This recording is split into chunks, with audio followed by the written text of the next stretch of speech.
Well, if that doesn't look like a jackboot thug pig, I don't know what does. I don't think I've ever seen someone quite embody the full manhood that is required to be called a jackboot thug pig. I mean, you tell me, what do you guys think? Give me a 5x5. Let me know you guys can hear me okay. This video was sent to me earlier from a longtime team member of DLZ. Thank you, my friend, for sending that to me. I appreciate it. Let me know. Can you guys hear me okay? I got a 5x5 by Cope Doggy Dog, and Chevy's in the hizzy already. Look at Chevy with the Nazi police flag flying. What is going on, everybody? Everybody, do me a favor and hit the like button if you would. Pretty pleased with sugar and cherry on top. Forgive me for running a couple minutes late. Stamford Guardian is here. What's going on, Playboy? Everybody, do me a favor. Hit the like button. Take your finger just real fast and just give a little tap, tap, tappy. Everybody loves a little tap, tap, tappy, don't they? Don't they love a little tap, tap, tappy? Boy, Chevy going all out with the Nazi blue terror flag in his moniker. Pretty interesting. Jess Ski is here. Daryl is here. What's going on, Daryl? How you doing, buddy? Joe is here. Fishing Syndicate. What's going on, everybody? Just taking a second here to finish up a couple things I'm doing. Got sent this video earlier today, and I took a look at it, and I started watching it, and I thought to myself, wow. I don't think I've seen someone embody the jackboot thug pig moniker.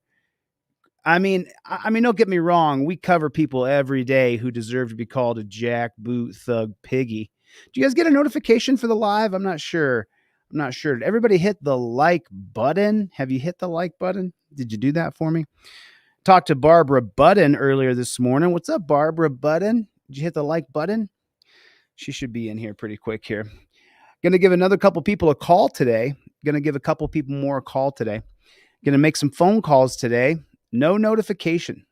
I'm not. Josh got a notification. Just barely got it. Right on. I think I'm going to do a Team DLZ website. I'm going to do a Team DLZ website. That's like a texting website where you get a notification because, oh, is that right? That's awesome. That's awesome. David, I don't have any law degrees, my friend. I'm autodidactic. I learned everything completely on my own. I went to college for almost 5 years, did not graduate, came pretty close, major in broadcast journalism and sociology. But yeah, man, if, David, but that's not really, it doesn't really matter because before I came onto the scene here on YouTube, people were running around saying qualified immunity. Let's see if qualified immunity allows these jackboot thug pigs to. What's going on, Bill? Good to see you, my friend. I do a blog. Go to deletelaws.com and you can check that out. It's on deletelaws.com. I got a bunch of postings up there. So take a look at this guy. Take a look at this guy. Does this look like a nice guy to you? Put a 1 in the chat if he does not look like a nice guy. Does that look like a jackboot thug pig? You don't answer questions. I mean, okay, and he answers incorrectly. We're going to get into that, but just take a look at gloves. Look at this kid. This is the kid they hire. Does that look like you want that guy to be in charge? You want Irving there to be in charge of a damn thing? Because I don't. Irving looks like a jackboot thug pig to me. I mean, look at that guy. I'm sorry, he does not look like a nice person. Does not look like a good person. Looks like a jackboot thug pig to me. Am I confused about that? He does look like a jackboot thug pig. Put the term JBTP. JBTP. Put that down in the comment section. If he looks like a jackboot thug pig to you, he absolutely does. He does. And I got a couple videos I'm going to share with you guys today that are I can leave school. I'm a senior with 2 classes and I get harassed by the police. I can leave. That's a voiceover that you can get. You can get this voiceover thing for free. And so the person who made the video, Young Bucks, let's do what we do. Let's get over here. I'll drop the link. 11,000 subscribers. I'm going to put the link for this video right down here in the comment section. And you know how we do when we go to anybody's channel. We subscribe to that channel. We hit the like button. And then real quick, we say, you have our full support. Team DLZ rolling through. Make sure you guys let him know that DLZ sent you. Let's check out his video. Young Bucks bucking in Norfolk. Pigs even harass. The motivated and successful TikTok at YG._TAEE. Leave school. I'm a senior with 2 classes, and I get harassed by the police. You can't. You can't, because I'll take you right back to school. What's up with you wearing gloves?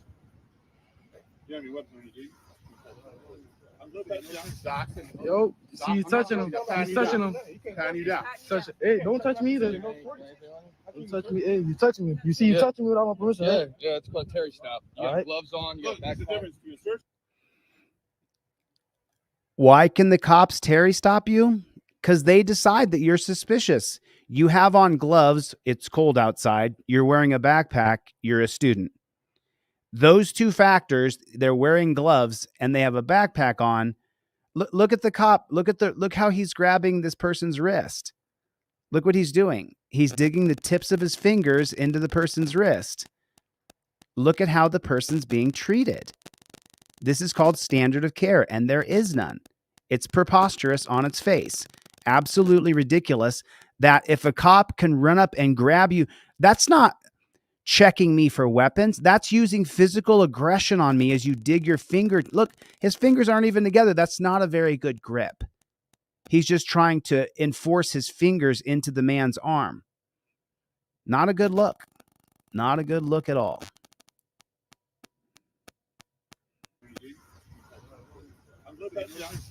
Yo, so they just walk up and start grabbing those kids. These guys are 18 years old.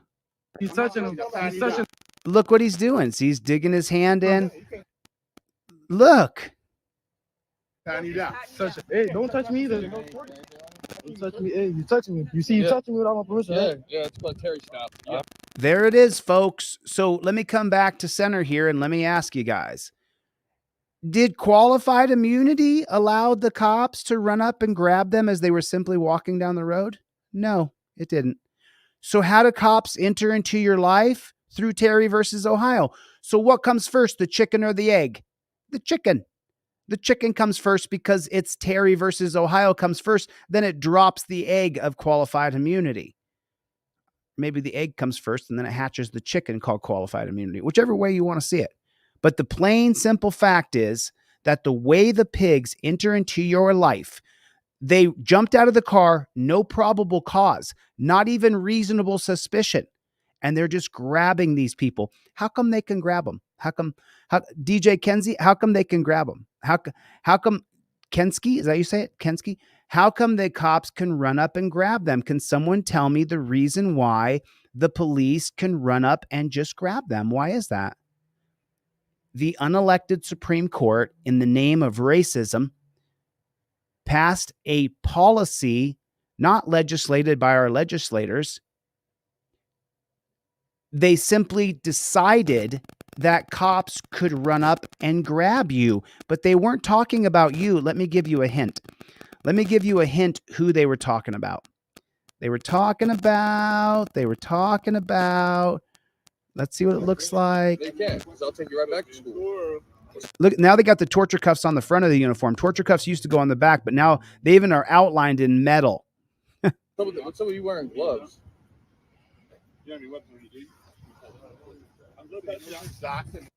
Yo, see you touching him. He's touching him. They did it so cops could run up and grab black people. There it is. And even today, 2023, 55 years after Terry versus Ohio, cops are running up and grabbing black people. But now they're grabbing all of us, right? Put a 1 in the chat if they're grabbing all of us. Put a 1 in the chat if they're grabbing absolutely all of us. It's unbelievable. But this is the reason why Terry versus Ohio was passed, so cops could run up and grab black folks. I hate to say it. I hate to say it. You guys know how conservative I am. But at the same time, it's ridiculous. This is ridiculous. This isn't super liberal. This is the fact. They did it so that cops could run up and grab black people. Tying you down. Hey, don't touch me either. Don't touch me. Hey, you touching me. You see, you touching me without my permission. Right? Yeah, it's called Terry stop. You have Alright. gloves on. You have back. The difference between a search and a pat down. Pat down, we can pat you down. So if you have gloves in a backpack, they get to Terry pat you. Just like DeThorne Graham can't go into a convenience store and walk back out without being Terry stopped. Stuff hanging out here. You know, school property. You see, you're not supposed to be at school. We're just trying to make sure you have that. I'm out of school. I'm in school. You hear what I'm saying? No.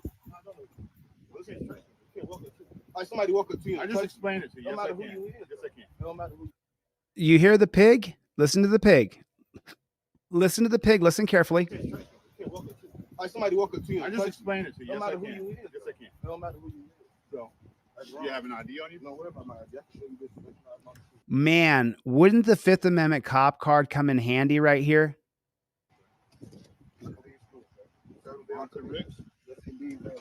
Okay, so go back again and listen. Somebody walk up to you. I just explained it to you. No Yes, I matter who can. you is. Yes, I can. No matter who you is. So, You have an ID on you? no, what about my ID? I can show you this. Don't worry about my ID, but I can show you this.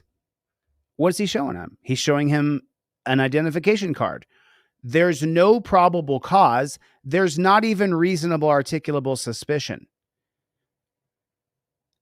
At that point, you pull out your Fifth Amendment cop card, non-driver, and you flip it over to number 4. Cop demands ID, says he has reasonable articulable suspicion. What was his reasonable articulable suspicion? That he has gloves on and that he's wearing a backpack. That's his reasonable articulable suspicion. What's your suspicion? You have gloves on and you're wearing a backpack. That's my suspicion.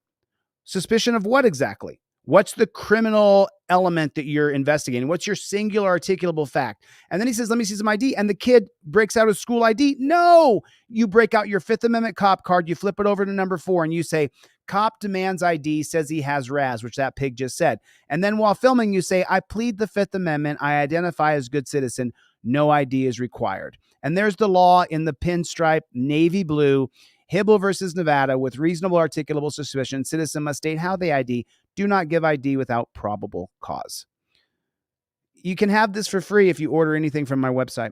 I'll send this to you in the mail for free. It's just like a credit card, just like a credit card, like a hotel key card, just like it. And you get 2 of them. You get the driver and you get the non-driver cop card. They're different because you use them for different things. The new batch is going to have pink and yellow, so you can clearly see the difference. Go to deletelaws.com. Cope Doggy Dog got his cards. Listen, there's no delay on the shipping of my Fifth Amendment cop card. It ships out tomorrow. No delay. Go to my website right now, deletelaws.com. Did you guys see the new hoodies? You guys see the new hoodies? Ooh, the new hoodies. The new hoodies. The new hoodies are so awesome. I can't wait to show you guys the new hoodies. Getting them printed right now. But listen, take advantage of this. This is Christmas. You can get this for $9 by ordering a digital trifold. You should get this badass printed one that I ship you in the mail that's got all the case law on it. But you can get the $9 one and you'll get the $30 cop card for free. For free. Get the Fifth Amendment cop card. Hoodies are coming out. They're on the they're coming out. I just got to get them. They're getting screened right now. They're getting the slosh put on them. How did the cops enter into, you got all your stuff now, Daryl? I'm super happy to hear that. How did the cops enter into these guys' lives? How did they enter into these guys' lives? How'd they get into their lives? He said it. We're using Terry versus Ohio. Somebody walk up to you. I just explained it to you. Yes, I can. He just explained to him that he can run up and touch him because of Terry versus Ohio. He said Terry versus Ohio. You heard him. Yes, I can. No matter who you is. No, he can. The Supreme Court has given them the permission to run up and grab all of us. You have an ID on you? No, what about my ID? I can show you this. Don't give him your ID. Give him the Fifth Amendment cop card number 4 and say, you don't got probable cause. I identify as good citizen. What is that?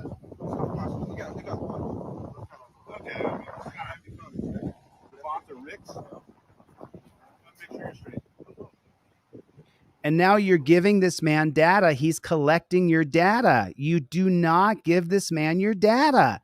My God. We'll make things quicker if we get out of here. You have your ID? You? Nope. All right, what's your name? What's your name, man? Person. Huh? Person. You understand that I can just throw you in handcuffs and take you right back to school, right? Take me back to school. can't I'm you not tell? supposed to Because be. If I go back to leave school, school, I'm So I have technically a card that say I trespassing. could leave. If you're on this I have a sidewalk, you're card not that supposed to be at says I school. could You're leave trespassing. You're on school property right now. So I'm Not like I asking just you, leave it why for- are I you have a wearing card that gloves? say, hey, I I can wear leave gloves early. because I You want wear to wear latex gloves. gloves. Just because I want to. That doesn't make any sense. I wear Yes, them it because I does. want to. Okay, so what's in your backpack? Whatever's in my backpack, it's my backpack. It's my person. So what's your name? I don't answer questions. He doesn't have the Fifth Amendment. You're saying I have to answer every He doesn't have the Fifth Amendment cop card in his wallet. Why doesn't he have it? I give it away to free for so many people. Matter of fact, 90% of the cards I've given away as gifts. 90%. Unbelievable. question. You're telling me? I'm asking you for your name. Yes, by law, you have to identify to a law enforcement officer by name and date of birth, or I can take you to jail. I Look at this guy with his hand. He's got a real problem. can identify you that way. For what's your reason? Look at that nervous twitchy. You're Look at out him. here. You're supposed to be in school. Not You have latex gloves I on. have gloves on. People. So Look you're at gonna this identify pig. yourself? Just watch that hand. You don't answer questions. So you're saying So you don't say I don't answer questions. What do we say? I invoke my Fifth Amendment right to remain silent. That's what you say. I invoke my fifth. You don't say I don't answer questions. You say I invoke my Fifth Amendment right to remain silent. And now watch this pig with his hand. He can't stop. I have to answer every question you're telling me? I'm asking you for your name. Yes, by law, you have to identify to a law enforcement Look at that hand. officer by name and date of birth, or I can take you to jail. I can identify you that way. For what's your reasonable suspicion? You're out here. You're supposed to be in school. Not You have latex gloves I on. have gloves on. People. So are you gonna identify yourself or not? Because I'll just take you to jail and get your fingerprint. So you're saying if I don't identify myself, I'm going to jail? I'm gonna take you to jail for get your fingerprint. I want you to say that. If I don't identify myself, I'm going to jail. I want you to give me that option. Yes, that's what I just said. If you do not identify yourself, I I'm will put you in going to handcuffs jail. and I will take you to the school.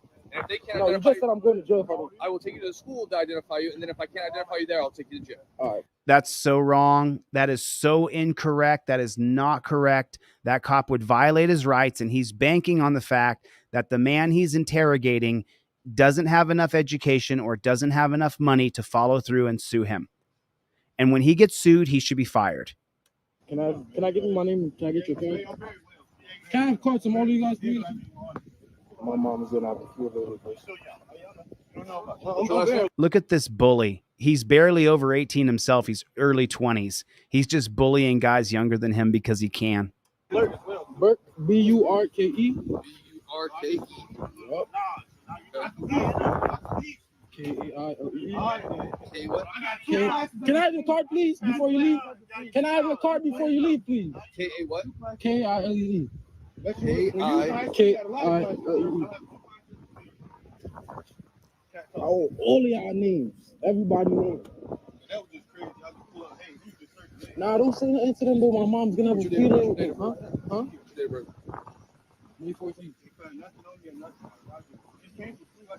School. Yo, bro. Yo, May don't 14th. say that. What's your date of birth? What's your the year? 06, I'm 17. You happy? You got what you needed? Yes, sir. All right. What's your Feeling, date of birth? huh? What's your date of birth? May 14th. Don't give in. This is the reason why I created the Fifth Amendment cop card. This is the reason why I invented this. So when the cop says, give me your ID or I'm going to take you to jail, you can say, before you arrest me, you need to understand the law is very clear. There has to be probable cause for you to get my identification. I'm showing you now with my camera that I identify as good citizen. I'm showing the camera, I'm showing the card, I'm showing you. Now you're welcome to put me in torture cuffs and wrongfully detain me. You're welcome to arrest me, but I'm showing you the law is in navy blue. I've pled the Fifth Amendment. I have identified as good citizen. Now, whatever you do, you lose qualified immunity. That's how the cops use qualified immunity after they're already in your life, after they already arrest you wrongly. They get into your life and arrest you wrongly by using Terry versus Ohio. They invoke qualified immunity after they violated your rights, so they're immune from damages and liability. You have to have the Fifth Amendment cop card in your wallet. Every person here has. Why do you think I made it an actual card? Now listen, the only difference between that card right there and this one over here is that you laminate the other one yourself. I don't know where it is. I put it here somewhere. You can get the one from my website but why would you do that? You can get this one from my website for $10 and I'm going to send you the $30 one anyway. Do you understand that? If you go to my website and you buy the $10 print at home Fifth Amendment cop card, I'm going to give you this one too. Do you get it? I sell this for $30. It doesn't do us any good. I'm sorry about that. He won't even thank super chats. Why? I'm not sure what you're talking about, brother. I'm not sure what you're talking about. If you sent a super chat, thank you so much. I try just to do a straight, let me give you guys some information. I mean, I know, sorry if I didn't say thank you for a super chat. I hope you're not too offended, but the most important thing is that I get this card in your wallet. That's the most important thing. I give it away to, matter of fact, 95% of these I give away to people for free. I'm trying to get this in people's wallet so that when the cop says, hey, give me your ID, Mr. Bones, 420 Nation, if you send a super chat, thank you, man. I appreciate it. I saw Dan Lance send a super chat. Thanks, Dan. I appreciate it. I just want to stay as focused as I can on trying to get this card into people's wallets. This card doesn't do me or you any good sitting. Yeah, I'm not really, I don't know. I guess I guess I don't do it quite like other people on YouTube do. I do it a little bit different, I guess. So if you can see past that I'm not perfect, then what I really want to do is I want to get the Fifth Amendment cop card. So Mr. Bones, shoot me an email. I'll give you the Fifth Amendment cop card for free. How about that, Mr. Bones? Mr. 420 Bones. I don't want you to be upset. So if you sent a super chat and I didn't read it, there you go, brother. I'll give you the Fifth Amendment cop card for free. For free. 100% for free. Wade Miller just sent a $2 super chat. Should I stop what I'm doing and mention every? I mean, I don't know. You know what I mean? I'm not trying to, I don't want people to be upset. You know what I'm saying? I do appreciate it. You really want me to read your super chat, use Cash App, Venmo, and PayPal because YouTube takes 30% and then they tax you. So you end up getting a little more than 50% if you get that much. So SWE Observer, pretty much I could pretty much check my Cash App every week, and SWE Observer, it's not a lot, 5, 10, 15, $20. SWE Observer almost every week, SWE Observer sends me on Cash App $5, $10, $5, 10. And SWE Observer has done that for months. I've never said it publicly. I've never brought it up. I've never said it out loud. I just, Chevy is one of those people as well. Week in, week out, I'll check my Cash App, Venmo, or PayPal, and I'll have a Venmo, PayPal, or Cash App from Chevy. I don't say anything out loud during the stream because I'm trying to teach, trying to get as much as I can out. So, I know Mr. 420. He's been in here a lot. I've seen him in here a lot. So I got nothing but love and respect for you. I'll try to read the super chats. How about that? Does that? And then can we focus on getting this in your wallet? I'm giving it away for free. If you buy anything from my website, $9 item gets you a $30 Fifth Amendment cop card. And then I email everything for free as well. Like you get every one of my products for a $9 purchase. I'm doing literally everything I can without, I was upside down a few months ago. I was completely upside down. So I'm trying to dig out from where I was, and I'm doing a good job. But anyway, so I hope that that's been Oh, that was just a troll who had control of my Facebook account. Chevy.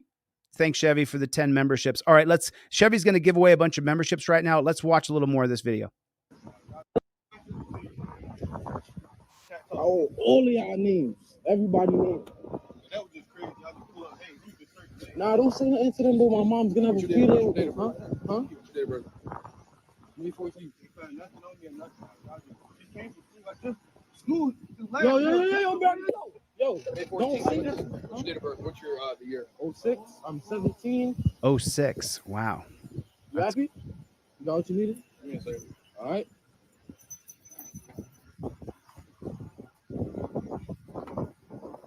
Am I free to go? So I'm being detained? Being detained on what? For what? Hold on. Why am I being detained? What is Reese's under suspicion of to be detained? Why am I being detained? You have to be under suspicion to be detained. So Why am I what being am I detained? I could be a working man. You would never know how old I am if you see me with a backpack, right?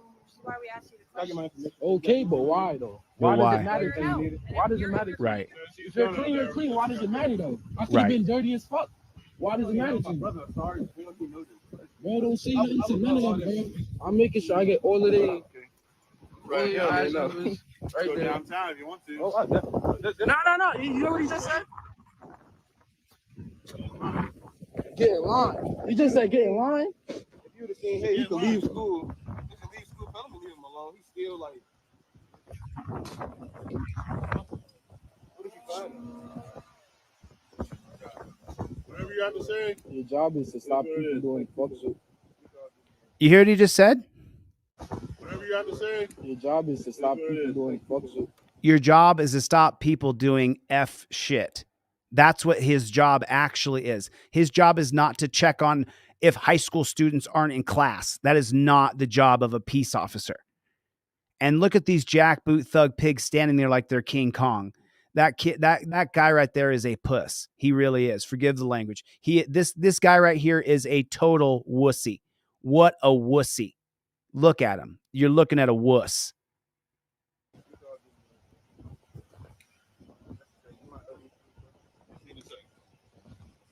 Yeah, he just said. All right, so he's holding on to your identification card.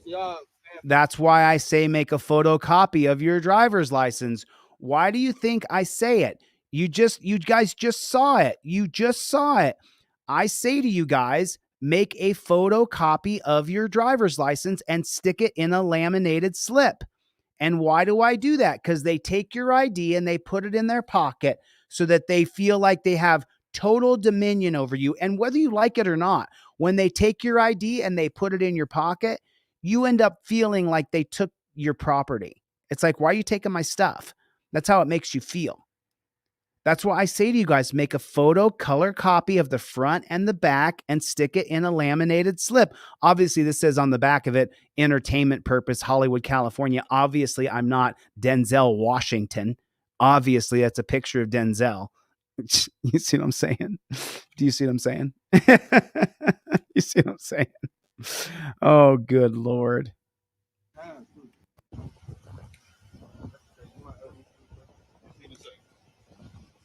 Yeah, he just said. All right, so he's holding on to your identification card. That's the crazy part. Now you heard what he said. If I didn't identify myself, he was gonna take me. I gave him that ultimatum. He said that. You heard him say that, right? Nah, don't worry though. Don't worry though. Don't worry though. The law is not you can walk up and hey, let me touch you. What were you? That's weird. Like, anybody does that outside of law enforcement will get arrested. nigga, I turned 18 in a month, bro. What if I was going to work, minding my business? Listen to what they say here. This is super interesting. Nah, don't worry though. Don't worry though. Don't worry though. The law is not you can walk up and hey, let me touch you. No. He said the law. Listen. Don't worry though. Don't worry though. The law is not you can walk up and hey, let me touch you. What were you? That's weird. Like, anybody does that outside of law enforcement will get arrested. nigga, I turned. That is the law. That absolutely is the law. That the cops can run up and touch you. That's the law. And what law is that? It's not a law, it's a policy. What policy is that the cops can just stop on the street, see you, run up and grab you? What policy is that? Anybody starts with a T, ends with an O? What's it called? OTVO, overturn Terry versus Ohio. He literally is saying you can't just run up and grab me.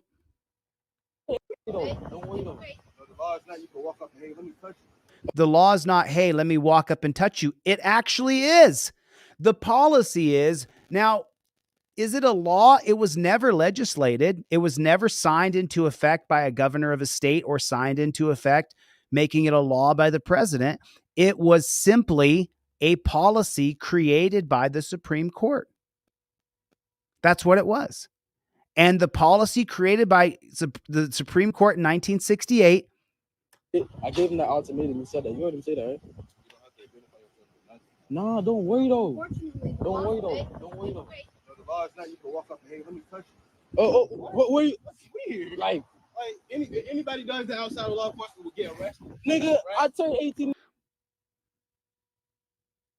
Anybody outside of being a pig, if they ran up and grabbed you, would be arrested. But who would arrest them? The pigs would arrest them.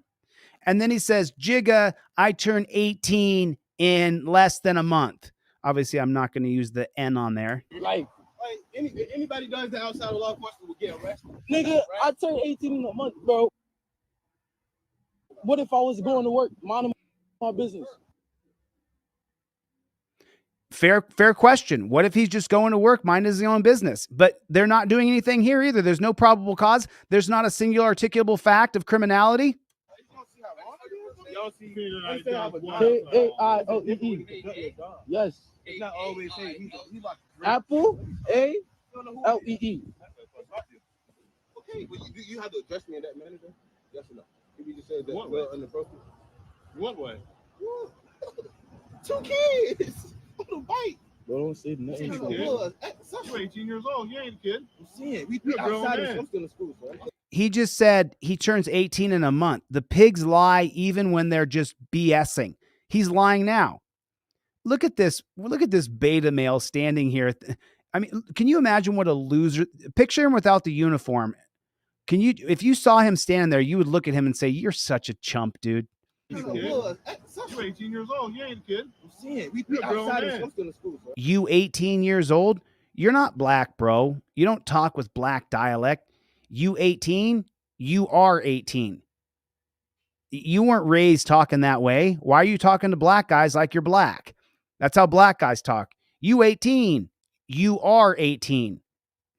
I'll stop you like this. I'm still in school, so I'm a kid. Did you hear what he said? I'm saying we outside of still in school, so I'll stop you like this. I'm still in school, so I'm a kid. I'll stop you like this whenever I want to. Cops would never abuse Terry versus Ohio.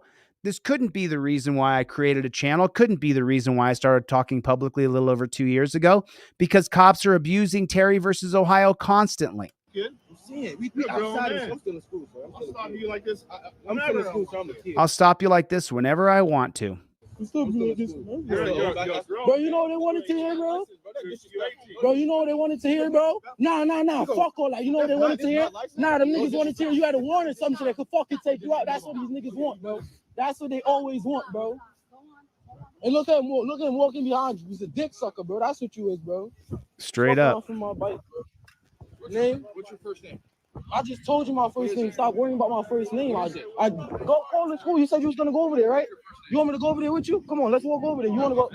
What's your first name? What's your first name? What's your first name? You pull out your Fifth Amendment cop card that you got specifically for this moment, and you say, even with reasonable articulable suspicion, I identify as good citizen. I plead the Fifth Amendment. That's why you have this card in your wallet for the 2 or 3 times a year. Hopefully it's only 2 or 3 times. Depends on what color your skin is. Hopefully you're not too poor. Hopefully you're not too brown. Hopefully your car's not too old. Hopefully your dad didn't get in trouble with the cops. Hopefully you don't live in a small town and the cops are targeting you. For most people, the few times, 3-4 times a year, I don't know how. I mean, how many times I deal with the cops so much because I get in their faces. You have this card in your wallet. So when the cop says, give me your ID, you say, even with reasonable articulable suspicion, I plead the Fifth Amendment. I identify as good citizen. Hibble versus Nevada, with reasonable articulable suspicion, citizen must state how they ID, not give ID. Do not give ID without probable cause. There it is. This card I give to you for free with any purchase from my website so that I don't have to eat the cost, which I am anyway. I give 90% of these away for free. Purchase one thing so that I can give this to you. Cover the shipping and handling. I don't care. You got to have it in your wallet. It has to be in your wallet. When the cop says, give me your ID, you say, 1 second. There you go. There's my ID. It says I don't got to give ID unless there's probable cause. It's right here. I got it on camera. If you arrest me for not giving ID, you lose qualified immunity. I'm now going to hold true on my pledge that I've invoked my Fifth Amendment right. Put your hands behind your back. Okay. He's going to put you in the back of the car to scare you. Okay. Let him take you to jail. And then you contact me and we do a group fund for you. We get your attorney and we sue their happy asses. I got to see it on camera. Show me on camera and I'll help you. You got to have it on camera. If you don't have it on camera, it didn't happen. It didn't happen if you don't have it on camera. It goes around their qualified immunity if you film it. If you don't film it, they're going to invoke qualified immunity. Behind you, you's a dick sucker, bro. That's what you is, bro. Fuck around from my bike, bro. Name? What's your first name? I just told you my first name. Stop worrying about my first name. I go call the school. You said you were gonna go over there, right? You want me to go over there? Yes, base and truth. Yes, that's exactly correct. So basically, let them arrest you, and then you can sue. Well, I'm going to be difficult. I'm not going to physically resist, but I'm going to say, no, you're violating my rights. You have a camera, use it. You have the Fifth. Most people in here have the Fifth Amendment cop card because I gave it to you. I shipped it to you. I put your name on an envelope. I hand wrote it myself with my own fingers so that you would have the Fifth Amendment cop card in your wallet. You may not have the trifold on you all the time. This can always go. This always, let me make sure I don't show my credit cards here, but there's my wallet on the back of my phone. And what do we see inside of here? What is this right here? What is that right there? I don't want to show my credit cards here. What is that right there? What is that? That's a Fifth Amendment cop card that I carry in my wallet. Why? Because I can use it. I know how to use this thing like a ninja warrior. That's the way you have to do it. You have to use it properly. With you? Come on, let's walk over there. You want to go? I'm going to ask you one more time. Put your I handcuffs. told you my first name. Kylie Burke. K-A-I-L-E-E. K-I-L-E-E. Do you want to see my school thing? L-E-E. Yes, I would love Yes, to. do you want to see it? I would love to. So now they're making them break themselves so they don't go to jail. I'm not even about to stop recording to show you. Oh. Film the cop and film yourself, bro. What ID? I don't know. You're saying you're going to show him an ID. Not showing them. And now once you start talking to them, they can gang up on you. You invoke your Fifth Amendment right to remain silent immediately. You're 17 ID. years old and you have 3 phones. I'm showing you my name. Don't worry about what the fuck I have. Physio. Niggas are surrounding me and shit. Of course they are. They can't wait to arrest you. So you get an ID? You wouldn't have a hard time getting into your phone if you didn't have the latex gloves on. Why don't you mind your own business? Don't worry about what the fuck I got them on. At least they're not called murder gloves on him. When you put them on, pig, we call them murder gloves. Dickhead. He's got 2 phones. Do you notice that? He's using 2 phones.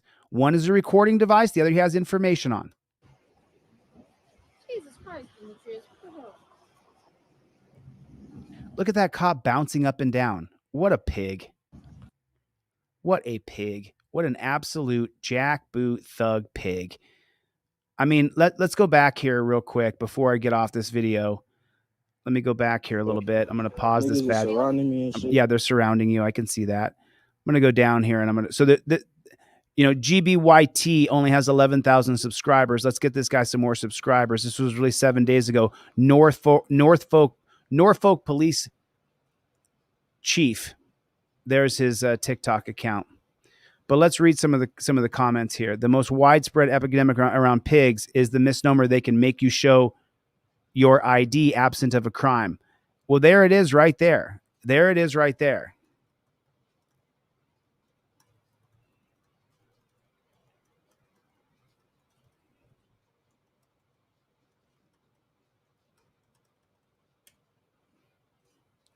There it is right there. What's the other reply say? Truancy is a crime in Norfolk. Oh, that's how the cops, they've made it a crime for you to skip school. I see. Thanks for your work, young man. Warms this old guy's heart. Good to see that. This is why kids grow up hating cops. Exactly correct. Exactly correct. Thugs masquerading as pigs. Exactly. Stand firm, young man. No, he didn't do it. Nope. Nope.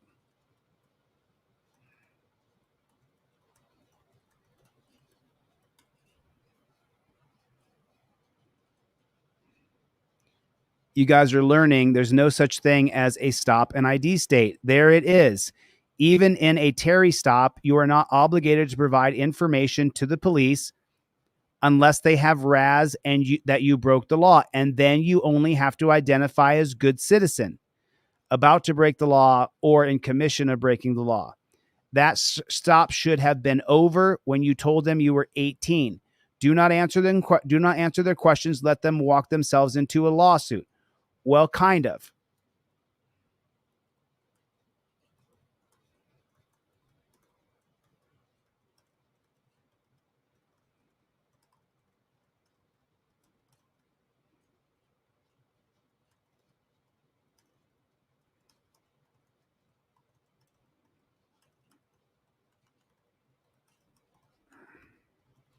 The video of your wrongful arrest, and we crowd fund your lawyer.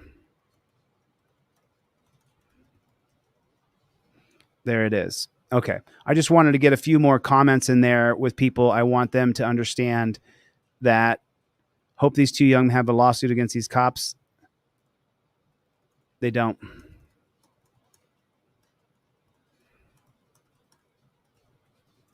That was a Terry stop that they didn't invoke their rights properly. There's no lawsuit for that. There's no lawsuit. I'm showing you my name. Don't worry about what the F I have. Haha, that was a effing perfect response. That was absolutely effed up, though. Those messed up children on a power trip deserve a serious timeout. I hope your lawyer take up the wannabe thugs down. I don't know what the guy's saying here. I'm so proud of you. Kind of. I wish I didn't have anything better to do at work than harass kids. Exactly. Great job, young man. They were antagonists, but y'all did not take the bait. They didn't do it right. So this would have been easy racial profiling constitutional violation lawsuit, probably worth $100K by adding the racial aspect. The first thing they need to do is get on the local news and drum up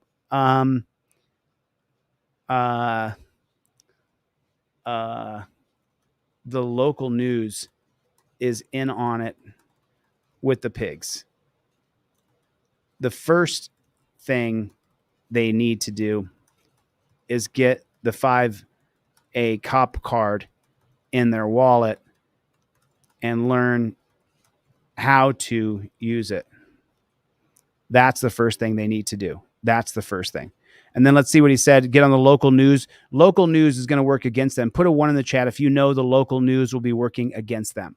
The local news will try to screw them over 100%.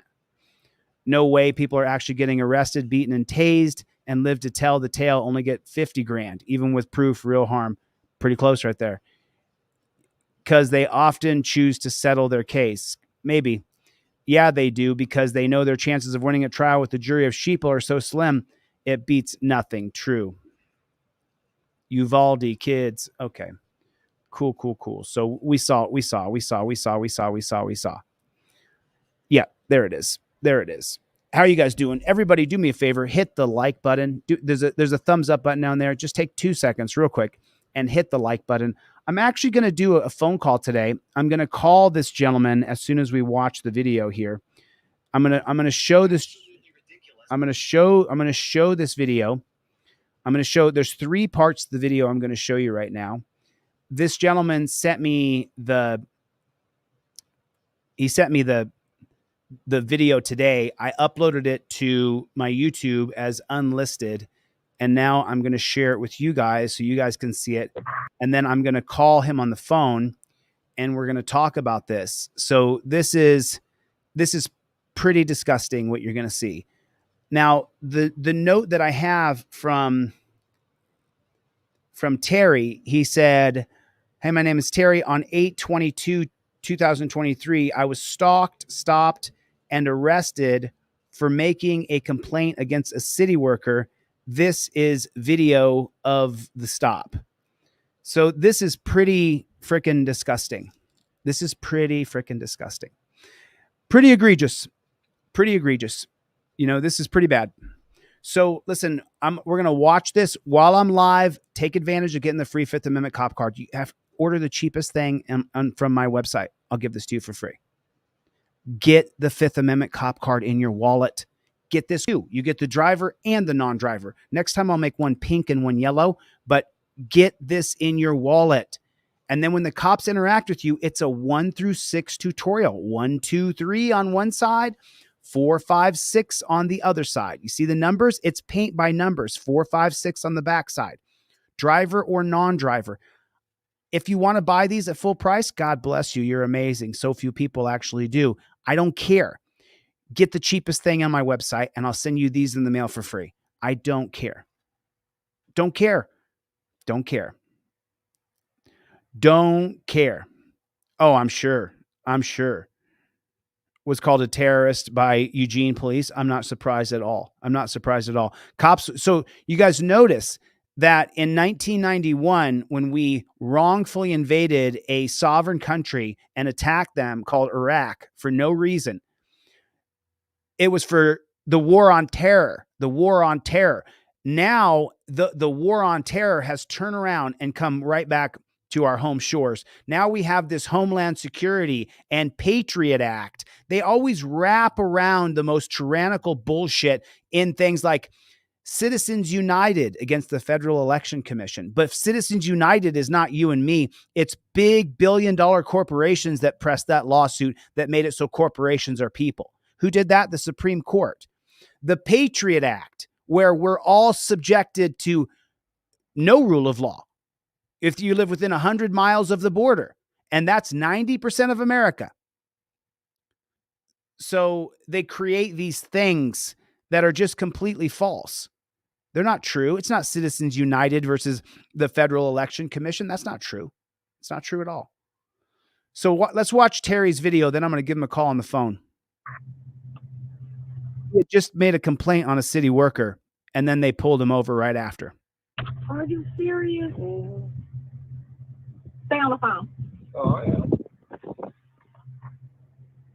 Got the first part right. He's recording, but now Terry, that left arm, you see Terry's left arm? Terry's left arm is in the wrong place right there. Terry's left arm, Terry, your left arm, the elbow goes up in the windowsill. Your left arm goes up in the windowsill, just like this, because then your trifold, your ID is only up here in the visor. You see, if Terry's left arm is up in the windowsill, then the trifold in your ID is right there. Your camera should be filming in the other hand. So you make that touchdown position. Terry's arm is in the wrong place. His arm is in the wrong place. His arm's got to be in the right place. I'm going to Copenhagen Streetport Police. Is this your car? Yeah, it is. I'm recording you. Is this your car? Well, the moment the cop asks me a single solid question, if he's pulled me over and I'm driving, I've got my phone in this hand, I've got my trifold and my ID insurance up in the visor. Soon as the cop comes up and says, "Is this your car?" Here's my license, registration, and proof of insurance. Is this your car? I'm going to invoke my Fifth Amendment right to remain silent. I won't be answering any questions without my attorney present. Please don't question me any further. And that ends everything right there. You have to have the trifold up in your visor. You have to have your camera here. Left arm goes in the windowsill. Right arm goes wedged on the seat. There's my touchdown position. You're looking at it. There's the touchdown position right there. Now I'm not going to get shot. And I think I took a look. I'm pretty sure that's a black arm right there. That's a black arm. I'm just saying. I know my poor whites and my poor browns are out there going, they're killing us too, Chille. But if you're black, it's even worse. They'll kill more blacks. Need your license, registration card? Yeah, it is. I'm recording you. Answer questions. Need your license, registration, insurance. He said, I don't answer questions. That's not what you say. You say, I invoke my Fifth Amendment right to remain silent. That's what you say. You do not say, I don't answer questions. For what? For your dark tinted windows. We can't see in there. Okay, so what's that got to do with me driving? What's it got to do with Why do you have a blue line on your? Is that like a blue line? That's like desecration of the flag, ain't it? No. Yes, it is, Terry. Yeah. Is that like a blue line? That's like desecration of the flag, ain't it? No, this is a thin blue line, brother. Why? Brotherhood. Brotherhood? I thought you had a job. I thought you were a public servant. It's not a brotherhood of public servants. You have a job to do being a public servant. It's not a brotherhood. Brotherhood? Ain't that like a gang or something like that? No, this is the thin blue line for the police. Yeah, exactly. So you guys I don't need deal your with it. license, registration, insurance, sir. For what though? For your Is traffic. that a stop, driver? for your Don't tint. tell him to stop knocking on my window. Stop knocking on the window. Roll my window up. Wow, they started beating on the other window. You don't have to roll down the passenger side. No, you don't have to roll it down. Yeah, what the fuck? I need your information. What's the driving infraction? Yeah, have one more officer come in. What's your name again? I'm Corporal Melvin, right there. So is that a driving infraction? Yes, that is. Part 2. Keep talking to me like that. Say what you said again. You don't give a damn. Yeah, I'm recording. I don't care about your recordings. Y'all can alter those. When you get here, sir, we can't alter nothing. Yes, you can. Yes, you can. Okay. Yep. Okay. Yep. Look at that. Let's Can see. you alter this phone? Yes, you can. Can I try altering your teeth? The little raggedy motherfuckers. Guess what? You going with me whenever you get to Yep. There you are. Yep. You might run that on other people, but you don't run it on me. Okay, well. You got to have a lawful reason to arrest me. Watch. Yeah. The traffic law can arrest you. Okay. And I am All right. Tell me what law. Did you I'm so sorry. You might run that on other people, but you don't run it on me. Okay, well. You got to have a lawful reason to arrest me. Watch. Yeah. The traffic law can arrest you. Okay. And I am All right. arrest Tell me you. what law. Tell me what Traffic law. violation. Okay. What violation? I don't know you. You might What not violation? I don't care about you knowing me. Okay. You're not supposed to know me. So what law? What law? Sir, what law have I broken? Whenever what law have I broken? What law He's waiting for more people to get there so he can attack him because he's scared. have I broken? Traffic law tint. Which one? The traffic law tint. I tell you, when I'm governor, I'm going to ban tinted laws. You're not going to have them anymore. No more tinted window laws. It's going to come to an end. So that's an arrestable offense. Yes, sir. Name me the law. Name me the law that will get you arrested for tint. I'm not. Name me the law that will get you arrested for tint. Well, any law.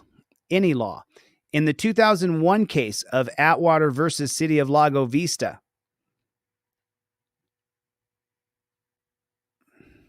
facts of the case. Under Texas law, it's a misdemeanor punishable by only a fine, either for a front seat passenger in a car equipped with safety belts not to wear one, or for the driver to fail to secure any small child riding in the front. In 1997, Gail Atwater was driving with her truck near Lago Vista. Neither of Atwater's children who were sitting in the front seat was wearing seatbelt. Lago Vista policeman Bart Turek observed the violation and pulled Atwater over. Ultimately, Atwater was handcuffed, placed in jail, and released on bond. Atwater then filed suit that Turek's actions had violated her Fourth Amendment right to be free of unreasonable searches and seizure. In granting the city summary judgment, the district court ruled the claim meritless. In affirming, and in banc court of appeals held that the arrest was not unreasonable under the Fourth Amendment, disputed that Turek had probable cause to arrest Atwater, and there was no evidence the arrest was conducted in an extraordinary manner, unusually harmful to Atwater's privacy interests. I'm so sorry. Let me read this again. There was no evidence the arrest was conducted in an extraordinary manner. Isn't being kidnapped from the street pretty freaking extraordinary? Isn't it unusually harmful to your privacy interests when they're trying to strip your children out of your car and give them to Division of Family Youth Services? So the constitutional question, like this pig that you're listening to says, does the Fourth Amendment, either by incorporating common law restrictions on misdemeanor arrest or otherwise, limit a police officer's authority to arrest without a warrant for a minor criminal offense? Once again, the conservatives on the Supreme Court screw us over. David Souter, who's more liberal than Sandra Day O'Connor, who just died, and may she burn in hell. Souter wrote the opinion in a 5-4 decision. This piece of shit right here. In a 5-4 opinion delivered by Justice Souter, the court held that the Fourth Amendment does not forbid a warrantless arrest for a minor criminal offense, such as a misdemeanor seatbelt violation, punishable by only a fine.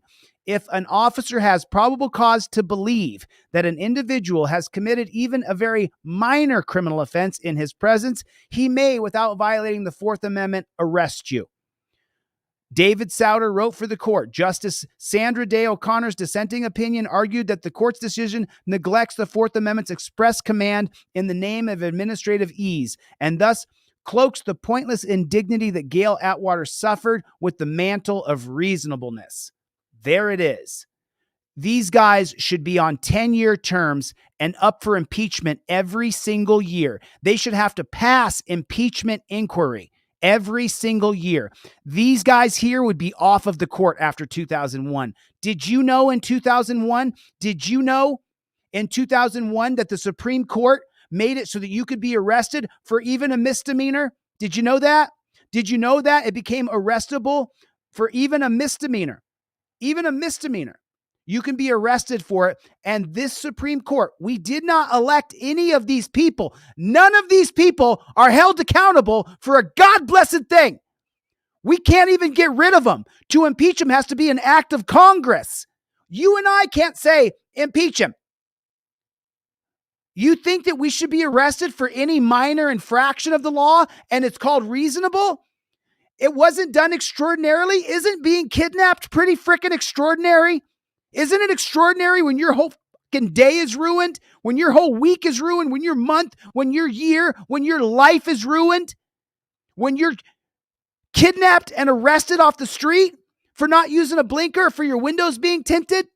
Isn't that pretty fucking extraordinary? Isn't it? And people are like, Chille, man, why do you think everybody should have that Fifth Amendment cop card? So you have a fucking tutorial. So you have a step-by-step way to do it. How in the world can this be written? How can this be written? How can this be written? If an officer has probable cause to believe that you've committed even a very minor offense in his presence, he may, without violating the reasonableness standard of the Fourth Amendment, arrest you. And these guys are in charge of our civil liberties? Are you fucking kidding me? Are you joking me? These are the people in charge of our civil liberties? Who and why made them God over us? The Supreme Court has to be elected. Every 10 years, every year they should have to pass impeachment inquiry. Every year. In 2002, David Souter would have been gone. Scalia would have been gone. Rehnquist would have been gone. Kennedy would have been gone. Thomas would have been gone. And they should be gone. They should be gone from earth. They'll be better off when they're burning in hell. I pray to God when they die, they get sent straight to hell. It's reasonable to arrest Gail Atwater for not wearing a seatbelt. So what does that look like in application? What is the holding of City of Atwater versus Lago Vista? What does Atwater versus City of Lago Vista, what does it actually do? What does it actually do? Well, let me show you what it actually does. What it actually does. Keep talking to me like that. Say what you'll do. I'm not your dude. This dude don't want to cooperate. No, it ain't. No, I'm not your dude. I'm not your dude. I can take him to jail. Dude. You don't want to cooperate. No, I'm not. You know what? Are you a sergeant? How you doing, man? Are you? I'm going to take him to jail. Fits. Yes, sir. Name. Okay. You whenever. What law I violation? don't know you. You might What not violation? I don't care about you knowing me. Okay. You're not supposed to know me. So what law? Again. Okay. Yep. Okay. Yep. Look at that. Let's Can see. you alter this phone? Yes, you can. Try altering your teeth. Them little raggedy motherfuckers. Guess what? You going with me whenever Yeah. you get Yep. So he insulted him and told him he had raggedy teeth, mother effer. And then as soon as he said, you have raggedy teeth, he said, well, then as soon as the sergeant gets here, you're going to jail. So it's not about him being a danger to society. It's not about that. It's about that this pig is offended. Guess what? You going with me whenever you get Yep. There you are. Yep.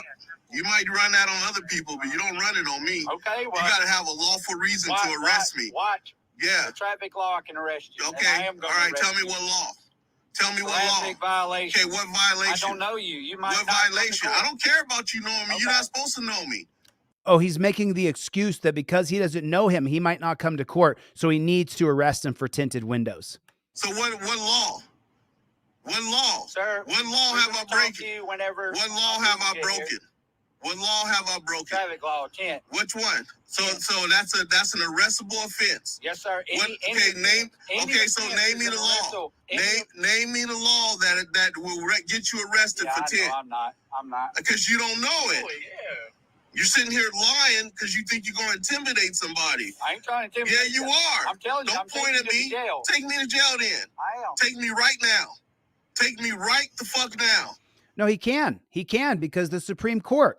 He can take him to jail because of the Supreme Court. He literally can arrest this man because of the Supreme Court. They work against us. They work against our freedoms constantly. And they try to go around and say, oh, it's a reasonableness standard. This dude don't want to cooperate. No, it ain't. No, I'm not your dude. I'm not your dude. He don't want to cooperate. No, I'm not. You know what? Are you a sergeant? How you doing, man? Are you a sergeant? My sergeant on the way. Okay. Well, this. So who's the third party? He said, I'm going to take him to jail. Who's the third party to step in and go, let me assess what's going on here? You pulled him over. He made a complaint on a city worker. You pulled him over for tinted windows. You guys had a back and forth. He said you had snaggly teeth, and now you're going to arrest him for tinted windows. Who's the third party? Who's the third party? Who is it? Who's the third party to step in and go, hold on a minute. You're doing what to him? You're putting him in torture cuffs and kidnapping him, taking his communication devices and ruining his life? No, you're not. Who's the third party? Who is it? There is none. And where does it say that we should have a third party for oversight over the police? Where does that say it? It says it in the 1929 Seabury Commission. It says it in the 1931-1932 Wickersham Commission. It says it in the 1974 Knapp Commission. It says it in the 1994 Mullen Commission. It says it in all four police commissions, which I've read. All four of them. It says we need to have a third party that goes over police. You must have men's ambition to counter men's ambition. James Madison. This guy is on a power trip because he can be. There's nobody to check him. Dude right here, he's very disrespectful. He's been talking to me like I got shit on me. He don't want to give his. And no, I told him I was going to give it to him, but he telling me I better do it. Because he said we can't do that. You can't. Look how animated this dumb pig is. Very disrespectful. He's been talking to me like I got shit on me. He don't want to give his. And no, I told him I was going to give it to him, but he telling me I better do it. Because he said we can't do that. They're buddies. He's touching him and tapping him. Look. This guy's not cooperating. You can't. Why are you going to ID the passenger? He's not driving. You just took it. And then the supervisor starts going, oh, he's not wearing a seatbelt. You call a supervisor, you just get a bigger pig. You just get a bigger pig on the scene. Oh, he just took it off. Been here for a minute. Better knock that off. Watch the pig. Let me zoom in. We only got a little bit of view here. Watch the pig's reaction. Watch. He just took it off. He just took it off. Been here for a minute. Better knock that off. He just took. And this guy's in charge of other men. This guy's a beta male chumpzilla. Get off. Come on, bro. You a brother. That ain't got nothing to do. I know Oh, it don't because you part of them. That's right. Part of them. You part of them. Look That's at you right. wearing that thin blue line. That's right. He thinks this. It do. He thinks this. You just said it was a And he keeps tapping him because all he wants to do is arrest Terry. brotherhood. He is the thin You blue just line said for it was a law brotherhood. enforcement. Exactly. For Law law enforcement. enforcement. There's something wrong with y'all. It is. Oh, now it's Oh, there's something wrong with them because they want their rights respected? There's something wrong with them? Aren't you the one that made up a reason to pull them over and said your windows are too tinted? Oh, that's you little coon ass nigga. Fuck you. I agree with that. I just can't say the words. There's something wrong with y'all. It is. Oh, now it's something wrong with us, you little coon ass nigga. Fuck you. They're supposed to I don't care about it. No, Hurt it doesn't. You're going to burn in hell. you. It don't hurt you. You hurt your own people. You a traitor to your own people. Yes, he is. 100%. He is a traitor to his own people. You just heard it straight up. We're all. You a traitor to your own people. He young. This little rookie. That's expired too. Jordan, hold my Is it? Hold my Yeah. I got you. Look at the windows. The windows aren't black tinted. They're barely tinted. Oh, that's just a ticket. Gonna hit that? No, it ain't. Yeah, it is. You have to warn it first. Oh, really? I'm gonna take it. Oh, okay. You have to warn it I'm going to take him. You're going to take him where? first. No, It has to be a warning first. No, No, they it don't. can- Yeah, it does. We gotta get that from Jordan, don't argue with them. That was part 2. Here's part 3. No, I'm not answering questions. You got ID? I'm not answering questions. Well, I'll get someone to get the car. Name and date of birth. I'll get someone to get the car. What's your name and date of birth? Dude, why do I even got to talk to you and your fucking, your superiors right there? If that's the passenger, of the car, and it is the passenger of the car, if he had the Fifth Amendment cop card non-driver in his wallet, cop says, give me ID. I plead the Fifth Amendment. I identify as good citizen. It's number 4. It's number 4 on your Fifth Amendment cop card. I give this to you for free with any purchase from my website, deletelaws.com. If he had this in his wallet, he wouldn't be talking. He would have presented the card, shut up, and filmed them. It would have been that simple. And then earlier, the same passenger said, I don't answer questions. The cops are peppering him with questions right now. And why is that? Because he didn't say the actual words. Fifth Amendment, I invoke my right to remain silent. You actually have to say the words. The words have to be said out loud. It's Salinas versus Texas 2013. You have to say the words, Fifth Amendment, I invoke my right to remain silent. You have to say the actual words. You got him, Taco Cat? Right on, man. Taco Cat's one of those guys. I also sent him off to him. I send off my Fifth Amendment cop card. I shouldn't say this. I shouldn't say it. I pretty much send off my Fifth Amendment cop card to anybody. Don't be hitting me up for free cards. I already give away too many. You got to buy something from my store. I give this card away in the hundreds. Every day I send out 20 to 50 of these every single day. I sell about 4 a day. I send off 20 to 50 every day. You got to have it in your wallet. You got to have it in your wallet. You have to have it in your wallet. Go to my website, deletelaws.com, pick up anything. Let me read who's getting Fifth Amendment cop cards today. Here's the orders I have so far. Oh, Marilyn S. It says your order failed. Let me refresh it and see if it goes through. Marilyn S. Yeah, your order failed. I'm still going to send you the cop card, Marilyn. If you can get it to work, thanks. I appreciate it, but I'm going to send it to you anyway. Jeremy W., I'm sending you the Fifth Amendment cop card. David H., I'm sending you the Fifth Amendment cop card. And Michelle, you're supposed to purchase something. Michelle, you're supposed to buy something so that I don't get hammered. But she may have just got the periodicals. So those 4 people, 3 people. There's 3 people. Maryland, try to get your card to work. I don't know why it didn't work. Maryland S. Out of, I'll tell you where she is. She's out of Oklahoma. Maryland S. out of Oklahoma. Try to get your card to work if you can. And I'm going to send you the Fifth Amendment cop card. Okay. Yeah, it's one of the moderators can drop a link to the store in the chat. It's deletelaws.com. It's just unbelievable. He's talking, and if he had the Fifth Amendment cop card in his wallet, he wouldn't have to talk anymore. Dude, why do I even got to talk to you and your fucking, Your superior's right there. You don't have to talk to him, but you have to say the words, I invoke my Fifth Amendment right to remain silent. You have to say the words. I'm not operating a vehicle, you rookie. Who the fuck is this guy? What's your name? Yeah, and you got me surrounded. I'm shutting my door, first of all. Excuse me. Thank you. What's your name and date of birth? I don't need to give you. Yes, you No, do. I don't. I was not operating. Okay, detain me. I'm cool. I'll sit here detained. Does he got ID? He won't give it to us. Okay, but detain him too, because you gotta know who he Man, is. detain me. I don't need it. And so if there's being cuffs on my hands, that's an arrest. You don't know. That's an arrest.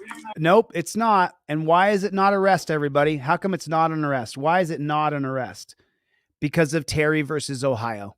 Okay. It doesn't matter who I am. I don't have to show it. No, I don't. I'm a passenger. Hey. Where'd you put him? So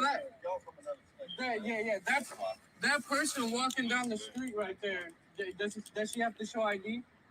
So he's the passenger of the car and he's being put in torture cuffs. You can see it. You see the torture cuffs on his wrist right there? Why is he in torture cuffs? What did he do wrong? What threat is he to the officers? The only reason they can get you out of the car is if it's a threat to officer safety. What? I'm just as. Oh, that's a dude. That dude. I'm just the same as that dude in the passenger. I'm just a passenger. I'm not operating a vehicle. I'm not operating no vehicle. This is still detainment, and they're putting me in the back now. You're being detained for refusing to identify yourself to a police officer. That is not how it works. I really hope that Terry is around. I'm still detained. Give me your items. And I'm still detained, right? And this is still detained. Dude, y'all fucking weird. Hey, yeah, leave it recorded and don't tamper with that shit. Whoa, The 2009 case of Arizona versus Johnson. Oral arguments 2008, decided in 2009. Facts of the case. Lemon Johnson was riding in the backseat of a car when it was pulled over by copper from Sugar Hill, Arizona. The cop had scanned the license of the car and found it had a mandatory insurance suspension. Although the stop was solely predicated on the suspended license, the cop began to question the car's occupants. He didn't say, I invoke my Fifth Amendment right, didn't use the trifold, didn't use the cop card, including Johnson about gang activity in the area. Based on certain circumstantial evidence, such as Johnson's possession of a police scanner, the cop asked Johnson to exit the car so they could question him further. Well, how did they know he had a police scanner? What questions did Johnson answer? Why did he answer any questions? You answer a question, that builds their suspicion. Although Johnson was free to stay in the car, he voluntarily exited, and a subsequent search of his person by the cops revealed a handgun and a small amount of chemical. Based on the evidence obtained during the search, Johnson was convicted in Arizona State Court of 1, the unlawful possession of a weapon from a prohibited possessor, and 2, possession of Mary Jane. Johnson appealed, arguing that the evidence recovered from the search should have been suppressed because the officers did not have probable cause to search him at the time of his arrest and therefore did so in violation of his rights under the Fourth Amendment. Well, as you know, the Supreme Court doesn't give a damn about your Fourth Amendment. The Court of Appeals of Arizona agreed with Johnson and reversed his conviction and sentence. The court found that the officer has no reason to believe that Johnson was involved in criminal activity when he was searched. The officers requested that Johnson step out of the car to discuss gang activity, not because the officers feared for their safety was threatened. Thus, it was part of a consensual encounter between the cops and Johnson. Therefore, the court said the officers' subsequent search of Johnson was illegal and unconstitutional. The constitutional question: do cops violate your Fourth Amendment protection against unreasonable searches and seizures when, after making a routine traffic stop, they search an individual who's consensually conversing with them? By ideology, in a unanimous decision, no. Do officers violate your Fourth Amendment against unreasonable searches and seizures when the guy in the car is talking to them?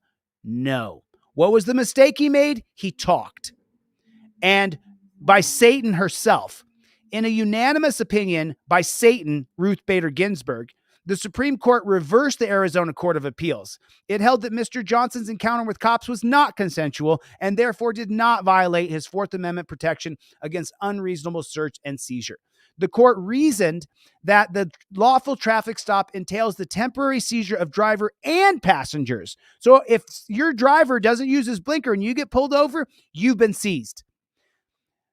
Temporary seizure of driver and passengers that continues for the duration of the stop. Cops' inquiries into matters unrelated to the stop do not transform the event into consensual encounter whereby the driver or passenger is free to go as he or she pleases. Therefore, the police officers who frisked Mr. Johnson were not constitutionally required to depart from the scene without first ensuring he was not armed and dangerous, so long as they reasonably suspected he was armed and dangerous. There it is. There it is. Who's working against us? The unelected Supreme Court. Who did it? People we didn't elect. So then how do we hold them account? We don't. Who decides who goes on the Supreme Court? The super rich. They tell the government, these are the people we want you to nominate. And then you get the illusion that the president is throwing out names of choices. Well, we can pick this person, we can pick that person, we can pick this person. No, all three of those persons have been vetted by the super elite rich, and they will do the bidding of the rich. It goes above the president. It goes above the senators. It goes to the super elite business, the Bilderberg Group. They meet every year. Those people give a list of names to the president and to their senators who they put in place. That guy who owns the plastic company in Kansas, he owns your senator. He paid for his campaign. He only has to call him and say, you know what, I don't want this to go down like this. The senator changes that. So the people who we did not elect, nobody elected these people. Nobody said Ruth Bader Ginsburg would be our gal. None of you guys knew who Alito was. Nobody knew who Scalia was. Nobody knew who Breyer was. You didn't have anything in common with Stevens. You don't know any of these people. None of them. You know nothing about them.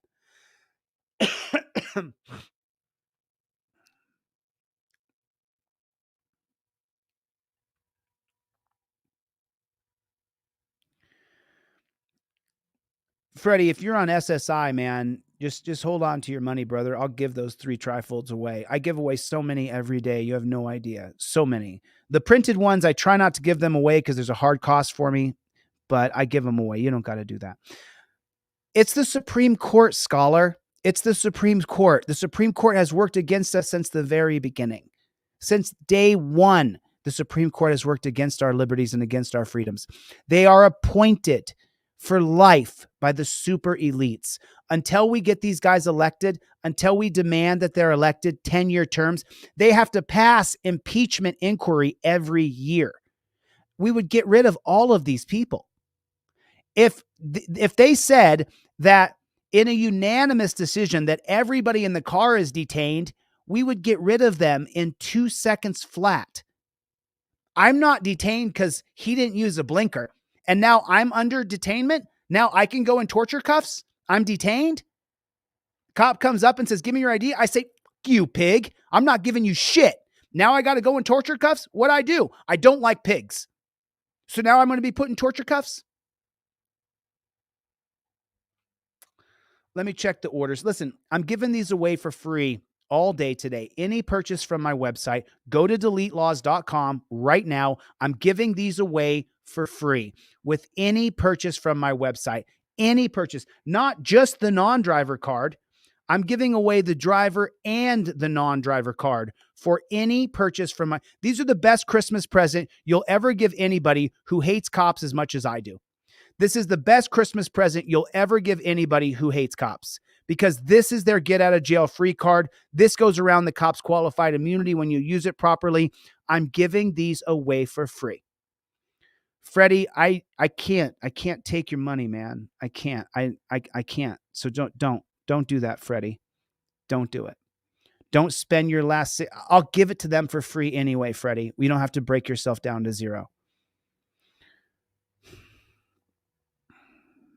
Unelected.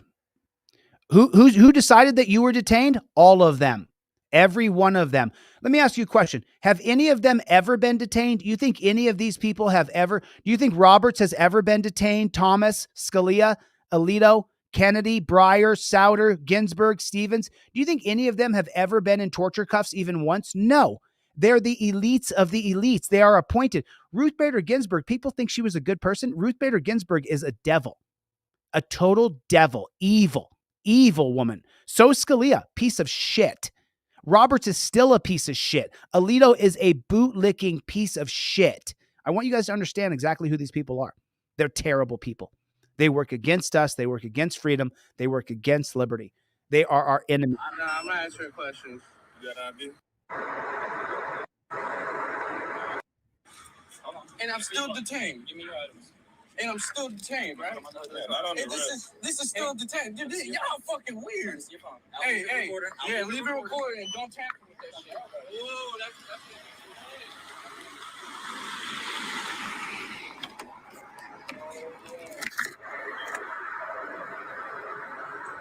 Puts his phone face down so it can't film.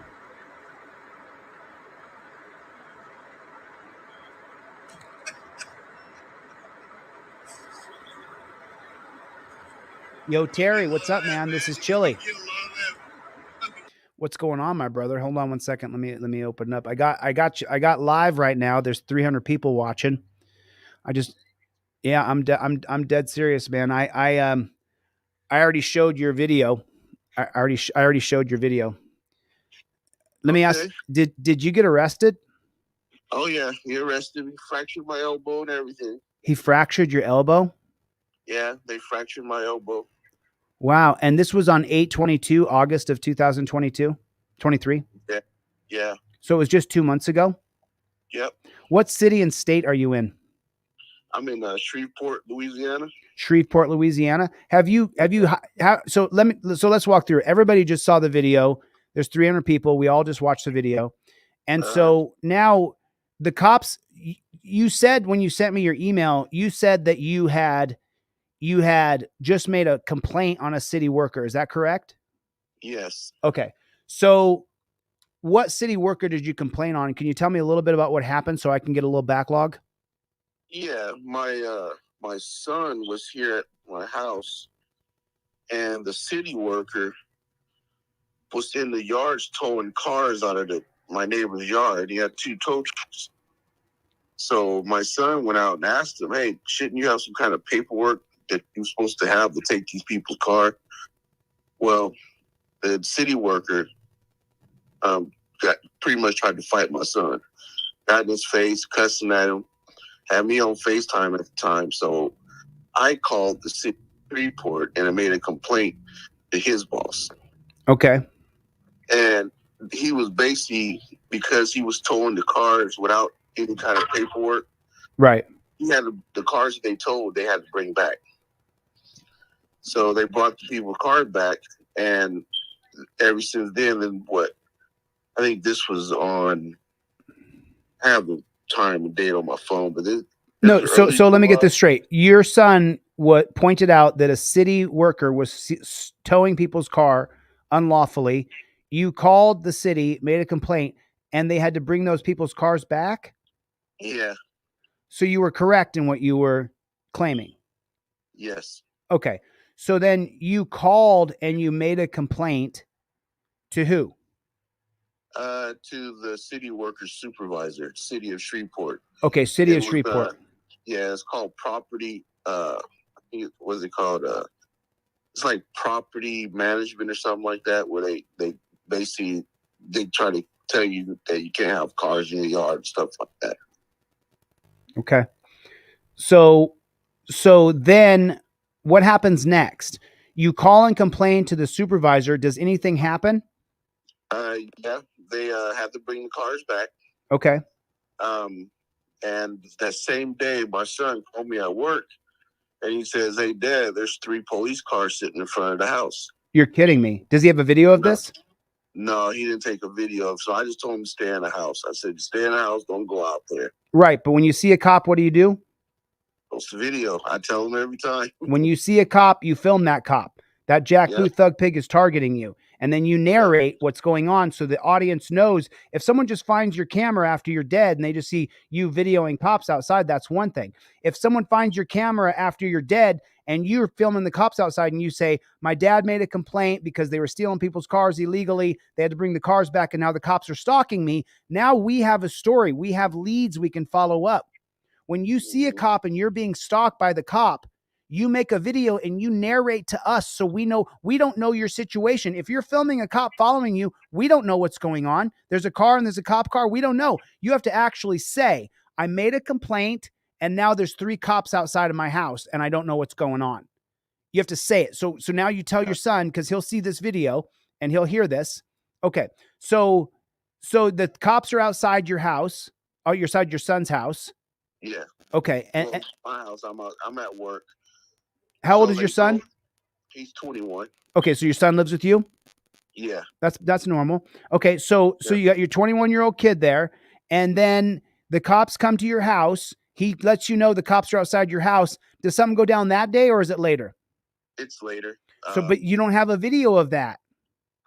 No, I have a video of when I actually confronted the worker because. Well, hold on. Hold on. Let me go one step at a time. I do this all the time. Right. So I'm going to stop you and bring you back a few times. Forgive me, but I'm just a beast about being chronological. So you complain, they had to bring the cars back, and then your son calls you at work and says there's 3 cops outside the house, Dad, and you say just lock the doors, and if they knock, don't answer. Correct? Yes. Okay. And then what happens after that? They leave? They just drove off. They never came to the door or nothing. They sat there and they just drove off. Okay. So they're trying to intimidate you and trying to show that their presence, they're watching you, is what they're doing with that. Okay, I got that. I told them. Okay. And so I think a couple of days later, I think this was maybe early August, right around the 9th of August. Okay. I had to, usually I go a certain way to go to work, but the street was blocked, so I went a different way. Well, I saw the truck of the city worker that was trying to fight my son in the middle of the street. So I stopped, and I actually recorded that conversation. Okay, you have that? Yeah, I think I sent it to you. No, I don't have it. I only have 3 videos total. They're all pretty short. I watched them all. We watched. Okay, yeah, send me that video. Yeah, I sent it. So I confronted him about it, and he actually got on the phone and called his supervisor and called the police. And I pulled over and I waited for them. They never showed up, so I just left and went to work. So you're telling me that you pulled over and you said something to the guy who was wrongfully towing cars? Yes. And when you pulled up and you said something to them, he called the police on you for doing that? Yeah, he called his supervisor, and then he called the police. Really? Yeah. Let me see here. All right, let me see here. Okay. Yeah, so I actually went to work, didn't think nothing else of it. And then on August 22nd, my son asked me to take him to the store before I went to work.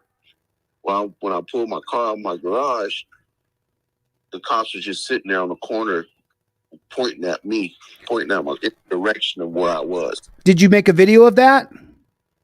No, I didn't video it until they pulled me over that same day is when I started videoing. Okay, so the pullover we just saw, the 300 people here, we just saw them pull you over. So, yeah. But earlier in the day, they had been stalking you and you saw them? Same morning. Same morning. Yeah, this was like 8:30, around 8, because I go to work at 9. So I was leaving out the house, and when they actually drove past my house, when they saw me get in my car, they sped past my house and went down to a street, turned around, and waited at a church. And when I got on the main street, I went right, and I guess they respected me to go towards them, but I didn't, so they had to come look for me.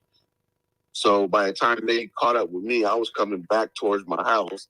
They made a U-turn, and that's when I told my friend, I said, I'm getting ready to get pulled over.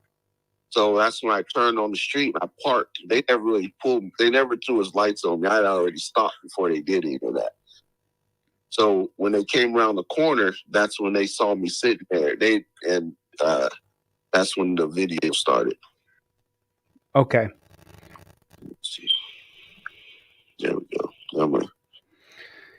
So now we saw what happened. So we didn't see the arrest. We did see them harassing you and your passenger. Who was the passenger? Was it a friend of yours or your son? No, that was my son. So they put your son in torture cuffs to torture him because he complained on the city worker.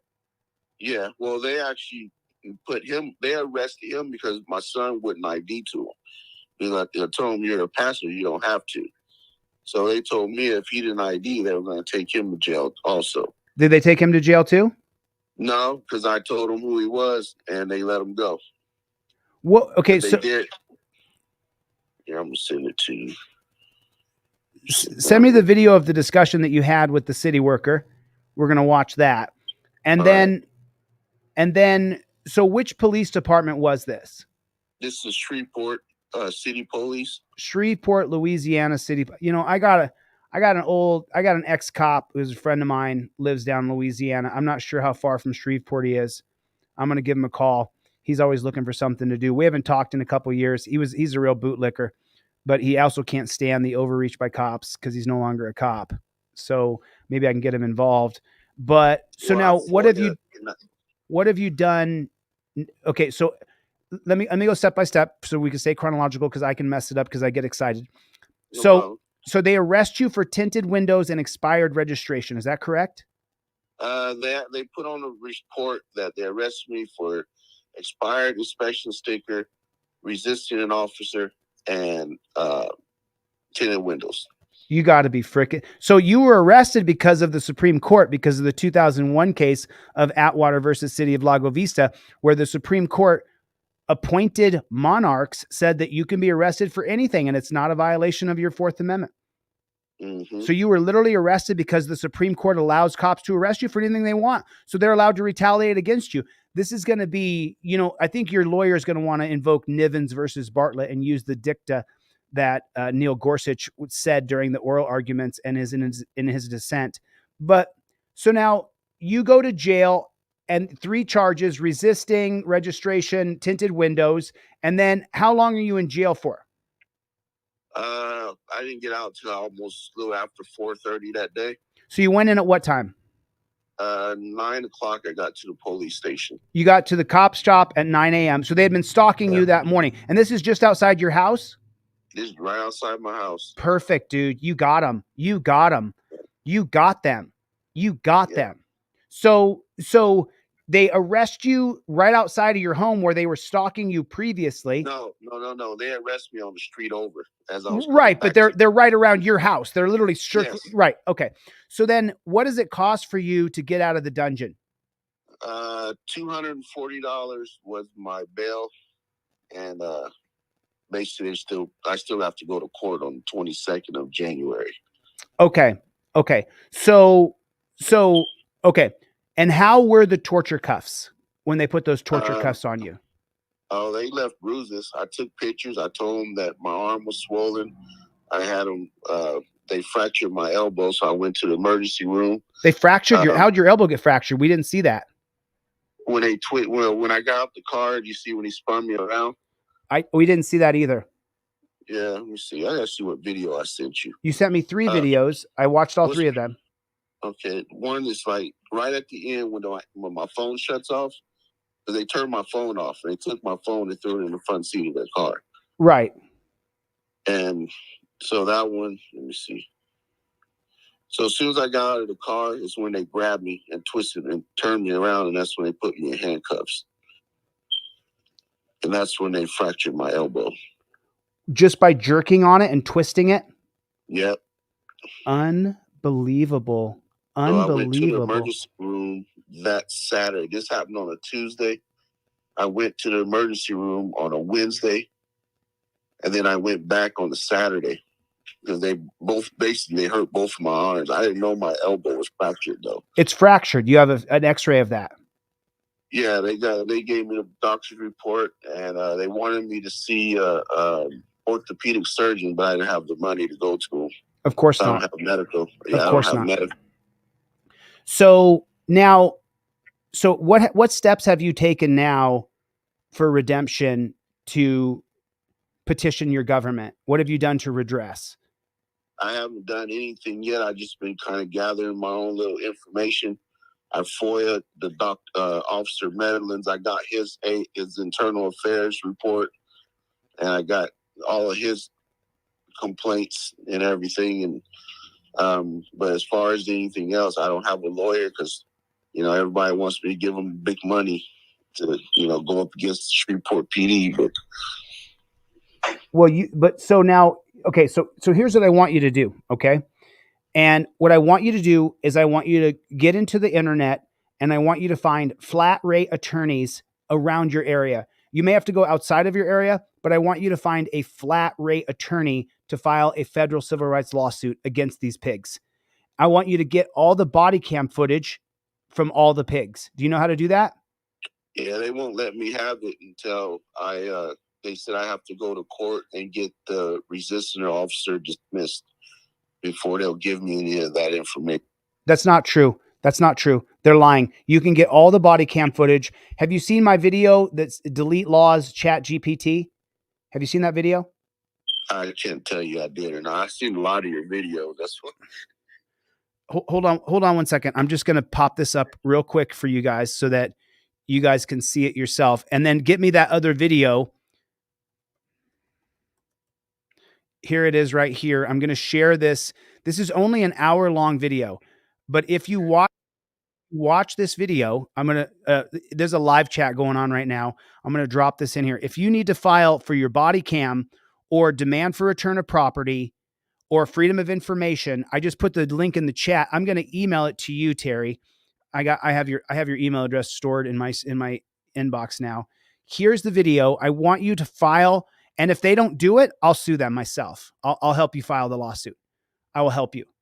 But what we need to do right now is we need to find a flat rate attorney in Louisiana in Shreveport, and we need to hire that flat rate attorney. It's going to cost between $2,000 and $3,000 for the first down payment, and then there'll be a couple more payments after that. But I need to talk to that attorney because I have a team of people who help me. And so I'm going to see if some of those people will help out too. But I imagine, what do you do for work? I'm a car salesman. You're a car. Oh, I've sold cars before, man. You work on a lot, 70 hours a week. It's a lot of work. Yes. It's a lot of work. So send me the information and I'm also going to file. Does Louisiana have any funky laws like Tennessee where I can't file for body cam footage if I'm not in the incident? No, because I tried to get it for my son because they never arrested him. And they told me at the city attorney's office that I can't have access to the body cams, the squad car video, or the dash cams until after we go to court. And I asked him, I said, well, that is not true. Myself? Who told you that? Yeah, the city attorney. He's lying. He's absolutely lying. Yeah, wow. So the only thing I was able to get was off the arresting officer's internal affair report and all of the complaints against him. But they didn't give me the whole file because they said a lot of the stuff they had to redact. So I don't know. Why do they have to redact anything? That's all they told me. They said they have to redact it so that you can't hear their plotting and planning and their collusion for tyranny. That's why. Yeah, but he's a problem officer. And who's he? What's his name? Officer Rodney Medlin. Medlin. There were six officers there all together. Send me all their information in an email. Send me their names, their badge. Send me everything you know of. You may not have it all, but then, Michael here in the chat, Michael Hiller, he just had a very, poignant point. Who's got $2,000 or $3,000 just laying around? Unfortunately for you at this point, you have to fight. I will help you. I will help you. I will help you fight. Raggle Monkey is here, everybody. Love this channel. Go over and support this man. Love Raggle Monkey. So I'll help you raise the money. I'll help you do it. But you're going to have to work with me. You're going to have to hustle with me because I'm a real go-getter, So I'll help you. we'll raise that $2 or $3 grand. You need to find a flat rate attorney. Okay. Alan Hubbs is in here. He's fighting back. He's suing them. Alan Hubbs shot the police, shot them doing an illegal speed trap in North Carolina, then found out that they had been writing illegal tickets and all kinds of stuff. And now Alan Hubb is suing them. And so I wish I could help Alan more, but Alan's not going to stop. He's going to sue the shit out of these cops, and he's not stopping. His stalking charge was just dropped. So No. let's do this. Let's go a step at a time. First, email me those videos that you have as soon as you possibly can. I don't know if you'll get it during this live, but I would love to show them. And then after that, get on the horn and start calling flat rate attorneys. And you have to ask those flat rate attorneys, are you going to fight? You're not going to just want to throw the towel in. You're going to want to fight. You're going to want to fight through this. You have to really voir dire them to make sure they're going to work on your side. You know?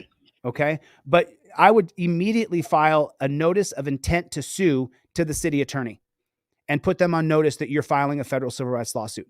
And then when you see a pig, the moment you see the pig, you pull your camera out and you tell us what is going on.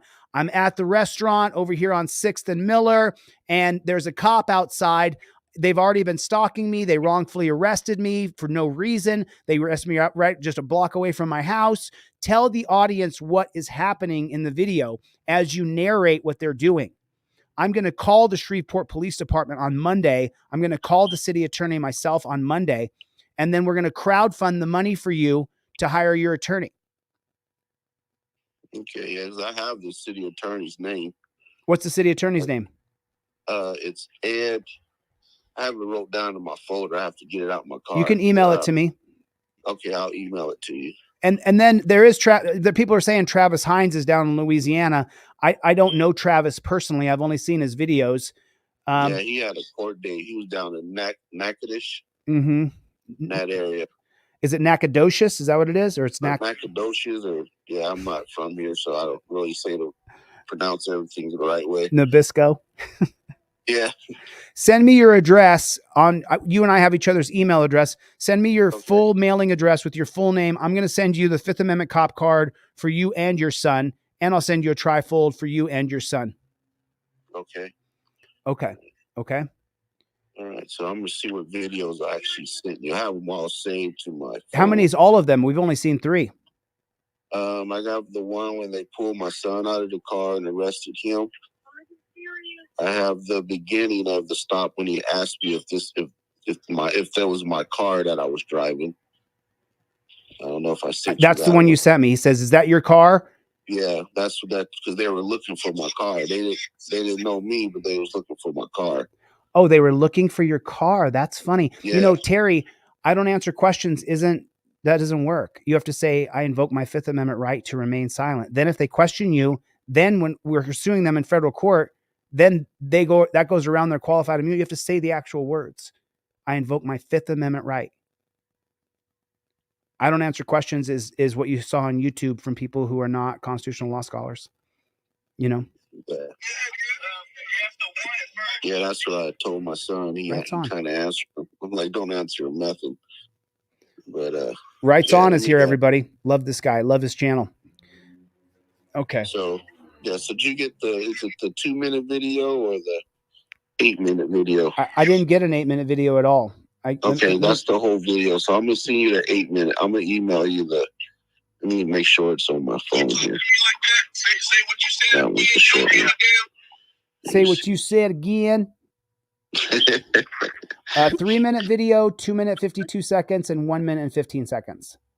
All right, yeah, I'll send you the 8-minute one. This one actually, that's a 9-minute video. That's the whole video. You could send me the 9-minute video and the 8-minute, whatever videos you have, and then send me the conversation that you had with that city worker who your son called and turned in for unlawfully towing people's cars. What about the other people around there who had their cars towed unlawfully? Do you have any of their contact information?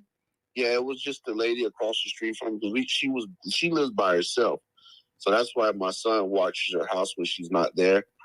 And the city worker had a tow truck backed all the way into her yard. That's why he went out there. He never went into the yard. He was just in the middle of the street. And that's when the worker came out and was trying to fight my son because he was like, it's not, you shouldn't be doing that. And trying to fight your son. Oh yeah, he was trying to fight him. He got in his face, and I'll send you the video when I was talking to him. That's why I really confronted him, because I'm like, dude, you sitting there trying to fight my son, and then you told him you were going to come back and tow my cars out of my yard, and that's when I made the complaint. Wow, dude. Wow. Yeah. So this guy not only was towing your neighbor's cars unlawfully, then when he was checked by your son saying, what the hell are you doing? He tried to fist fight him. Then when you confront the guy, then he calls the cops on you. Yes. And that's why I was trying to get his phone records, and I called his supervisor and she hung up on me. And I was trying to get a meeting, because they actually had a meeting with the director of the city, and they were trying to blame my son for the whole thing, saying if my son had never went out there, he would have never had anything to say. And so they were, but he won't talk to me now. I tried to make an appointment to go in there and talk to him, and they won't even talk to me now. Wow. No, they're not going to talk now. And as soon as you give the notice of intent to sue, I think before we file the notice of intent to sue, let's get all that body cam footage. Did I send you the video? Check your email. See if I sent you. Okay. So that ChatGPT video that I made, and that teaches you how to file demand for return of property, that shows you how to file for your body cams. Just follow that. Use ChatGPT and follow it. If you get stuck at all, okay. I've kind of made it a hard rule for myself that I don't do people's paperwork. So I can't do your paperwork. But there are people who help me that would probably be willing to spend some time with you if you get stuck. But it's really paint by numbers. You tell ChatGPT what you want, and it does it all for you. I teach it in a 1-hour video. You'll learn. And then once you learn this, you'll never need to ask me or anybody else to get your property back or get body cam footage ever again. So make sure you get that. Yeah, because I wanted the footage from the back of when they had me in the back of the police, because he didn't want to seatbelt me in. And I asked him, I said, isn't it part of your policy to seatbelt up, somebody in custody when you're driving? And he told the other guy, he said, I might seatbelt him in. If you want to stop and do it, you can. So they actually had to pull over to seatbelt me into the back of the car. So, I want to get the video from the back of the squad car, and also the dash cam video. Well, you know why they didn't want to put you in a seatbelt is because they wanted to slam on the brakes and break your face. That was what and I knew that. That's what their plan was, Terry. They do it all the time to people. There's several people in Ironton, Ohio, who told me their story, and all of them were afraid for me to release their audio. But there's several people in Ironton, Ohio, where the cops put them in the back seat, and then they would punch the gas and then slam on the brakes, and it would smash their face on the plexiglass between the front seat and the back seat. It's very normal. Cops do it all the time. So I'm glad you said something out loud. And there's cameras in the backseat of those cars? Yep, they have cameras in the backseat. Oh, dude, I can't wait. Not only will we help you hire your lawyer, I'll then crowdfund the money for your $402 federal civil rights lawsuit to be filed. Yeah, because he was talking he was saying a whole bunch of stuff while he was in the car. I had him going. And I was voicing my opinion on it too. Good. So I wasn't quiet about it. And I don't blame you. I talked, he just, his ego wouldn't let him not talk. Mm-hmm. So we got a mile of work to do here, Terry. But I'm in it with you. But just so you know, let me give you some fun facts here. More than 50% of people quit halfway through the process, and a good portion of people who I help will later turn on me and blame me, disparage me, say horrible things about me. Nah, so there's nothing I can do about it. It's not my fault this happened to you. I'll do everything I can to help you outside of practicing law without a license. I'll do everything that I possibly can to help you. But it's up to you to really do the legwork. I'm going to help you with the money. I'm going to help you with your attorney. I'm going to help you with the city attorney. I'm going to help you with some of the processes. But in no way, shape, or form am I going to behave as your counsel or be your lawyer. I'm just going to help you with the money and the process. is what I'm going to do. And then I'll crowdfund that money for you. Yeah, and I completely understand that. And I wouldn't expect, I'm not worried about turning on anybody. I reached out because I'm basically at a standstill right now. I don't know where to go from this point. Well, now you're going to watch that ChatGPT video. You're going to file for the body cam footage for all of it. And then the reason why I wanted you to file a letter of intent to sue, which you can also learn on ChatGPT, I want you to file a letter of intent to sue. And in the letter of intent to sue, I want you to tell them that I believe it's called the Digital Preservation Act. I can get you the exact acronym it is, but they have a duty to make sure that all of the digital video created is preserved. I can't remember the name off the top of my head, Digital Preservation Act or something like that, where they have to. So that's why I want to file the notice of intent to sue. But as soon as we file the lawsuit, and by the way, just so you know, I sent the guy the video. I sent a guy in Arizona my ChatGPT video. He not only filed his body cam footage, filed his demand for return of property, he then wrote his lawsuit using ChatGPT exactly as I taught.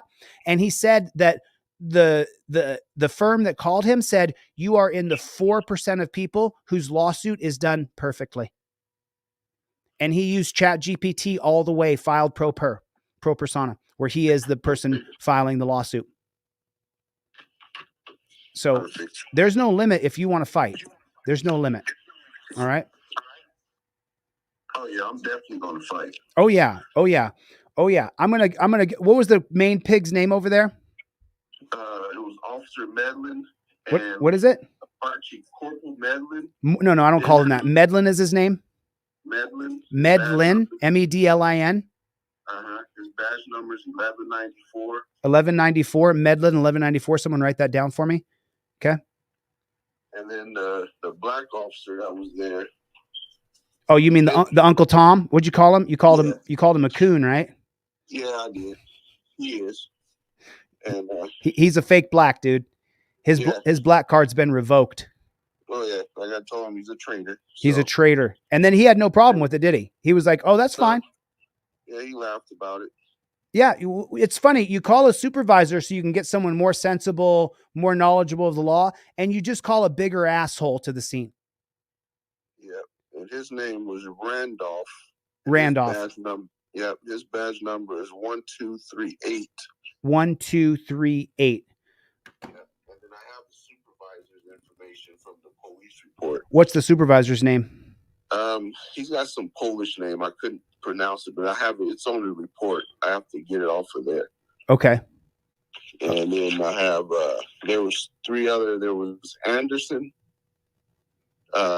Daly, Schultz. Email me all this so I have them all, because I won't remember all of them. What I'm looking up right now is that's going to be the Shreveport Police Department. Yes. That's correct. Yes. And I have here, I got the Shreveport Police Chief's Office. I got the Shreveport Police Department open 24 hours. And that's at 1234 Texas Avenue. Is that the one? Yeah, that's it. Okay. So the Medland and Randolph. Okay, cool. All right, yes. Terry, you got a lot of work to do, man. I'll help you the whole way. Yeah, and I'm working on sending those videos. I got to save them to my drive, and I'm going to send them to you. Okay. Thank you. I appreciate your time. Let's talk again soon, Terry. All right. Thank you for calling. I appreciate it. Anytime, brother. I'll talk to you soon. Okay. Flat rate lawyer. Flat rate attorney. Got it. Okay. Okay. Later, my brother. Thank you.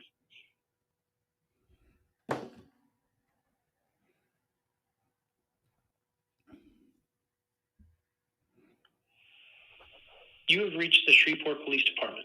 If this is an emergency, hang up and dial 911. For other offices, please listen to the following menu. Once you have made your selection, please stay on the line and your call will be transferred. For questions regarding school zone speed enforcement, press 1. For the jail, press 2. To make a police report or request an officer, press 3. For the patrol desk, press 4. For warrants, press 5. For impounded or towed vehicles, press 6. For the Detective Bureau, press 7. For recruiting, press 8. For police personnel, press 9. For the Narcotics Bureau, press 10. For ABO cards or fingerprinting, press 12. To purchase a crash report, press 13.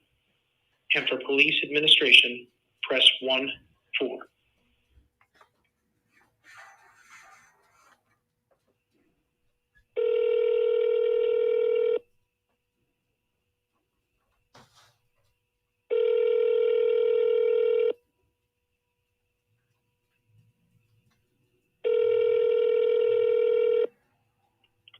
Shreveport Police Patrol Desk. Patrol desk, is there a supervisor in charge on duty right now? Someone that can talk?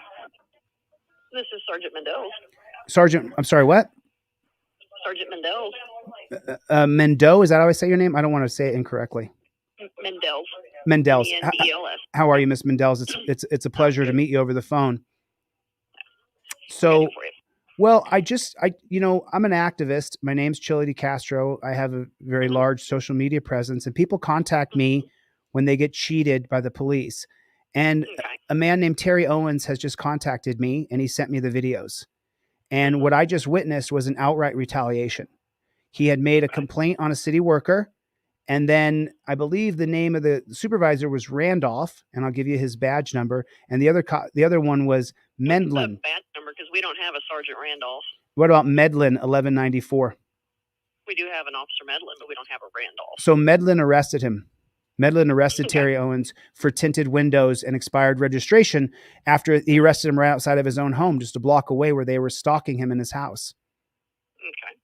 Did he file a complaint? I mean, he can file a complaint, but more than that, what he needs to do, because I can't discuss that over the phone. If he wants to file a complaint and he feels that the officers were doing something illegal or immoral or they wrongfully arrested him, ma'am. File a complaint. Well, if he had a violation, it's not a wrongful arrest. He can't be arrested if it's a violation. Right, So because that's the two. Like they handled it correctly, then he can file a complaint. Well, this is retaliatory, though. This was up here, and I'll give him. Well, it's not retaliatory. If he committed a violation, it's a violation. No, they stalked him outside of his house, ma'am. Listen, I'm a journalist. Everything I do is on the record. Then have him call and file a complaint. Because you can be a journalist and do a story on it. It's not going to change unless he does something about it. No, my story's on you. My story's on your department. My story's on you. Well, then do your story, but he needs to file a complaint with IAB. And that's the end of it. Okay? That's all right. You have a nice day. Thank you.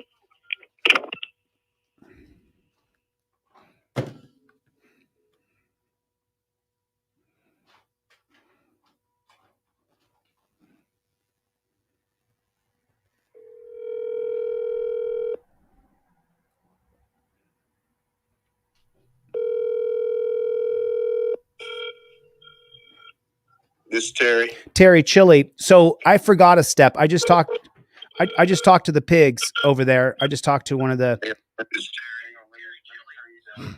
Go ahead. You can turn me down.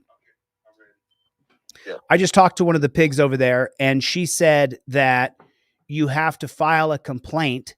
So you have to file a complaint with the same pigs who arrested you. It'll go nowhere. They said that you have to give that to the Internal Affairs Bureau, which is called IAB.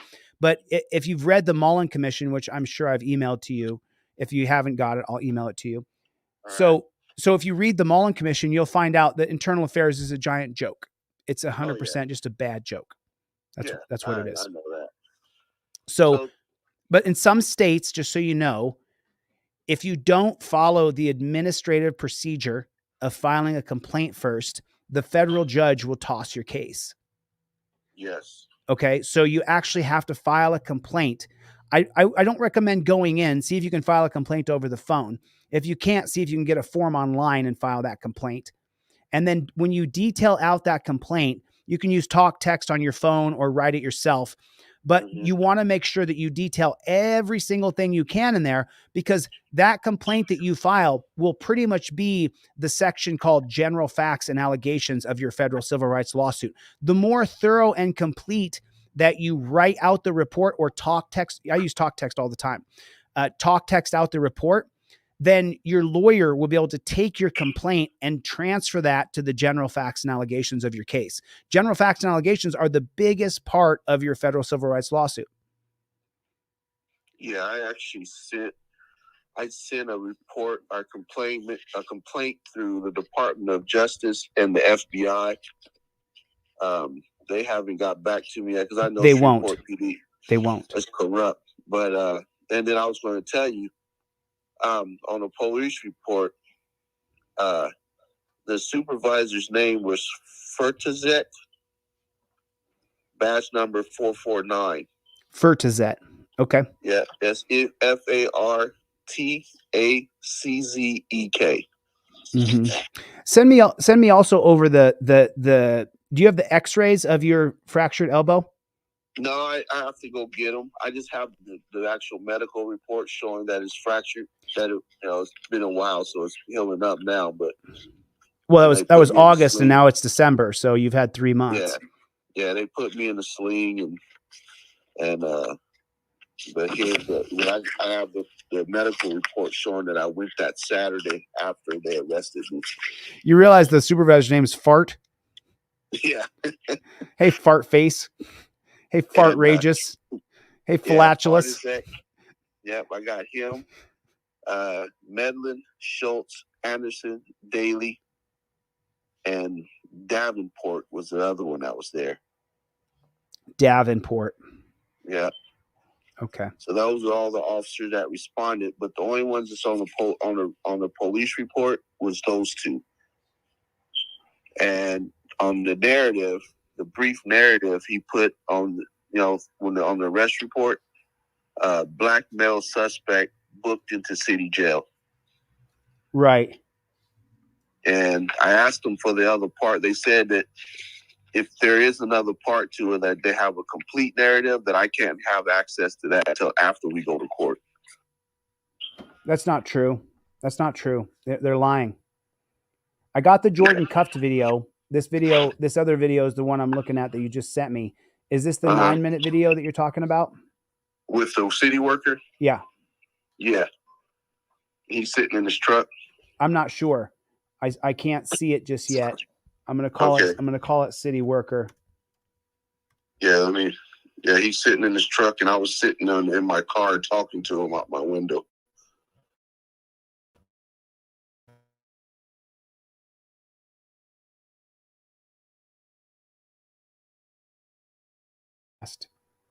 Okay.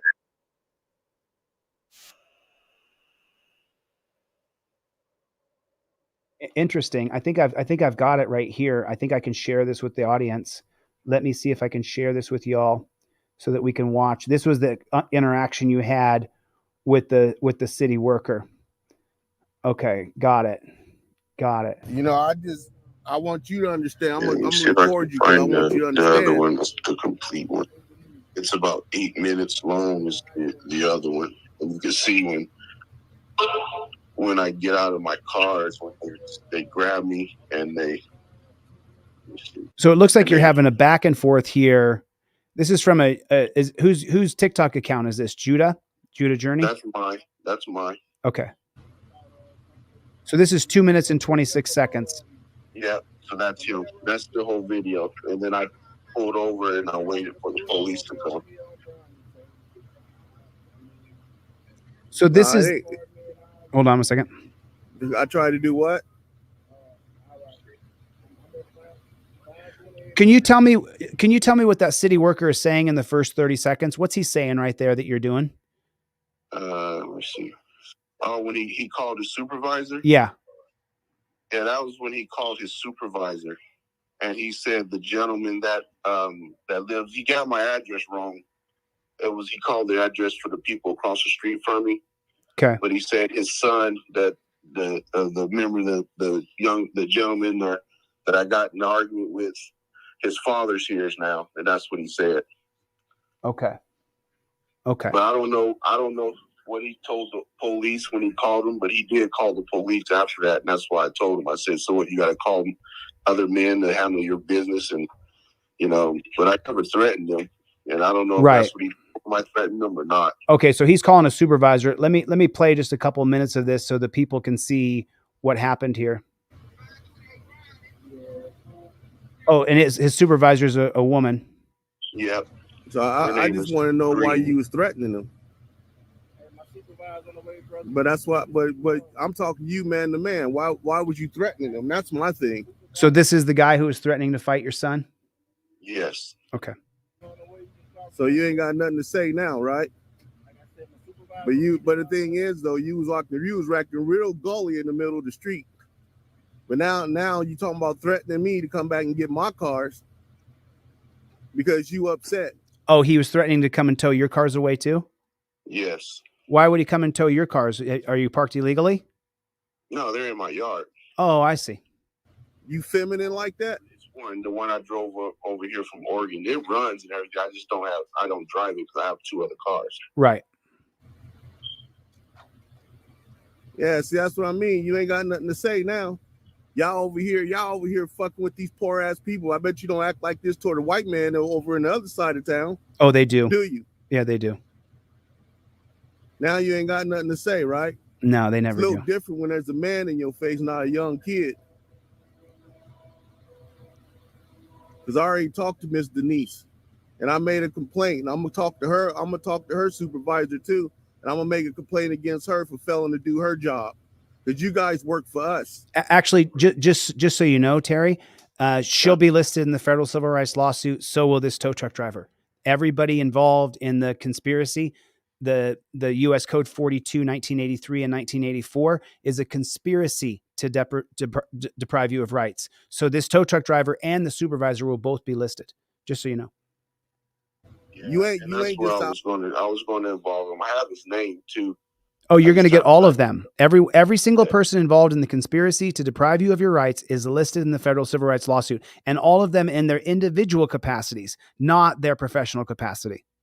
Out here as a role player, you work for the city. You work for us. We pay your fucking bills.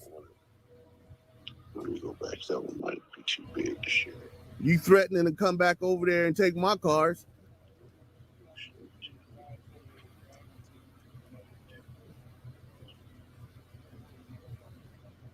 So now, what was that? Now you calling the police like a little bitch?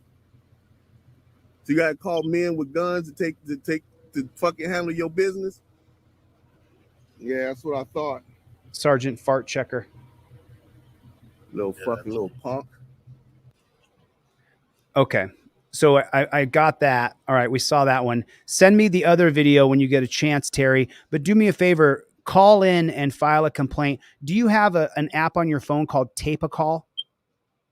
I have it on this phone that I'm talking to you. Okay. So when you call there, you just tell them everything I do is on the record.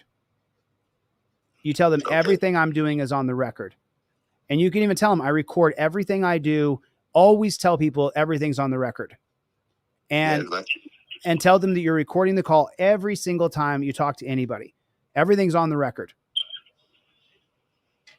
Okay. Just to cover, I'm not sure if Louisiana is a 2-party consent state or not. So it is a 2-party consent state? Yeah, I'm sorry. Yeah, as long as you tell them it is, yeah. Right. That's fine. And then, by the way, for them to do anything about that, there has to be damages, and you have to actually do something malicious, and you have to entrap them. There's all kinds of things besides just, oh, you recorded a phone call. It's far more than it's. If it was just that simple, then I would be arrested 100 times over again. You actually have to do something malicious or defraud or defame them or publicly humiliate them or anything like that. So there's all kinds of things that have to occur. You can't just be, it's because these lawsuits are going after the largest organized gang on the planet. Poppy got it exactly correct. Exactly correct. All right, Terry, I'll let you go. I'll hit you back shortly though. Okay. I'm going to keep on talking about this for a little while longer. You're more than welcome to come on. I'll send you a StreamYard link and we'll talk more. I'm watching you right now. I just turned you down so it wouldn't echo. Well, thanks for sending me the video because now I'm going to help you. I want to see your video. You know, typically, just so you know, Terry, you emailed me previously though. I got an email from you. How long ago? I probably did. It was probably because in my email box I have more than one email from you, and so when you sent me your video, I was like, "Well, I've heard from him before." Yeah, 8/22. Yeah, that was when it happened. The same day it happened. Right. So you emailed me on 8/22 and you mentioned this to me. And then when I got your email again, I remember everything. So I remembered your name, and then I was like, well, let me just look at his video. So I looked at your video, and then I was like, wow, they really railroaded you. Pistol Pete Rex is here. All right. All right, listen, I better jump. I'll talk to you soon, okay, Terry? Okay, later, brother. Listen, y'all, listen to me. You can't blame Terry for what happened to him. What you can do, though, is you can take the minimal precautions with pigs. Terry insulted the pig and called him a snaggletooth. The pig then said, I'm going to arrest you, because the Supreme Court allows them to arrest you for any infraction of the law. The Supreme Court does not allow them to stalk you at your house, wait for you to leave, pull you over for no reason, and then arrest you. And that's where these cops in Shreveport, Louisiana are screwed. They are screwed. However, if you had followed the step-by-step, number one, cop cited, I invoke my First Amendment right. First Amendment, Turner versus Driver upholds your right to film police. Number two, cop approaches and says alleged infraction or questions you in any way. What you do is in the yellow. Give the cop all required documentation. Registration, proof of insurance, give them all of that. And then you say, I invoke my Fifth Amendment right to remain silent. The Fifth Amendment's unequivocal. Cop loses qualified immunity for questioning you. Cop says, step out of the vehicle. You say, okay, fine. I do not consent to searches or seizures. You get out because the cop believes you're armed and presently dangerous. Number 4 on the cop card. Cop asked to search your vehicle. While filming, you can give consent and then revoke it by stating, I revoke consent, stop searching my automobile. Fourth Amendment is upheld in the 1991 case of Florida versus Gemino. You have the right to revoke consent. Cop says he smells Mary Jane. This case law only applies to states that sell medicinal or recreational Mary Jane. While filming, you say to the cops, smell is not probable cause. The 2021 case of Commonwealth versus Barr says smell is not probable cause. Number 6, cop says he's calling in a canine dog. While filming, you show this card or state, extending the stop violates my rights. The 2015 case of United States versus Rodriguez. Cop cannot extend the stop to call in a canine without reasonable articulable suspicion.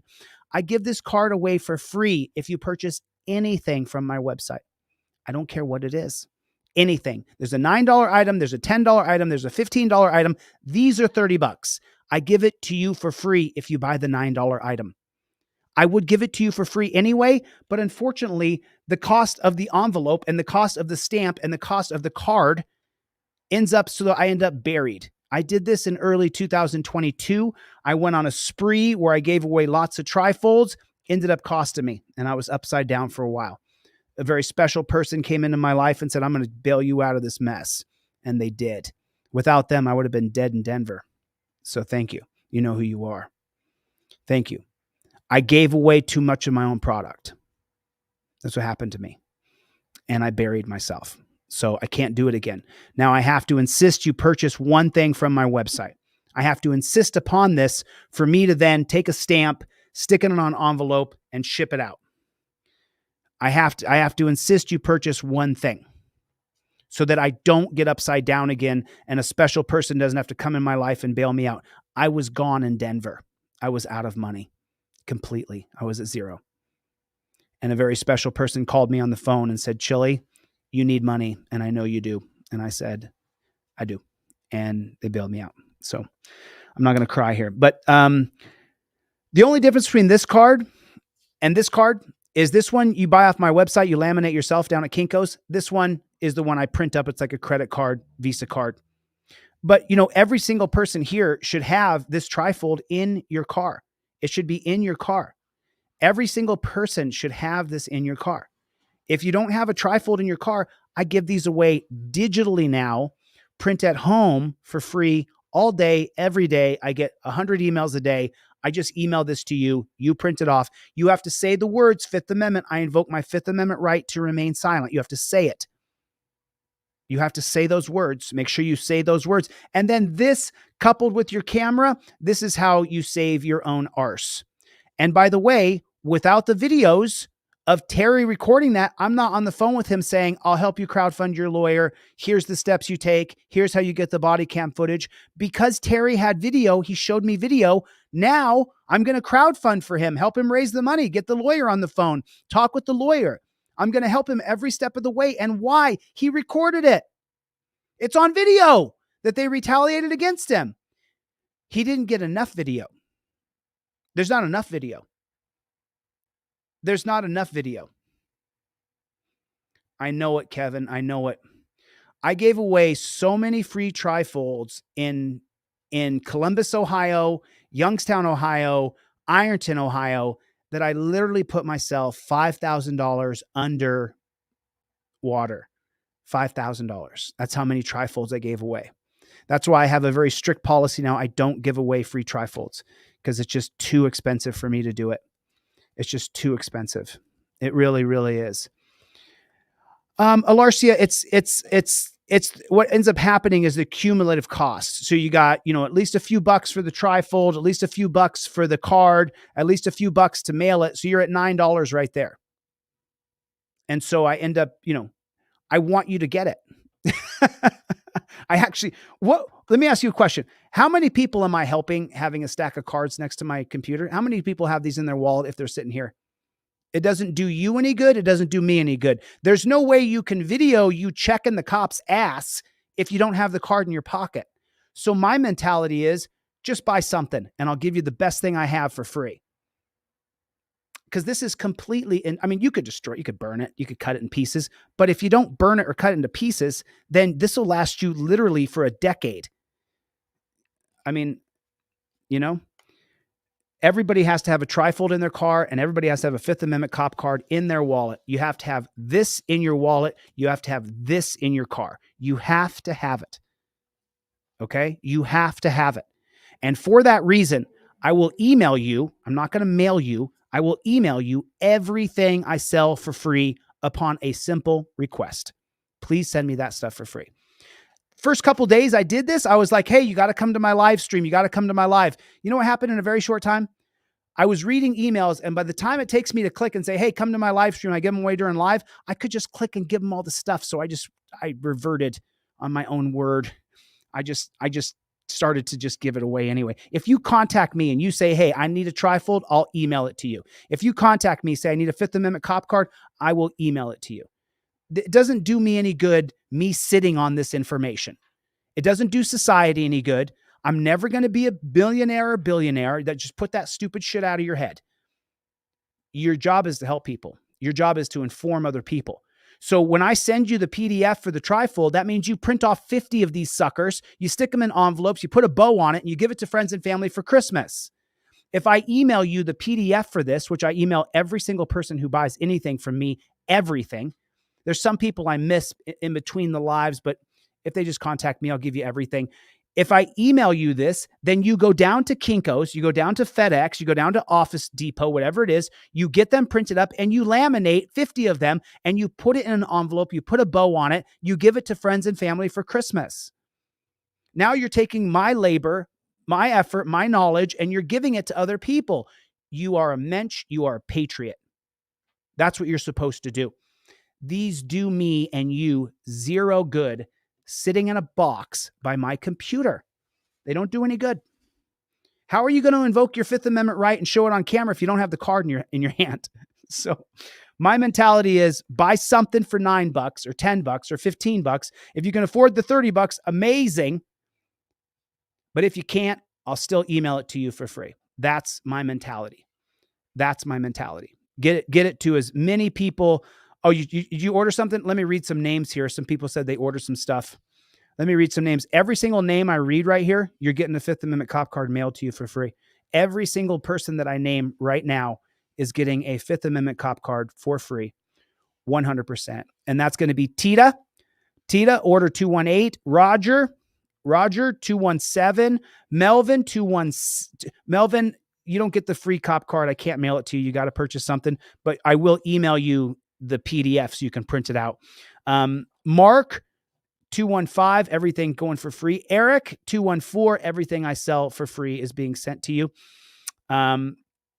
Sean T 213, everything. Eric W 214, Jeff 212, everything I sell is being emailed to you, and I'm mailing you the Fifth Amendment cop card.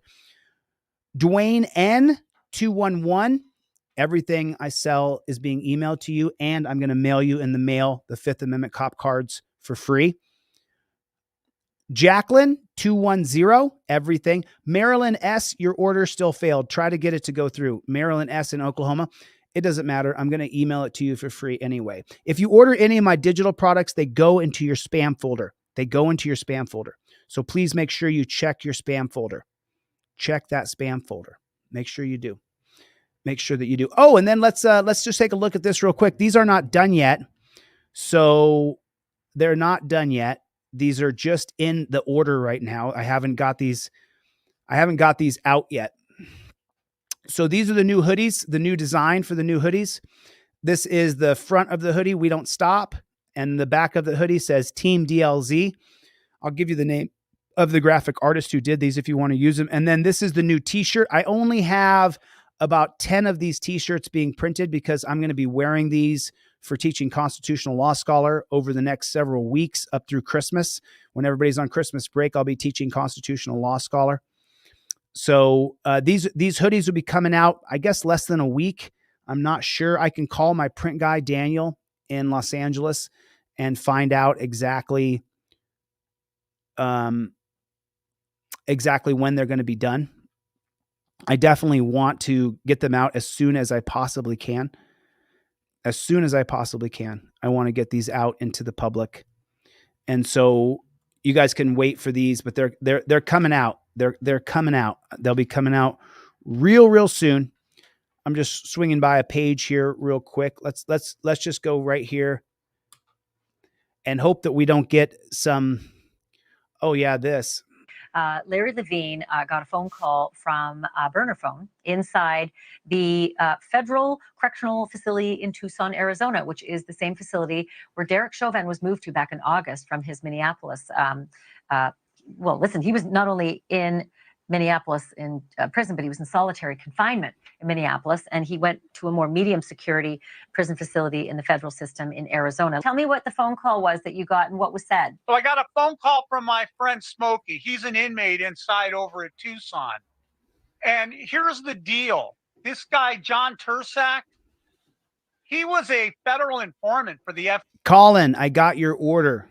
Colin D 209. I just got your order. FBI like in 97, 98. And he cooperated in a huge Mexican mafia investigation. There was like 40 people. Now, he picked up a grip of time himself. The guy's been locked up for what, 20, 22 years? Well, he's 30 months to the gate, as they say. He's 30 months to getting out. And he planned this. He's terrified of getting out because they say there's a contract out on him. So he wanted to stay inside the prison. And this is why he did this. He's a white guy. He's not affiliated with Black Lives Matter. He's not affiliated with the Mexican mafia. They would like nothing more than to kill him. And this protective custody stuff, Tucson Medium, I mean, he's not PC. He has run of the yard. There's different kinds of federal prison, although having like minimum, low, medium, and high, they have something called a dropout yard. And a dropout yard is where they put people that are like sort of protected, but they're not. The staff can't be everywhere. It's like RJ Kelly, he's sitting in Butner, North Carolina as a sex offender. That's a dropout yard. See, I call it a job not quite finished. So they're real careful about who they put in these places. You know, what's his name? Tursak, he really hadn't gotten any trouble while he was there. But he wanted to be high profile and he wanted to stay in prison, which I understand his reasoning. Hold on just a minute. Let me say something here real fast. Okay. We don't know why he stabbed Chauvin. Let me tell you what happened to me when I was in jail. I was in Twin Towers in LA County for a week, charged with 5 felonies, equaling over 20 years in prison for the 5 felonies combined. I was innocent. The moment I went into the jail, me llamo Jose Maria DeCastro. The moment I went into the jail, it was 4 o'clock in the morning, 4 a.m. The place was dead quiet. Everybody was asleep. I walked into the Twin Tower jail bunk, and there was maybe 150 men inside of this bunk. And when I walked in, I had just been arrested. I had just gone through the torture cuffs, through the abuse. It was closer to 5 because they no-knock raided me at 3 a.m. They had me in jail by 5 a.m. And when the no-knock raid happened, that was one level of terror. When I went into the bunk, a guy walked up to me when I went in there. I had a blanket. I was wearing a jumpsuit. They dropped me off, took my shackles off, walked me in the cell, locked the cell behind me. And a guy ran up to me and said, "Yo, who you with?" I had no idea what he was talking about. And he said, "Who you with?" And I said, "I'm in jail. I don't know what you're saying." And he grabbed my wrist and he looked at my name and he said, "Oh, Jose Maria." He said, "You're with us." He said, "Come here, I'll give you a bunk." I had no idea. He walked me over to the bunk. He took my mattress from me, put it on the top bunk, said, "You sleep up here." Then he opened up his hand and he had 3 packs of peanut butter and an apple. He said, "Here's some peanut butter and an apple in case you're hungry. And here's some water." And he gave it to me. It wasn't water, it was milk. It was a little tiny milk. And it was warm. So I didn't drink it, but I was really hungry. And so I ate the peanut butter and I ate the apple because I was starving. I had been no-knock raided. I hadn't ate since yesterday. And the next morning when I woke up, they said, "Yo, come talk to us." The same guy who dropped the bunk off to me. And I go and I sit with a group of Mexicans and they say, "Yo, your name in here is Hollywood." I said, "Excuse me?" And they said, "Your name's not Jose in here. We'll call you Hollywood." I said, "Okay." And they said, "You're with us. You're with the Latinos. Your name is Jose Maria. You're Latino. You're with us." And they said, "Anything that we ask you to do, we need you to do. And in lieu of that, what we're going to do is we're going to provide you with protection and food, and you'll get your phone privileges, and you'll get all these things." I had no idea what I was signing up for. No clue I was joining a gang. 4 days later, they gave me the tour that morning. You go pee in the pisser, you go poop in the pooper. You don't pee in the pooper. 4 days later, at 3 o'clock in the morning, I went to the bathroom and I went pee in the pooper. It was an outhouse pretty much. And so I peed in the pooper and I went back to bed. At 6 o'clock in the morning, 4:30 in the morning, when the chain gang starts and they start getting the people ready for court and shackling them in chains, the same guy called me over and said, "Hey, Hollywood, come over here. We want to talk to you." I said, "Okay." I walked back to the similar area I was last time, but this time all the bunks were put together. There was blankets hanging over a group of bunks that had been put together. And they opened up the blanket and said, "Get in, Hollywood." And I entered inside of there. And in there was 20 Mexicans in a circle. I didn't know what was going on. And Shorty, who was 20 years old, and he was in charge of the Latinos in the cell block. He was the head of the gang. He said, "Hey, Hollywood, sit in the center of the circle." I said, "Okay, I don't know what's going on here. I'm pretty freaked out." The same people have been giving me peanut butter and giving me extra milk because I would only drink the milk and eat the peanut butter. I wouldn't eat anything else, just peanut butter and milk, peanut butter and milk. They said, "Hey, Hollywood, sit in the center." I said, "Okay." I sat in the center. And then Shorty said, "Hey, Hollywood, Lil Ray said that he saw you go pee in the shitter last night. Did you go pee in the shitter? We told you you only go pee in the pisser and you go poop in the pooper. You don't pee in the shitter. But Lil Ray said that he saw you last night. Did he see you last night peeing inside the pooper?" I didn't remember. And I said, "I probably did." I said, I don't know the rules. I'm not used to it. I didn't know it. I'm sorry. I made a mistake. And Shorty says, okay, guys, Hollywood has admitted to breaking the rules. Who says we knock his fucking teeth out right now? Let's take a vote. And around the circle, starting to Shorty's right, the first guy raises his hands. Let's knock his fucking teeth out. Then the next guy raises his hand. And then the next guy raises. It goes all around the circle. All 20 Mexicans raise their hands that they knock my fucking teeth out. And it got back to Shorty. He hadn't voted yet.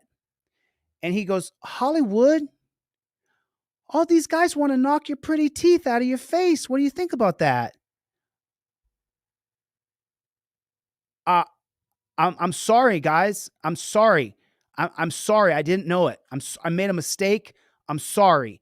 You know, you are in a pit, in a dungeon, and there's 20 men who are going to jump you. You all of a sudden, look at the goosebumps coming up on my arms. You just, all of a sudden, you become you're more than willing to acquiesce. You're more than willing to apologize. You're going to get jumped, and the guards outside want to watch it. They want to watch you get the hell beat out of you. They'll come in before you're dead, maybe. So I started apologizing. I'm so sorry, guys. I made a mistake. I didn't mean to. And then Shorty says, Hollywood, they want to knock your teeth out, but I'll tell you what I'm going to do.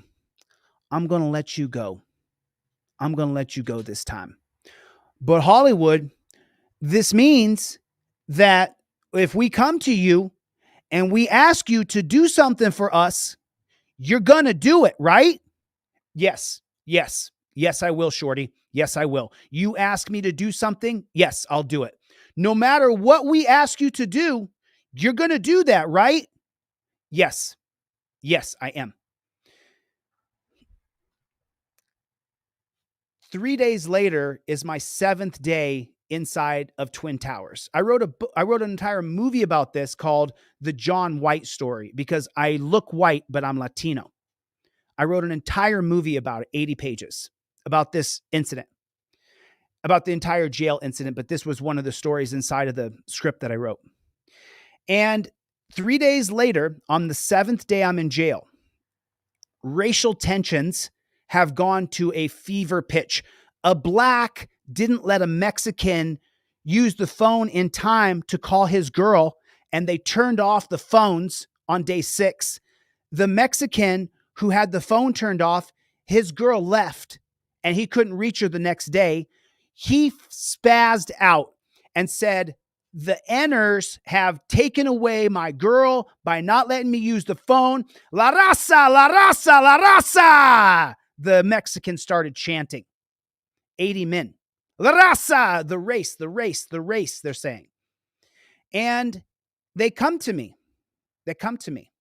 And on the black side, the blacks are doing their pump up, almost like Hawaiians, how they do the warrior walk, the warrior chant before they war. The blacks are doing their pump up. The Mexicans are doing their La Raza. And I'm on the Mexican side because when I went to jail, they looked at my name and said, you're with us. I didn't know what I was signing on to. They come to me on the 7th day and Shorty says, hey, Hollywood, listen, we're going to fight the blacks. But what we need you to do is we need you to go and take out Killer. Killer was the head of the blacks. And at the time, I was 27 years old and I was just jacked. I mean, my ears were still mangled. I hadn't had surgery yet. So I had surgery on both of my ears to try to get rid of the cauliflower. And so they come to me and they say, hey, Shorty. Shorty says to me, hey, Hollywood, you're going to be what's called the torpedo. And there's, 8 guys behind him. And I say, what's that? And they say, when we tell you to, you're going to run in. And the first thing you're going to do, you're going to take out Killer. That was the nickname for the head of the black guy. The black guy, who was the head of the black gang, that day when the Mexican was freaking out about his girl leaving and he didn't get to talk to him, the black guy named Killer, you know how you hear all these jail stories and blah, blah, blah. Well, Killer went over to the metal pole in the middle of the room, like it's a 4-inch thick metal pole like this. When that Mexican was freaking out and rounding up all the other Mexicans that the blacks didn't let him use the phone in time. And Killer starts kicking the metal pole with his shin. Like something out of a freaking Jean-Claude Van Damme movie. He's kicking the pole with his metal. I'm like, Kong, Kong. I'm talking full on kicking it. So I'm thinking to myself, I saw him kicking the pole earlier. I know a lot of stuff in fighting, but he's not a wussy. He's not a wussy. And so when they come to me and say, we need you to go flying over there and attack Killer when we give the word. What am I going to say? I said, okay, shorty. Okay. Because if I don't, they're going to kill me. They're going to kill me. They're going to stab me like they're going to kill me. And so I'm stuck between a rock and a hard place. So Shamu comes over to me. Shamu's the other white guy, white looking guy who's been indoctrinated into the Latino gang. And he says to me, Hollywood, here's what's going to happen. He'd been in jail for a while. He said, when you go flying in and you start fighting Killer, his lieutenants are going to step to the front and they're going to start stabbing you from the side. So when you go in to fight Killer, strike and back out. Strike and back out and look to your sides because they're going to be coming in with knives.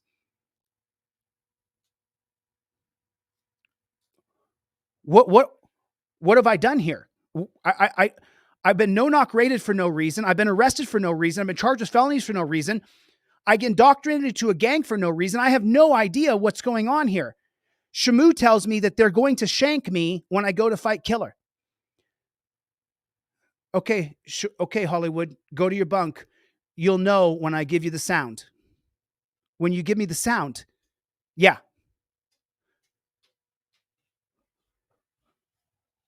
Okay. I mean, it's just right. So I'm laying there. I'm getting ready. I'm mentally preparing that I'm going to die. If I don't go in, the people behind me that are with me will kill me. If I go in, there's a good chance that I die. And this is about 3 o'clock in the afternoon, 4 o'clock in the afternoon. The jail cell, the entire cell with 150 men, dead quiet. Not a single word. The bunks have now been aligned so that they can lock they can put the blankets over both sides so you can't see who's the left side, the right side.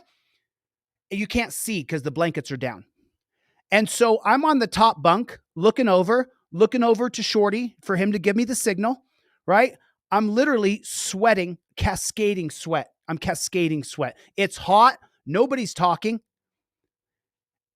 And I hear, DeCastro! I look up. It's the guard. You made bail. Get your bunk. Let's go.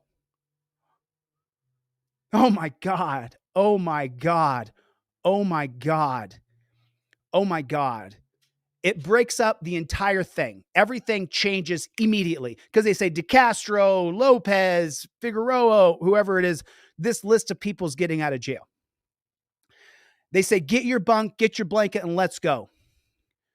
So the 6-8 guards come in. You know how they come in and they got guns and they're pointing them at everybody.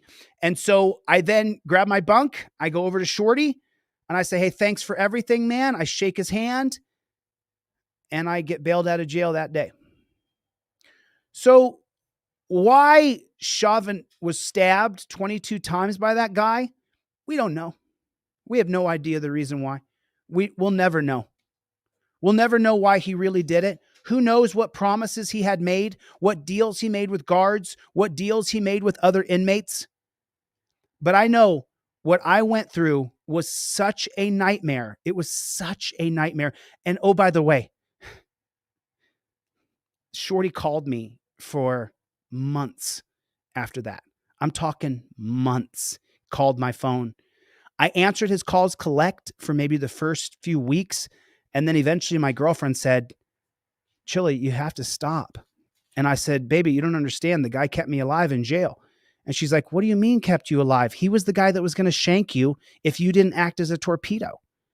And I was like, but you just don't know. You don't know.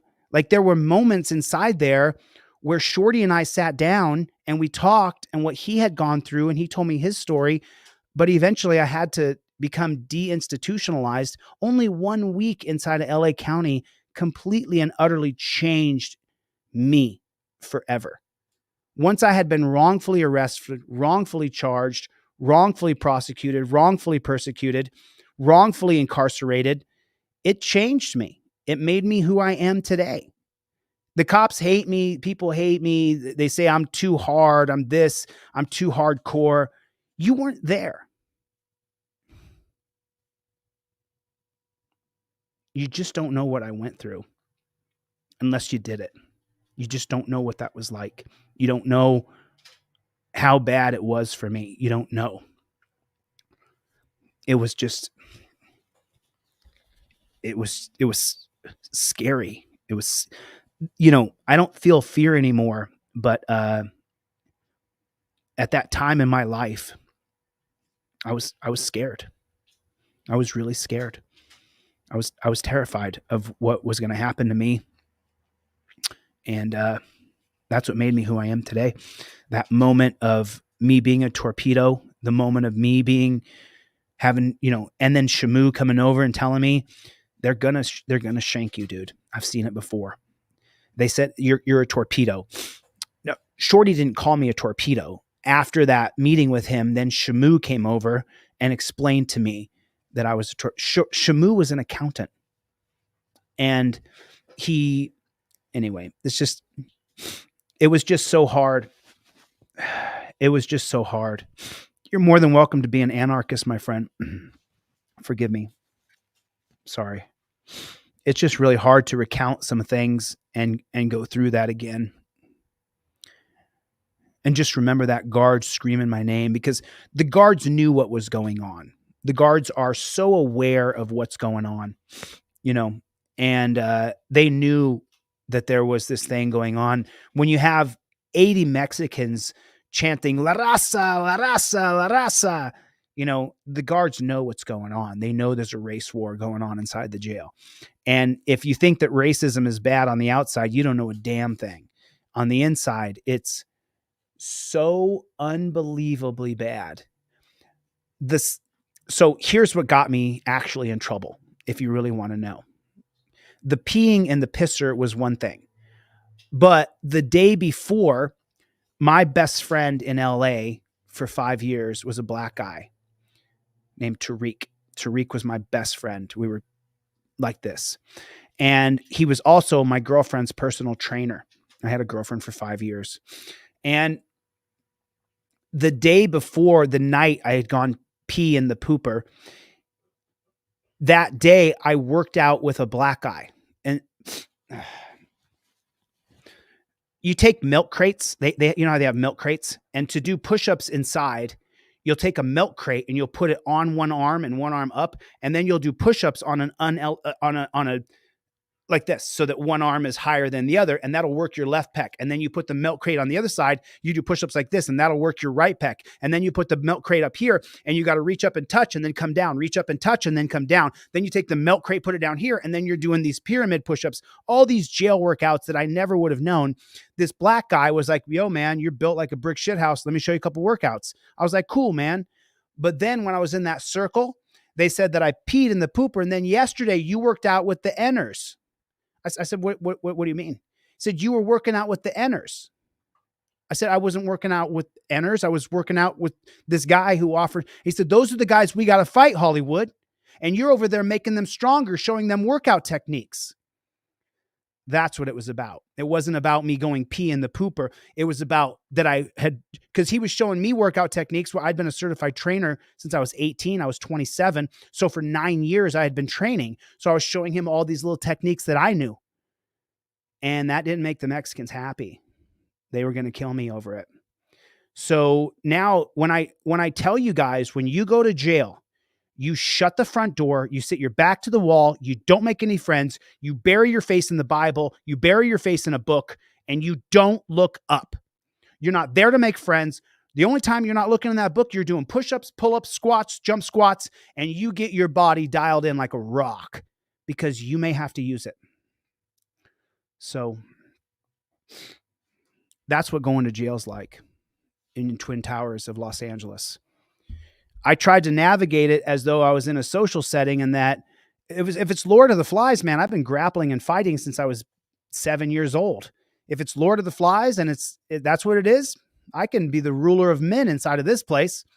That's what I thought. No, because when there's 20 guys standing behind you and they're going to jump your ass. No.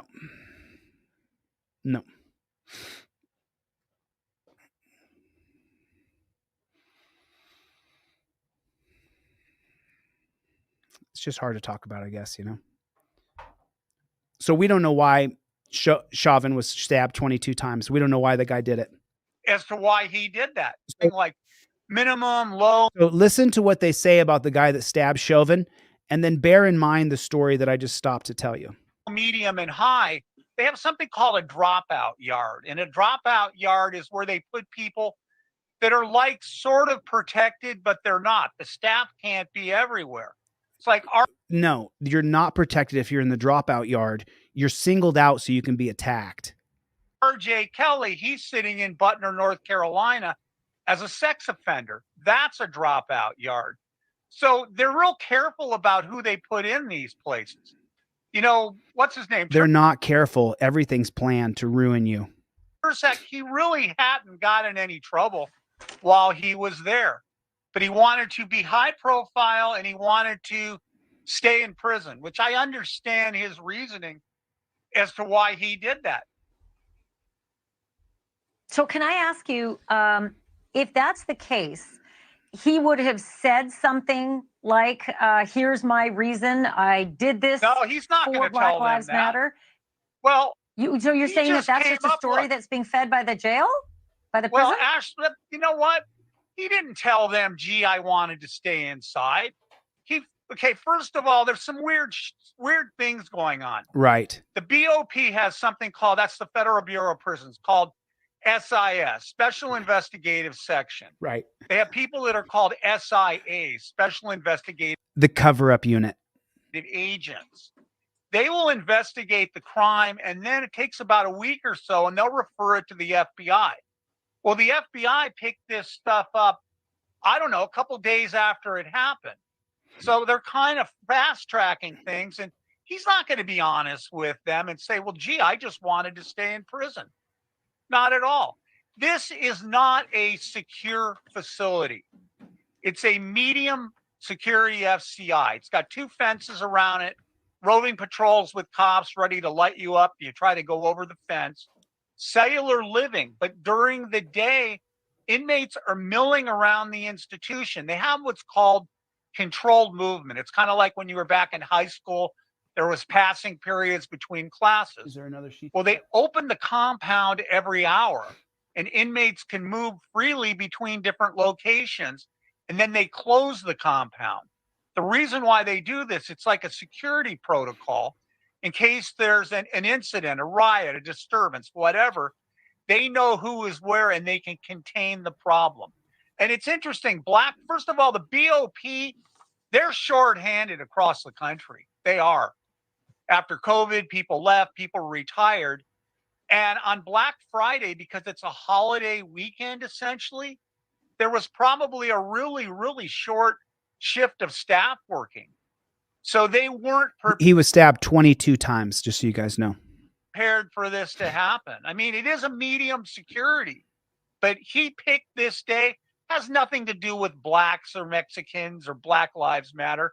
He knew he had a better chance of pulling this off with a short shift of staff on duty.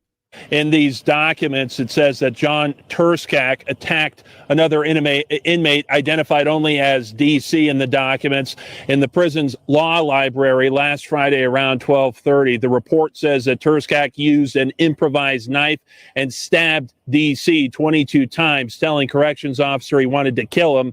He later recanted that admission while speaking to the FBI, according to the documents, but then said he had been thinking of attacking DC for about a month because he's a high-profile inmate and chose Black Friday to do it because he felt it was symbolic of the Black Lives Matter movement, as well as the black hand symbol, of course, infamous with the Mexican mafia. News 4 Tucson has researched Turskak's background. He's a former member of the Mexican Mafia and was sentenced in 2001 to 30 years in prison, admitting to committing a number of crimes while being an undercover FBI informant. Of course, as we've been reporting now for a week through NBC News sources, we know that the inmate assaulted Friday is in fact Derek Chauvin, the former Minneapolis police officer convicted of causing George Floyd's death. Now Turskak is being charged with a attempted murder and several assault charges related to this attack here. There still has been no official word from officials on what Derek Chauvin's current condition is at this point. There's been a lot of silence throughout this, very few details released until this very significant development here today. Turskak now could be seeing more than 20 years added onto the sentence he's facing. I mean, and let's just talk about this just real quick. George Floyd is the unassuming martyr. I went all the way down the line. I saw George Floyd's porno. That's how far I went. I actually watched the pornography film that George Floyd was in. I saw it. I researched his life as far as I possibly could because the whole country was turned upside down. And for me, the biggest sticking point as to why this was a setup, black flag, planned op is because there was no funny $20 bill. Where is the fake $20 bill that George Floyd passed? Where is it? That was the whole catalyst for George Floyd and the operation supposedly being done. Where is the fake $20 bill? I don't think George Floyd was the best guy at all. I think he's a bad guy in a lot of ways.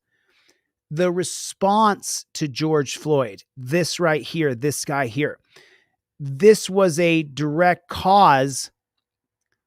I'm sorry if you guys don't like it. If you don't like the truth, you're on the wrong page. I'm going to say the truth here. Brace yourself. It's going to affect you. Especially if you're a diehard, it's going to affect you. Why did Chauvin put him in the car and not be so nice about it? Because he was directed by Donald Trump for the police to put him in the back of the car and not be nice about it. So Chauvin shoved him in the back of the car. When he didn't just go in, he then threw him to the ground and stuck his knees in his neck. Just like Trump banning bump stocks, Matt Hoover's in prison today. I'm not voting for Donald Trump. I'm voting for Robert Kennedy Jr. Trump is too big of a cop sucker for me. I can't take it. But this black flag fake operation that the CIA, the FBI, or someone ran with Chauvin was all about creating absolute anarchy. That's the wrong word. Absolute chaos in the streets of America so that we would be divided over race, so that we would be divided over police. That's why it was done, and it worked perfect. Where I live in LA was completely disheveled. And so part of the reason why I won't vote for Trump is him saying, put him in the car and don't be nice about it. And then Chauvin did exactly as he was told. And then all our country was destroyed. And today still, because of the pandemic, our country is still in disarray. So don't hate me because I don't support your candidate for president. I also don't support Joe Biden, the dimensional criminal. I don't support him either. I'm going for Robert Kennedy Jr. I've voted third party for almost 20 years, for 16 years now, and I'm going to continue to vote third party. But John Eagle is here, probably one of the best editors on YouTube. This guy is. If you guys haven't seen his channel, John, you get a lot more views than I do now. My channel is so shadow banned. The stuff I'm saying, they can't take it. They can't take it. I don't get any views. The way you guys can help the most is like, sharing, and subscribing the videos. But let me read off a couple more names. I'm giving away this Fifth Amendment cop card for free to anybody who purchases anything from my website. The Fifth Amendment non-driver and driver cop card I'm giving away for free. I mailed out yesterday. How many was that? How many was that? Was that 18? How many?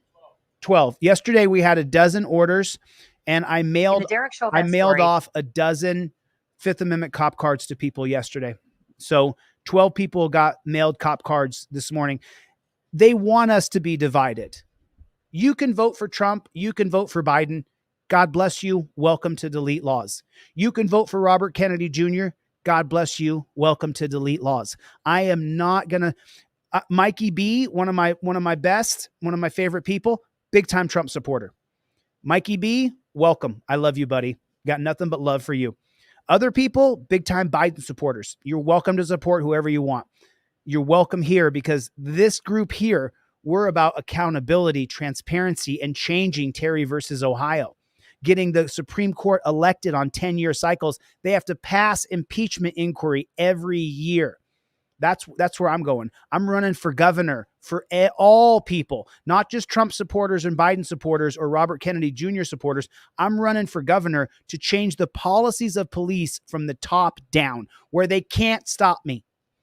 I'm running for governor so that I can sign an executive order that says all window tinting laws are now defunct. They're devoid. They're moot. They no longer work. No such thing as a window tint pullover anymore. No such thing as pulling someone over for following too close. No more will you be pulled over for not using your blinker. I'm going to get rid of all of those petty crimes because you can be arrested for them. So don't get lost on a political ideology here. I'm not lost in it. I'm for truth, for liberty, for freedom, for our constitutional rights in a textual perspective. Scalia was supposed to be a textualist. Unfortunately, the 2005 case of Gonzalez versus Reich completely and utterly blows his entire cover. He voted with Ruth Bader Ginsburg to keep Mary Jane illegal. And since then, over 7 million people have gone to prison for Mary Jane. Thank you, Scalia. May you burn in hell with Ruth Bader Ginsburg. Sorry, I don't respect any of them. They're trash. They're trash. They're absolute trash. All of them. The Black Road tyrants are trash. Everybody thinks Clarence Thomas is a good guy because he's upholding our Second Amendment right now.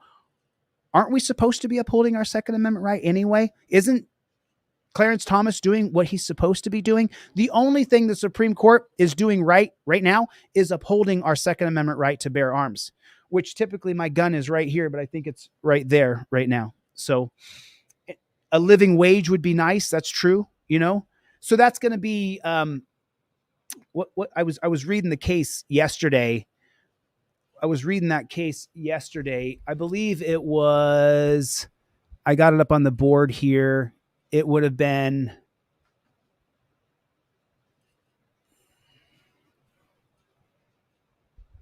you're missing a sheet. There's a sheet of cases missing for sure. There's a sheet of cases missing.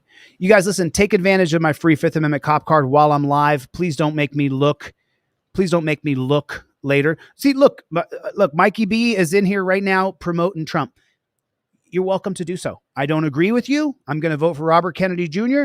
You're welcome to support Biden. You're welcome to support whoever you want. Don't let them divide us over our political choices, because they're not really a choice. You never chose Trump. You never chose Biden. Those were what were given to you by the elites. You never chose either one of them. They were presented. And then you get the illusion of choice. But you're welcome to support whoever you want. And you're not kicked out of here. You're not banned from, you can say whatever you want.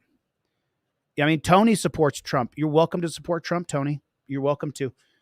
This is what I'm talking about. This is where my head is, where Robert Kennedy Jr. head is, violating the 1968 Federal Gun Control Act, also known as the Lautenberg Act.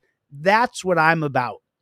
From a state perspective, saying we have state rights under the 10th Amendment, and this act, I'm going to change the state constitution so that the act they created at the federal level is unconstitutional at the state level, and then have that fight with the federal government. That's what I'm about. That's what I'm about. I just,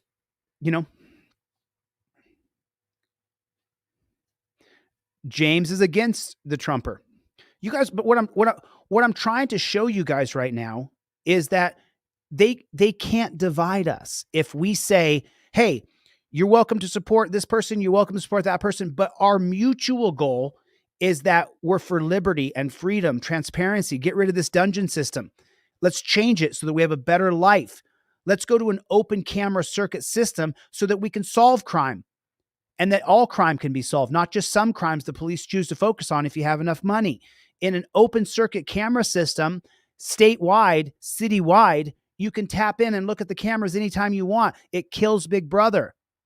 And then get rid of law enforcement, fundamentally change the ideology. They're no longer law enforcers. They're rights protectors. They're rights upholders. That means anything you see on camera is not prosecutable. What you see on camera when someone else's rights are violated, that's what's prosecutable. Not, oh, he was doing 45 and a 25, so let's prosecute him. No. If he's doing 45 and a 25 and he hits someone's mailbox and drives away, you've now damaged someone else's property. You've damaged their rights. Prosecute that. But now the guy who hits your mailbox gets prosecuted because it's on camera. How do you know? You looked up camera AB 2719. I see that white car with this license plate did it. Now I'm going to look at AB 2720, AB 2721. I'm going to track that car all the way to where it went. I'm going to do the investigative work before I go to authorities. An open circuit camera system. It solves all crime. No more crime. As long as we have the term law enforcement, an open camera circuit system doesn't work. It creates a total police state out of our country. A total police state. If you can prosecute any law you see on camera violated, we break laws every day. You didn't use your blinker. You didn't come to a full stop. And what about that bullshit California stop? You didn't come to a full stop at the stop sign. There's your ticket. We're going to raise your insurance, but you didn't hurt anybody. You didn't mess up the flow of traffic. Why do we still have that? Do you know that the stop signs being everywhere was implemented by the fossil fuels company, by Chevron, Tesoro, Texaco? Did you know that?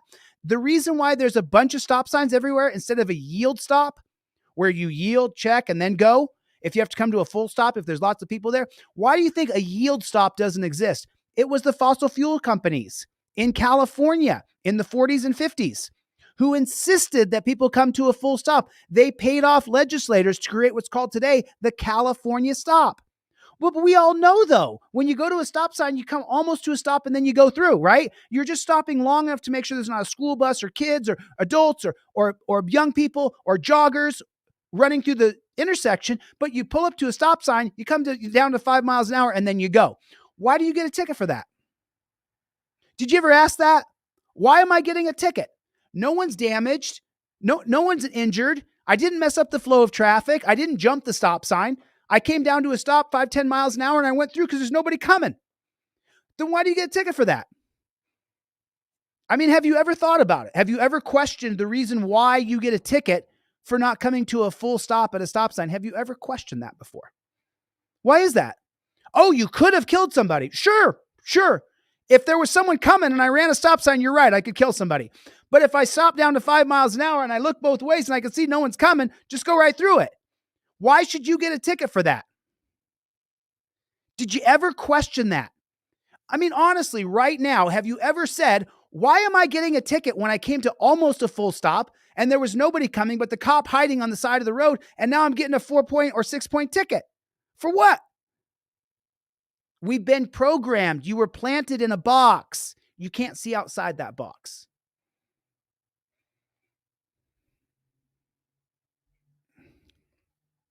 I vote, Mikey. I vote all the time. I vote every time. I vote in the midterms. I vote all the time. Man gets undressed by bull.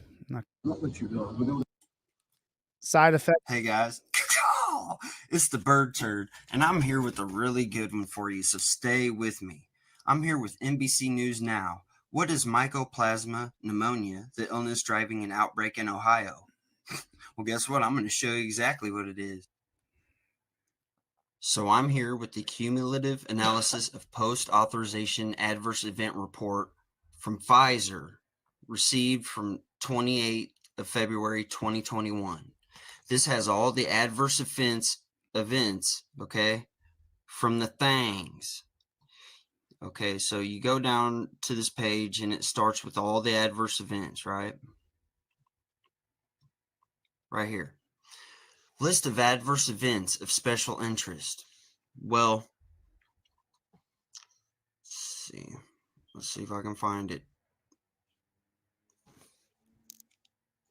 Pneumonia mycoplasmal. Put 2 and 2 together, people. Caca. You know that you would save a lot of money if you moved to Florida? Did you know that? I can't stand DeSantis. Roll over. Grab his hand. Just get on your stomach. Around. Just have him stand up. I think it's He can't. He's obviously deaf. He's trying to communicate with his hands. Let me see your hands. Hands. Let me see your hands. He's deaf.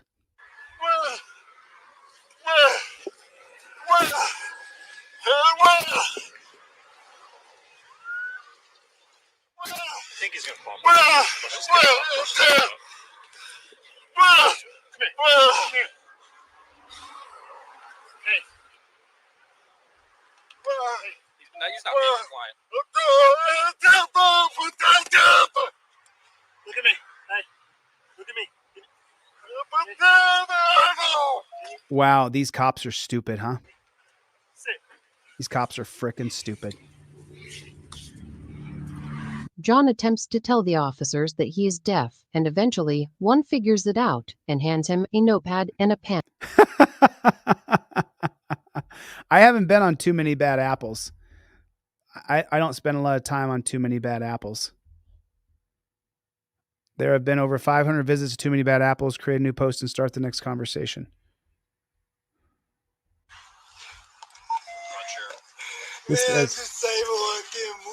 says San Leandro police destroy evidence after tasing and beating a disabled man with a baton. Victim was wearing Naruto costume. I don't know who that is.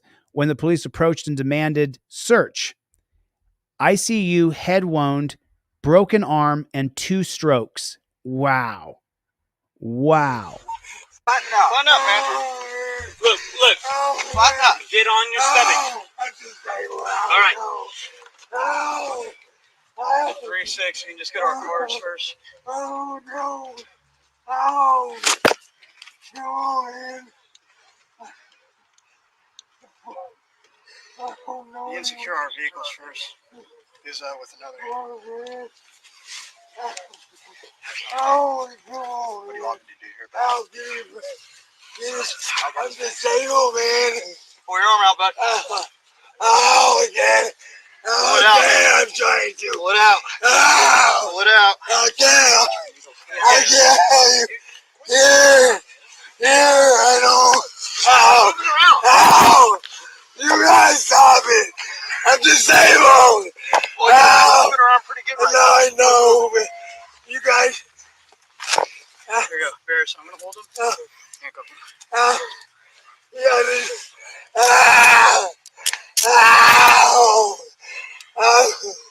The car secure? I locked it up. I'm fucking disabled. Fuck you, buddy. Someone want to release you. Ours are on Maria. So. Man. Fuck, man. I didn't do shit, man. You good? Yeah. You guys alright? Yeah. Ow, man. Well, okay. You win, dude. Ow. Start medical. Ow. Leonard. Damn, man. Okay. I'm disabled. Ow. Fuck. Ow. They don't care if he's disabled. They don't give a shit. They just want to hurt him. I'm disabled.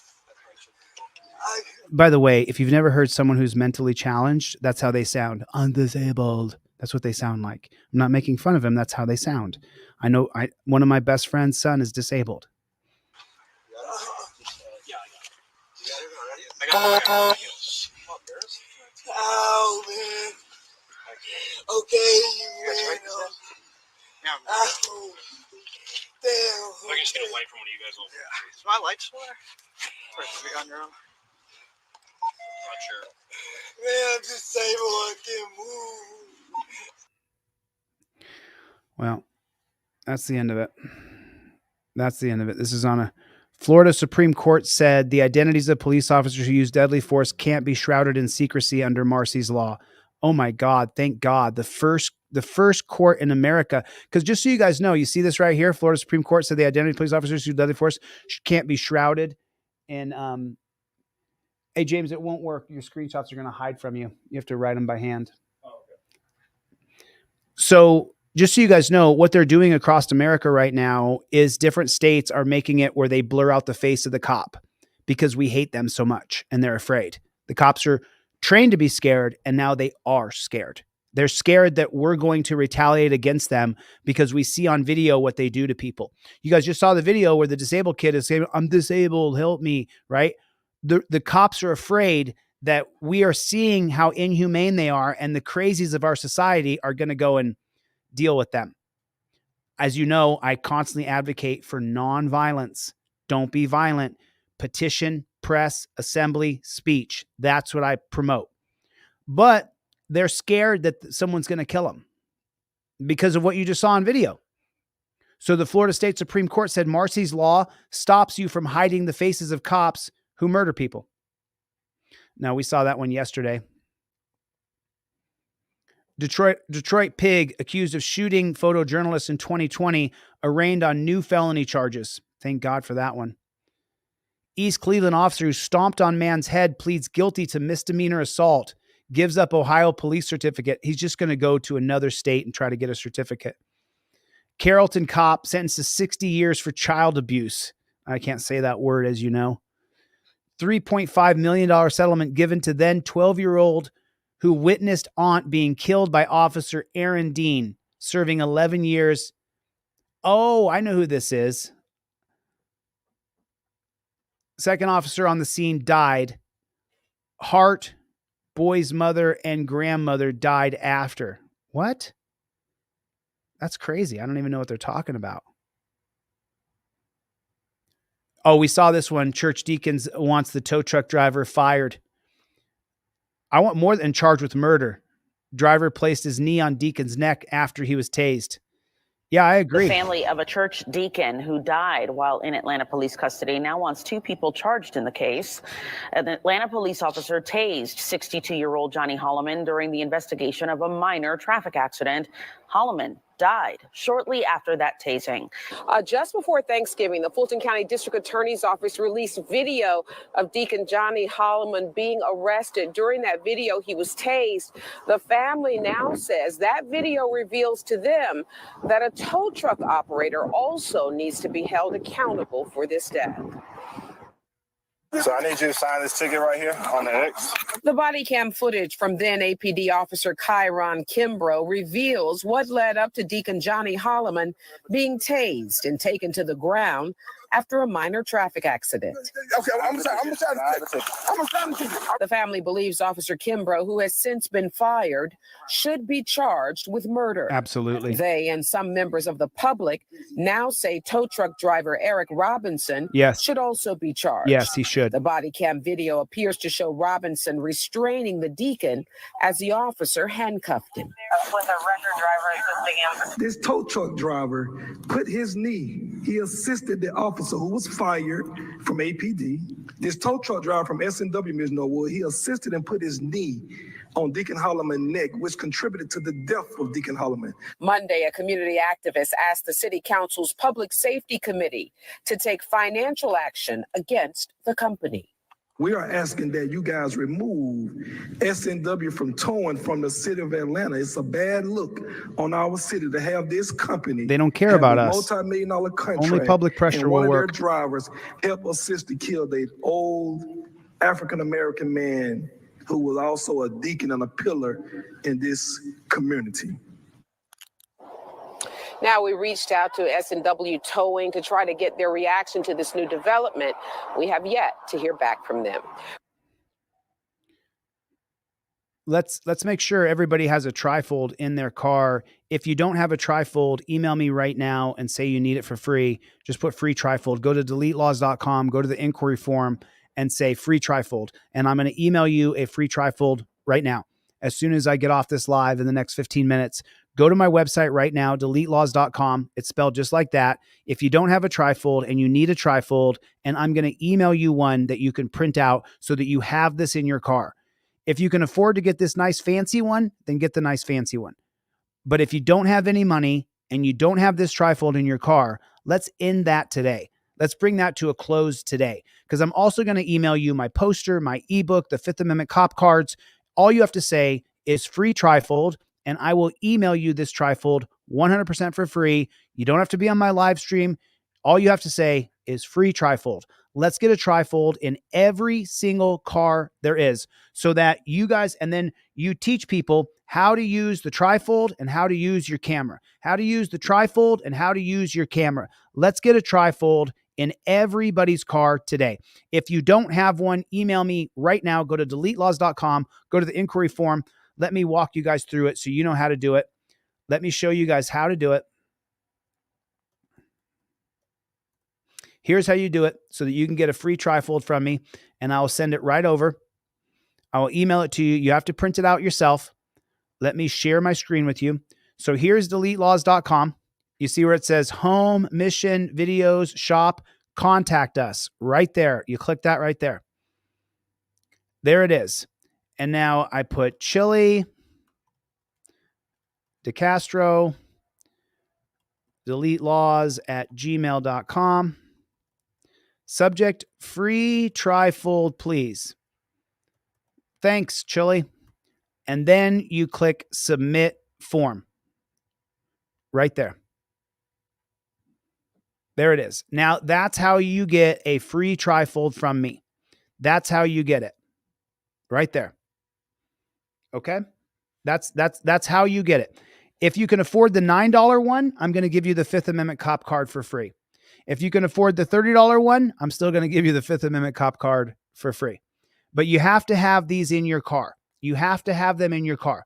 I'm also going to email you, every single person in here, just like I did yesterday or the day before. I'm going to email you all the PDFs. So if you buy one of these from me and you lose it, you can just go to your email from me and reprint it and have a trifold in your car until you can purchase another one, or until you print out multiple and you have one in each car. Let's make sure that you have a trifold in your car. I just showed you how to get it for free. There's no money barrier to entry. It's free. I'll sit here and I'll click and click and click, and I'll send them all off to you. But let's make sure that you guys get your trifold in your car. If you purchase anything, you get the Fifth Amendment cop card. And by the way, if you say free trifold, you still get the Fifth Amendment cop card. You just have to laminate it yourself. Whoops. This is a laminated one that I did at Kinko's. This is the one that I send you in the mail. There's no difference between the two of them. The only difference is one I printed and laminated and one I mailed to you. So let's not wait on you getting. So many people will contact me and they'll say, hey, I'm just going to wait till I get paid. And I'm like, what if you get pulled over between now and then? What if you don't have the trifold? What if you don't have the Fifth Amendment cop card on you? Why wait? I'll just email it to you. When you get flush, come back around, But let's not wait on having the literature on you. Let's not wait a second. Let's get you everything in your car today. It's Saturday. That means you can go down and you can print it out today. It costs a couple bucks at Kinko's to print. You can print it out in color. You can make this bad chicken almost as nice as this one by printing it out on glossy paper in color and then laminating it. And then you'll have the one I gave you for free for under $10 forever. So let's get it in your car. Let's not wait. You don't have to have a dime. You don't have to give me a cent. You got to get the trifold in your car though. That's what matters the most. That's truly what matters the most. If you don't get it, you're going to end up, you'll be sitting in the car and you'll be like, damn, he said I could get it for free. You got this jackboot thug pig behind you and you can't figure out how this all went so wrong. Well, it all went so wrong because your pride. You started getting all prideful, and that's a big mistake. What is this? We got another dog video here. I'm not sure exactly what it is. Let's take a look at this bad chicken and see what we got. Welcome back to Dog Patrol Live. Let's head on out to Bakersfield, California at Krebs Dog Park, where officer drives with the suspect. Yeah. I'm sure you were just scared. You were just scared. Now, I know you got a nose that's better than mine, dog, but I hate to tell you this. I smell marijuana. We'll be back after the break. That was it? That was the whole thing? A policewoman breastfeeding a baby from a misplaced family during Acapulco rescue. That's beautiful. Happy to see that.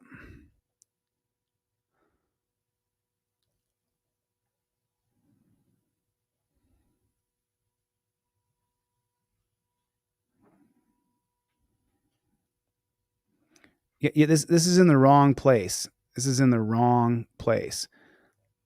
Let me go to Reddit home here and see if I can get the right police brutality.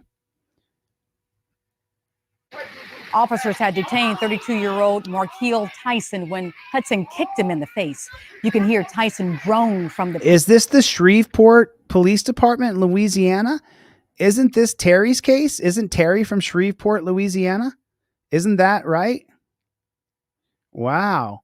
And then ironically, right here on police brutality, so this is Dylan Hudson, sentenced to almost 2 years in prison. Put a 1 in the chat if he'll be out in 90 days.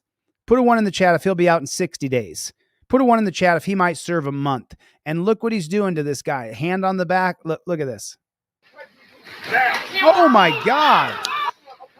Officers had detained 32-year-old Markeel Tyson when Hudson kicked him in the face. Oh my God. You can hear Tyson groan from the pain of being kicked.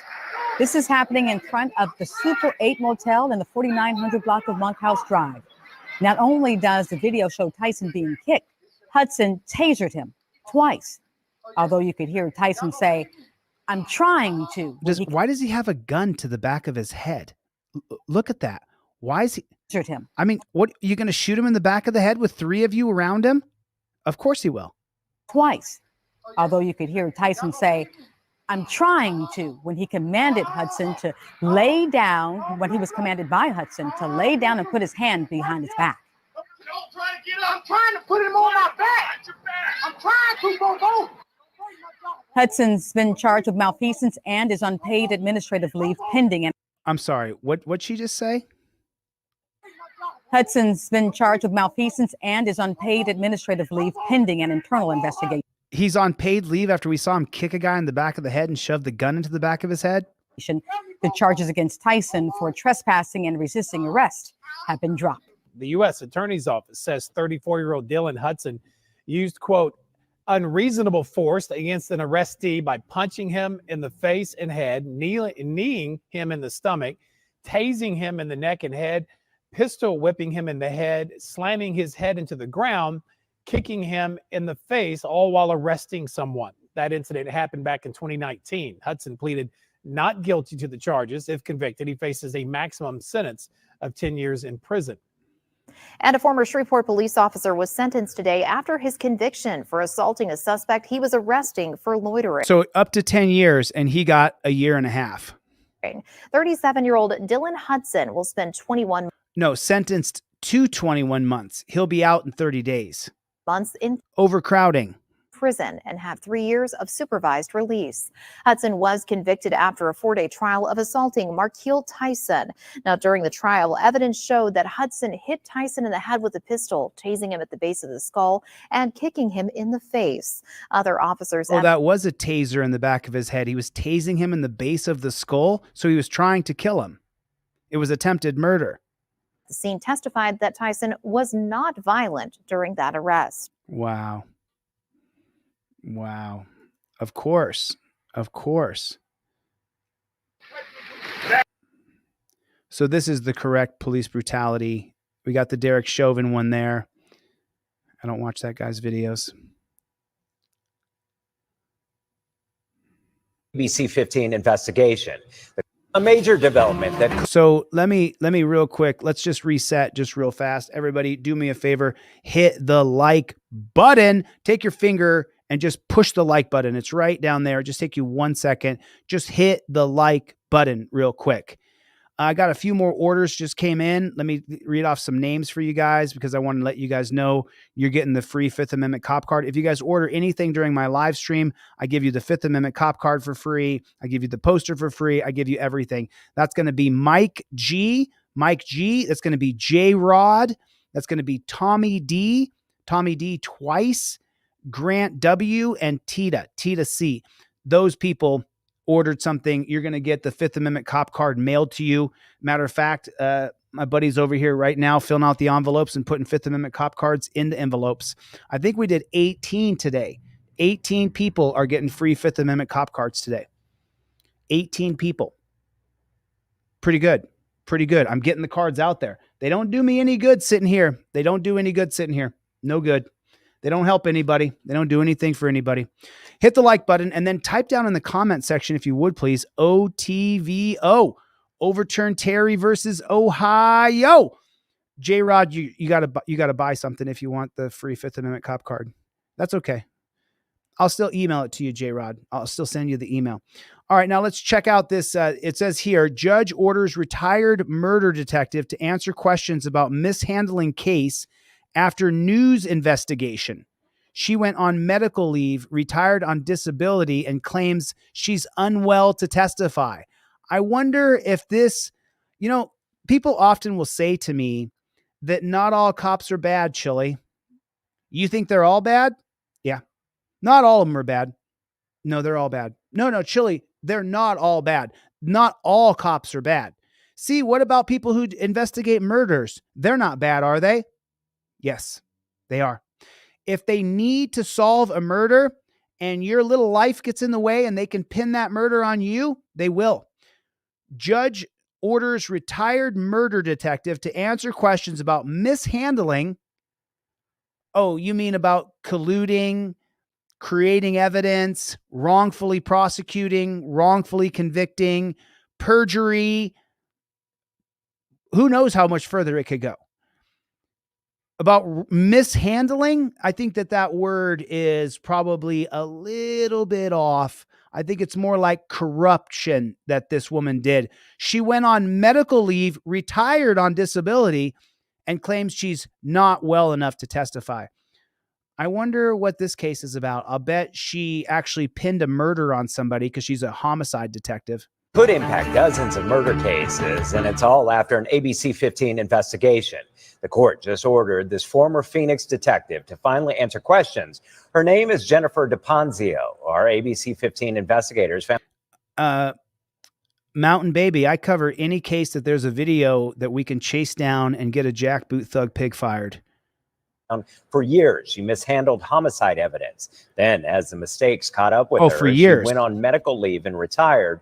Ever since, DePonzio claimed she was too unwell to testify. But ABC 15 Chief Investigator Dave Biscobing discovered she's been working multiple new jobs since retiring. And at a hearing today, one judge decided it's time to get DePonzio under oath. So it's multiple cases. She ruined multiple people's Basically, lives. it comes down to the fact that these are murder cases. Literal life and death matters.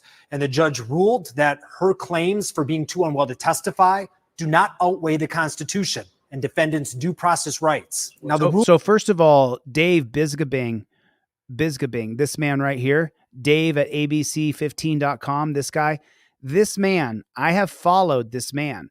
He exposes bad cops. Dave Biscobing does. If you guys want to shoot him an email and tell him Delete Laws sent you, and I'd love to interview him. He's a reporter, so he's not going to interview with me, but he might. This guy right here is a real freedom fighter. He has gotten several Arizona cops fired. This guy's reporting has been top notch. For a state-run media, this guy, Dave Biscobing, somehow he's able to do what he does, and I'm just so impressed by him. You guys got to hurry. I got about 15 minutes left. If you guys want that free Fifth Amendment cop card, I got about 15 minutes left in me. I've been on for, oh my God. I guess this was a pretty fun live stream. I usually try to go 3 hours. I was like, I'm going to end this before 3 hours. We're at 3 hours and 27 minutes. I said this was a Christmas special. It's a Saturday Christmas special. If you guys want the free Fifth Amendment cop card, you got to go to my website, order one thing. Get it now. Get it now. Get it so that you get it before Christmas. I mail these out. He's filling out the envelopes right now. Envelopes will be done. I'm going to put them in the mail. I don't think any mail goes out on Sunday. They'll go out on Monday. But take advantage of getting the free Fifth Amendment cop card now while I'm live. Do it while I'm live. Hurry. Dave Biscobing. me go back to his beginning. Decided it's time to get DePonzio under oath. Here's Dave with more. DePonzio. Basically, it comes down to the fact that these are murder cases, literal life and death matters. And the judge ruled that her claims for being too unwell to testify do not outweigh the Constitution and defendants' due process rights. Now, the ruling came after a 2-hour hearing in a first-degree murder case for a 2020 drive-by shooting. Detective Jennifer DePonzio was the main case agent.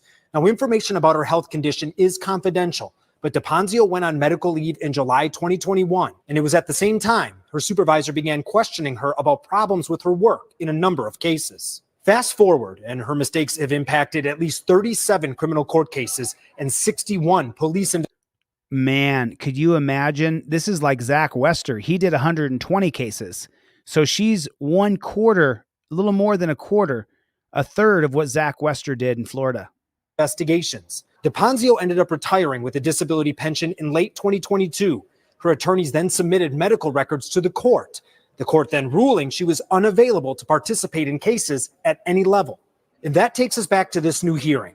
It was held because we reported that almost immediately after DePonzio retired and was deemed unavailable, she began working again, even posting, "Let's get busy." Throughout this year, we found her doing work as an esthetician and working in a chiropractic office. The defense attorney filed a motion based on our reporting, and a judge ruled that DePonzio's lawyers would have to submit updated medical records about her condition. And after he reviewed those records today, the judge made his ruling.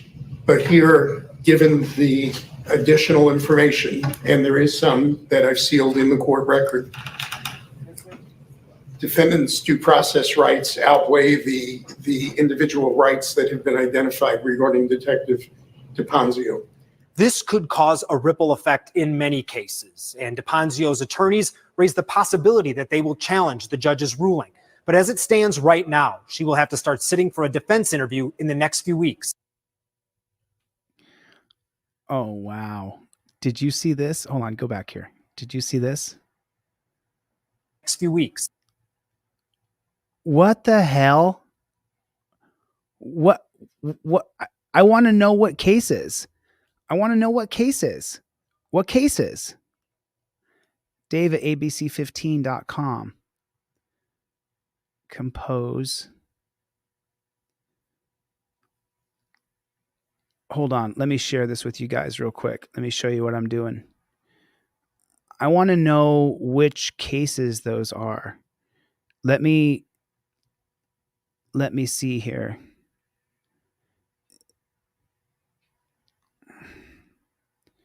Okay, can you guys see what I'm doing over here? Okay.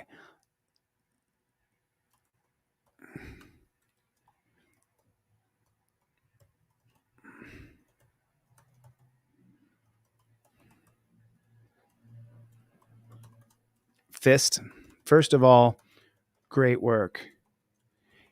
Can you please give me a list of cases that are under review by that female copper who muffed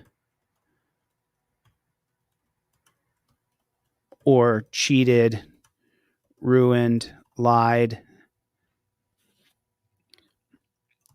on 32 cases, and it affected 64 investigations. What was her name, crowd? What was her name? Can anybody tell me what her name was? What was that pig's name? I'm looking at the comment section here real quick. She muffed it. I guess that's the wrong word, huh?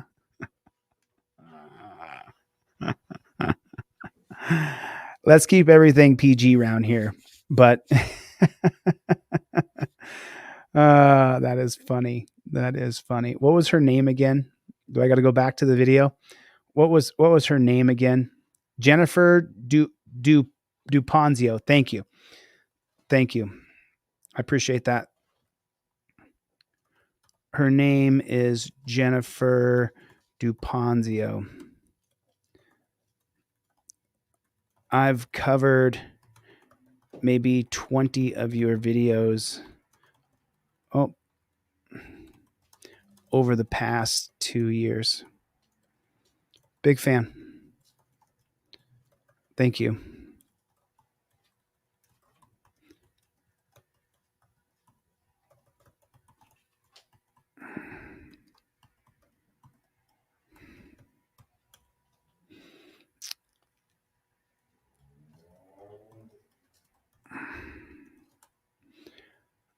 I spelled it wrong again first.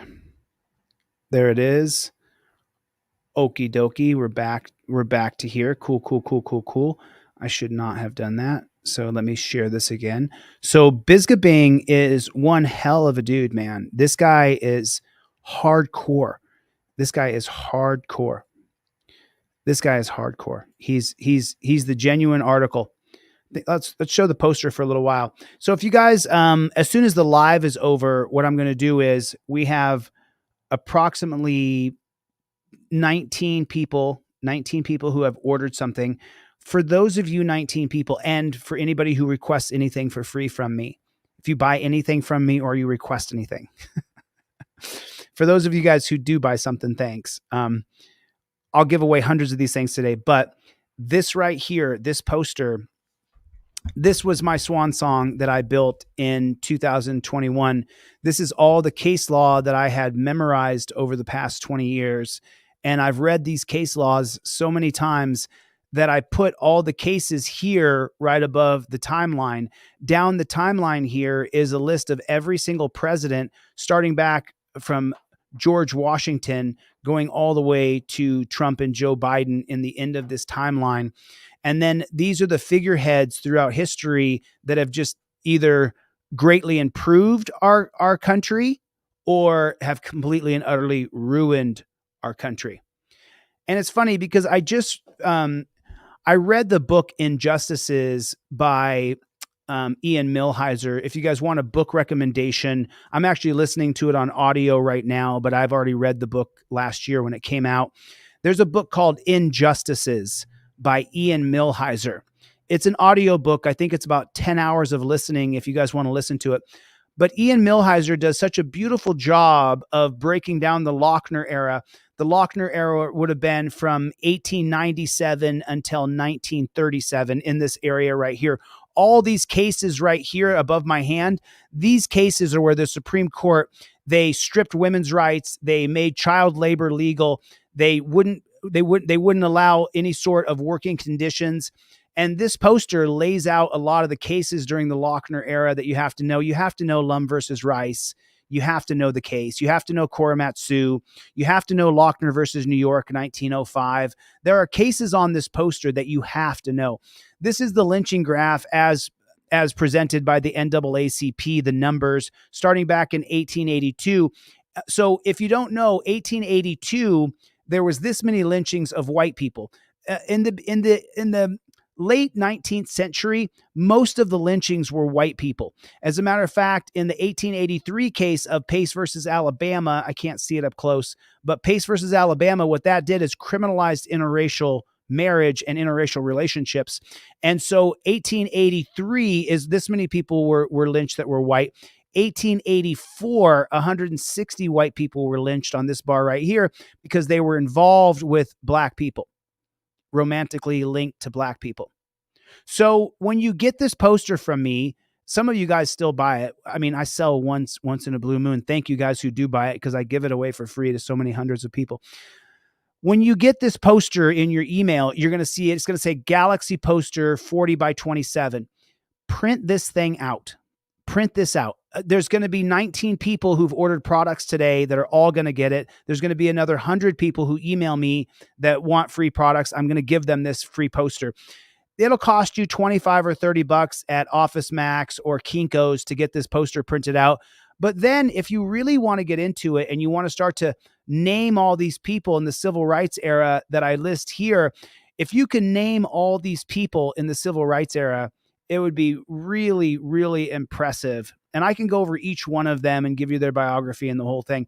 But then when you get into the cases here, from here over, from Terry versus Ohio, you're going to see that after Terry versus Ohio, if you take a look at the prison population, here's Terry versus Ohio right here. And then this timeline is in alignment with the prison population. So Terry versus Ohio is going to pass here in 1968. And then when you go down to the prison population, there's going to be about 350,000 people in prisons and jails. Well, what happens? After cops can be reasonably articulately suspicious of you, what happens is the prison system takes off like a rocket. And then I gave you the culprits as to how and why we have this mass incarceration system. Well, I mean, if you really want to get into it, you're going to go back to Woodrow Wilson, right back here, this president right here, who vetoed prohibition. But take a look at the prison population. So right back here in 1920, I don't know if you guys can see this or not, the prison population was under 100,000 people. From 1920 to 1933 is where we get the prison industrial complex. Do you see it right there? It may seem like a slight little rise right here because each line is 100,000 people. Each line right here is 100,000 people living in a dungeon. Well, in 1920, we only had 40,000 people in prison. From 1920, when they prohibited alcohol, till 1933, there's over 200,000 people in jails and prisons across America because of prohibition. Now, Woodrow Wilson, he's going to veto the Volstead Act of 1919. They're going to override him with 2/3 of Congress. They're going to override his veto. Even more than that, to solidify that alcohol is going to be deemed illegal, they're going to then make a constitutional amendment, the 18th Amendment to the Constitution, to make sure that Woodrow Wilson can't fight them on prohibiting alcohol. Now, the reason Woodrow Wilson said that he was going to prohibit alcohol is because he said it would create a prison state out of the United States of America. And that's exactly what happened. As soon as we built the prison industrial complex to house hundreds of thousands of people in the states across America, well, then they just kept on growing it. And then you get to Ronald Reagan and the for-profit. Richard Nixon declaring war on drugs 3 years after Terry versus Ohio is what really ruined our country. Really ruined our country. Is that pesky fake war on drugs. That's what ruined our country. And we continue to perpetuate it today with Mary Jane still being on a Schedule 1, that it's as bad as H lady or as bad as the C word. I can't say these words out loud because if I do, well, they'll demonetize my video anyway. So they've demonetized all my videos now. Most of my videos are demonetized now. YouTube has decided that First Amendment auditors and reporters who report on police, like Brian from Here's the Deal, and some other people who I won't mention. But if you take a look at the website called, I'm forgetting the name of the website, but there's a website where you can check and see what everybody's view count is. My view count went from over 30 million last month to 7 million this month. What happened? People just decided they didn't like it? I don't think so. YouTube, with the FBI and the CIA working with YouTube and the police departments that are installed in all the social media companies, have made it a war against activists. So if I'm ever not here one day, go to my website, Delete Laws, and find me. That's also where you can get this poster if you actually want to buy it. You can actually buy the poster that I print at a print shop. That is awesome. It's like $100 though. It's really expensive because the poster itself to print and put together is pretty spendy. So yeah, it's what is that called? It's called, what's the name of that website? It's called what is it called? Anybody? Oh, I know it, Seldwin. I know it, man. They don't let anybody know. They don't let anybody know. They really, really don't. They really, really don't. Let me read off some names though, just so people who ordered know that they're getting all my free stuff. And you have to wait till the live. Typically I do emails and I email you guys all the lives, this stuff while I'm live. Oh, right on. It went through. I think her order finally went through. Alicia, I just got your order. I'm sending you the Fifth Amendment cop card.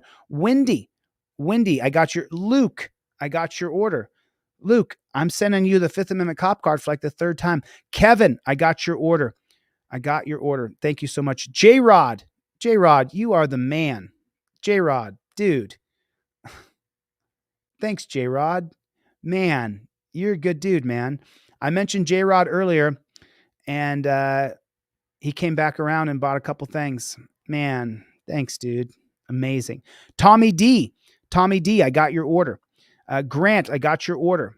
I got everything. So I'll be sending you guys off all this stuff today as soon as my live stream is over. As a matter of fact, you guys can stick around on your computer. As soon as I end this live stream, I'm going to go down the order list and I'm going to fill, because it takes me about 30 minutes or an hour, I guess, to send off all the free ones and to send off the emails. So as soon as this live stream ends, I don't know, John. Let me check real quick. I'll check and I'll let you know. But John, if you ordered anything during this live stream, you're getting the Fifth Amendment cop cards for free. And it looks like we're at 23 people now. 23 people are getting free stuff, free Fifth Amendment cop cards. And you don't just get one, you get the Fifth Amendment driver and non-driver cop card. You also get this poster. I would recommend you print this thing out and put it in your kitchen, your living room, your dining room, someplace where people can sit around and talk about these cases. I know it looks a little hazy right here, but when you have this as a PDF, this poster is what I'm talking about. It's clear as a whistle. It is clear as a whistle. Yeah, John, if you ordered anything during the live stream, you will be getting both of these Fifth Amendment cop cards in the mail. You'll get both of them in the mail. And I don't wait. As my buddy is over here right now filling out the envelopes even as we speak. And I'm going to send it to every single person who ordered anything from me during this live stream. Every person. Because they don't do me any good right here. I have a goal to make society better. I have a goal to change things. Well, me having these here, it doesn't do us any good. Because it's not about me and it's not about you. It's about us. That's why you can vote for Trump. You can vote for Biden. You can support anybody you want. Don't let them divide us. Don't let them divide us. We are for liberty. We are for truth. We are for transparency. We are. We wouldn't be sitting here for hours on end if we didn't have some commonalities. People don't sit and watch my live stream for 3 or 4 hours at a time unless we do align. Don't let that I'm voting for Robert Kennedy Jr. and you're voting for Biden. Don't let that divide us. Don't let the Trump supporter who says Trump, Trump, Trump, don't let that divide you from him, because he deeply cares about freedom and liberty and his individual God-given rights. Don't let them divide us. The entire George Floyd psyops was to divide us by race, to divide us by support for the police or non-support for the police. I don't support this organization, and I know that you don't either. Don't let them divide us by your political perspective. If you think Trump's going to be the best guy, then vote for him. I think Robert Kennedy Jr. is going to be the best guy. I'm voting for Bobby. You can vote for Joe Biden, or if they slip in Gavin Newsom. I would not vote for Newsom, though. I would advise you. I've lived in California for 23 years. Do not vote for Newsom. It has gone straight downhill. He's one of the best debaters and one of the best face men I've ever seen. I watched him kick the shit out of Ron DeSantis the other day in a debate. I watched the entire debate. Ron DeSantis got his ass handed to him. He may have stood strong against the pandemic, but he's a waif in the wind. I watched Newsom just destroy him. Do not vote for Newsom. You can if you want. I'll still give you the Fifth Amendment cop card for free. I'll still email you my poster for free. I am not going to let them divide me from you because you support Biden and I support Bobby Kennedy. You can support, you guys notice anybody who says Trump or Biden or anybody who says anything in the comment section, you don't get timed out or blocked on my page. You can support anybody you want. I'm not going to be divided from my people because you're voting differently than I am. Does that mean you no longer care about individual liberty and freedom? Does that mean that you don't know we live in a police state, prison state, death state? Does that mean you haven't been persecuted, prosecuted, and cheated by this injustice system? It does not. It means that we see how we're going to be politically led differently. That's all. Now, I will warn you that Trump is a gigantic cop bootlicker who did a Back the Blue rally in Minnesota with the worst cops in the world. And I would try to get you to vote for Bobby Kennedy, but you're going to do what you do. You know what I'm saying? You're welcome, Dan. You're welcome. It's been a real pleasure getting to know you, Dan. It's been a real pleasure. I had an order snafu. A lot of people didn't get their trifolds, and I was really frustrated with it. I was really mad at my print shop. It's my fault. My print shop's fault. My print shop screwed up. I screwed up. Whatever. I was really mad about it. I'm telling you, I was so mad about it. And you know what I did? I ended up just calling. I called every person who didn't get their trifold. And it was the best thing that ever happened to me this year, because now I've met guys like Dan, like Ed. I've met so many people. I'm not going to list too many names, but I loved Ron Paul.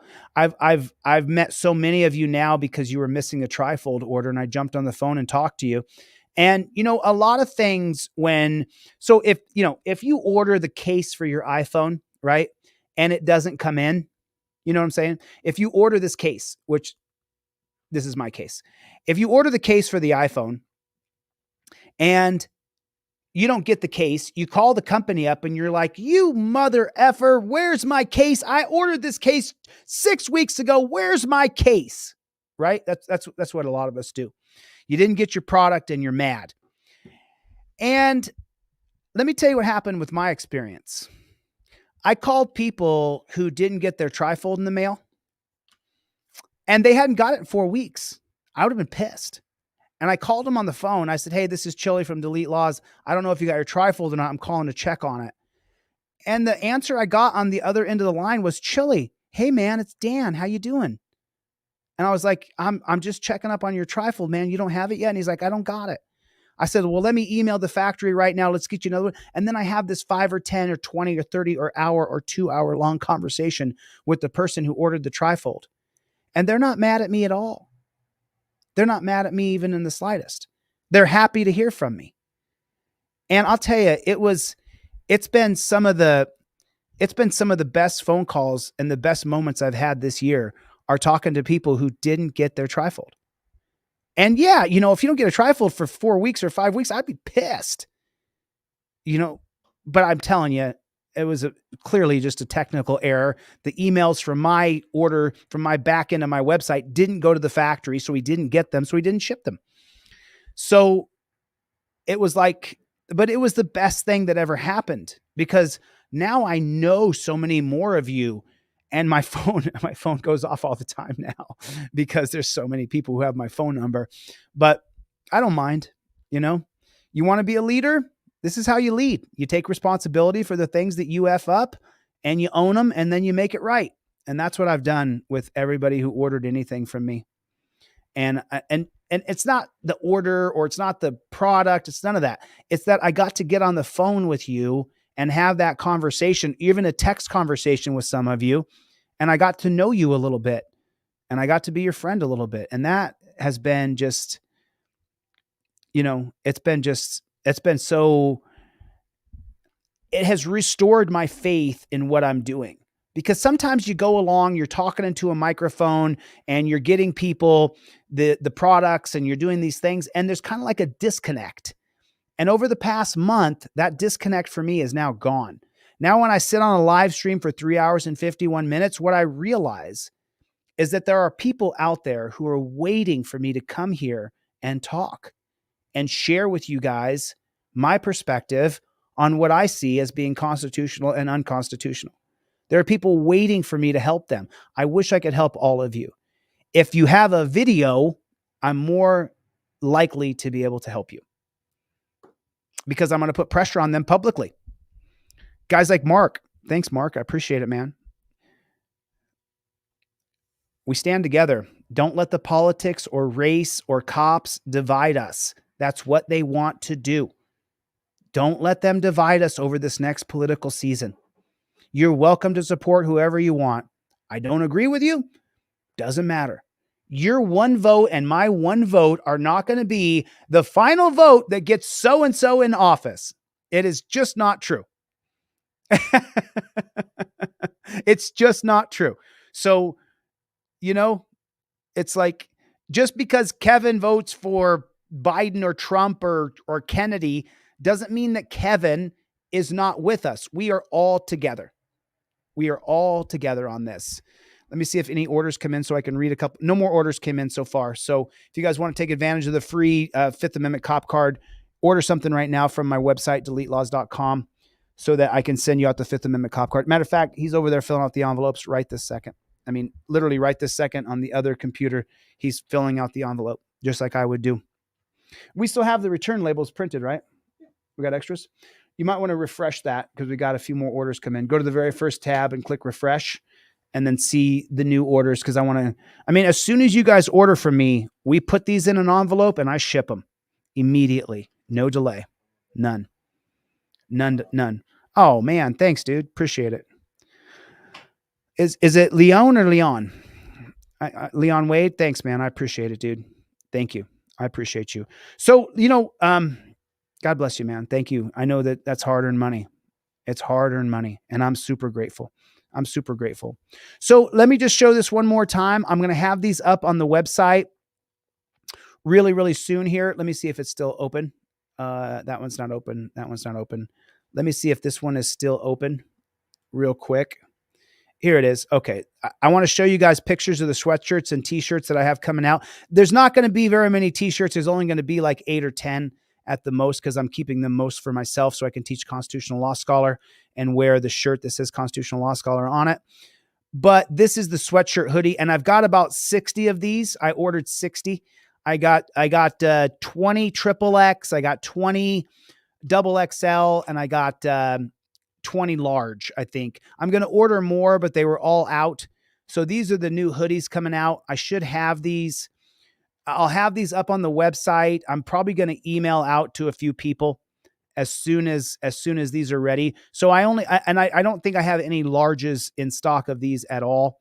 I don't think I ordered any larges. I'm going to go back to LA and get some more. And then there's the t-shirt, Constitutional Law Scholar on the front and Team DLZ on the back. The same back on both of them. I had a different back, but I was like, you know what? This back is so cool. I'm just going to leave it. So I've got 60 of these coming in. So I'll try to, I got triple XL this time. So now I got 20, I think it's, I don't have the numbers right here in front of me, but I think it's 20 triple XL or something like that. And I think it's 20, 20, and 20. And then I got like maybe 6 or 8 larges. So I don't have any mediums and any smalls in the sweatshirts, and they're all unisex, mostly men's, I guess. But I did get triple X this time because so many people wanted triple X. Yeah. Thank you, Leon. Thank you, Leon. Appreciate it, man. Appreciate it. Appreciate it. Let me refresh the order forms and see if I'm going to read any more names real quick. I think I got Aaron F. Aaron F. That was the last order. So I'll give you guys 30 more minutes after this live. If you guys order anything in the next 30 minutes, I'm going to include the Fifth Amendment cop car driver and non-driver. I'm going to include it. I'll give you guys 30 more minutes after I end the live. So it's 6 o'clock now here on the West Coast. I'll give you till 7 p.m. I'll give you guys a full hour. If you guys order anything from my website, when I get off the live, I'll give you the Fifth Amendment driver and non-driver cop card for free.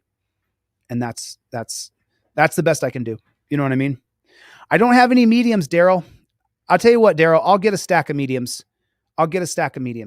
Let me call over to the print shop and see if they're almost done printing these. All right.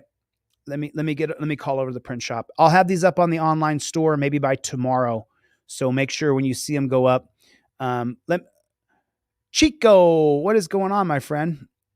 Man, we got a pretty similar name. My name's ChilleDeCastro. Chille's a nickname I got as a kid. And then DeCastro.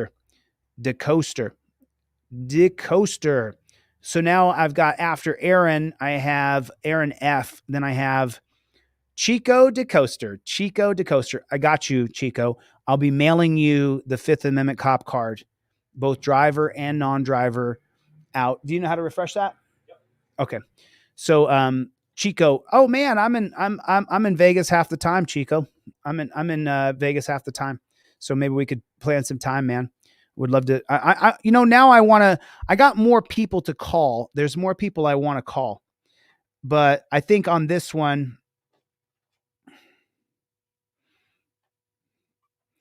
this is from Terry. I'm going for their juggler. They've been getting away with these tyrannical acts for a long time. Again, thank you. No, actually, brother Terry, thank you for recording it. Terry. God bless you, Patriot, for doing the hard.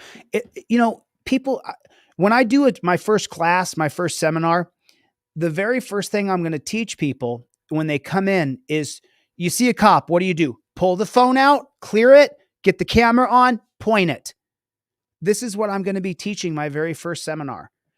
Everybody got your phone in your pocket? Okay, let's pull your phone out, everybody. Oh, Sarah, what's going on? Sarah, did you get the Fifth Amendment cop cards? I know that I sent you one because I know the name that I wrote on the envelope. I know for a fact I wrote your name out and I sent you a Fifth Amendment cop card for a fact. I know that for sure. I know the name. So I want to make sure that I'll get some small, Jerry. I'm going to teach right here. You guys can't see this. We may not lose sound, but I'll just show you. Let me, so if you guys can't see it, but I'll try to. I'm going to lose sound for 1 second, but let me just lose sound for a second so you guys can see it. Yeah.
Can you guys hear me okay?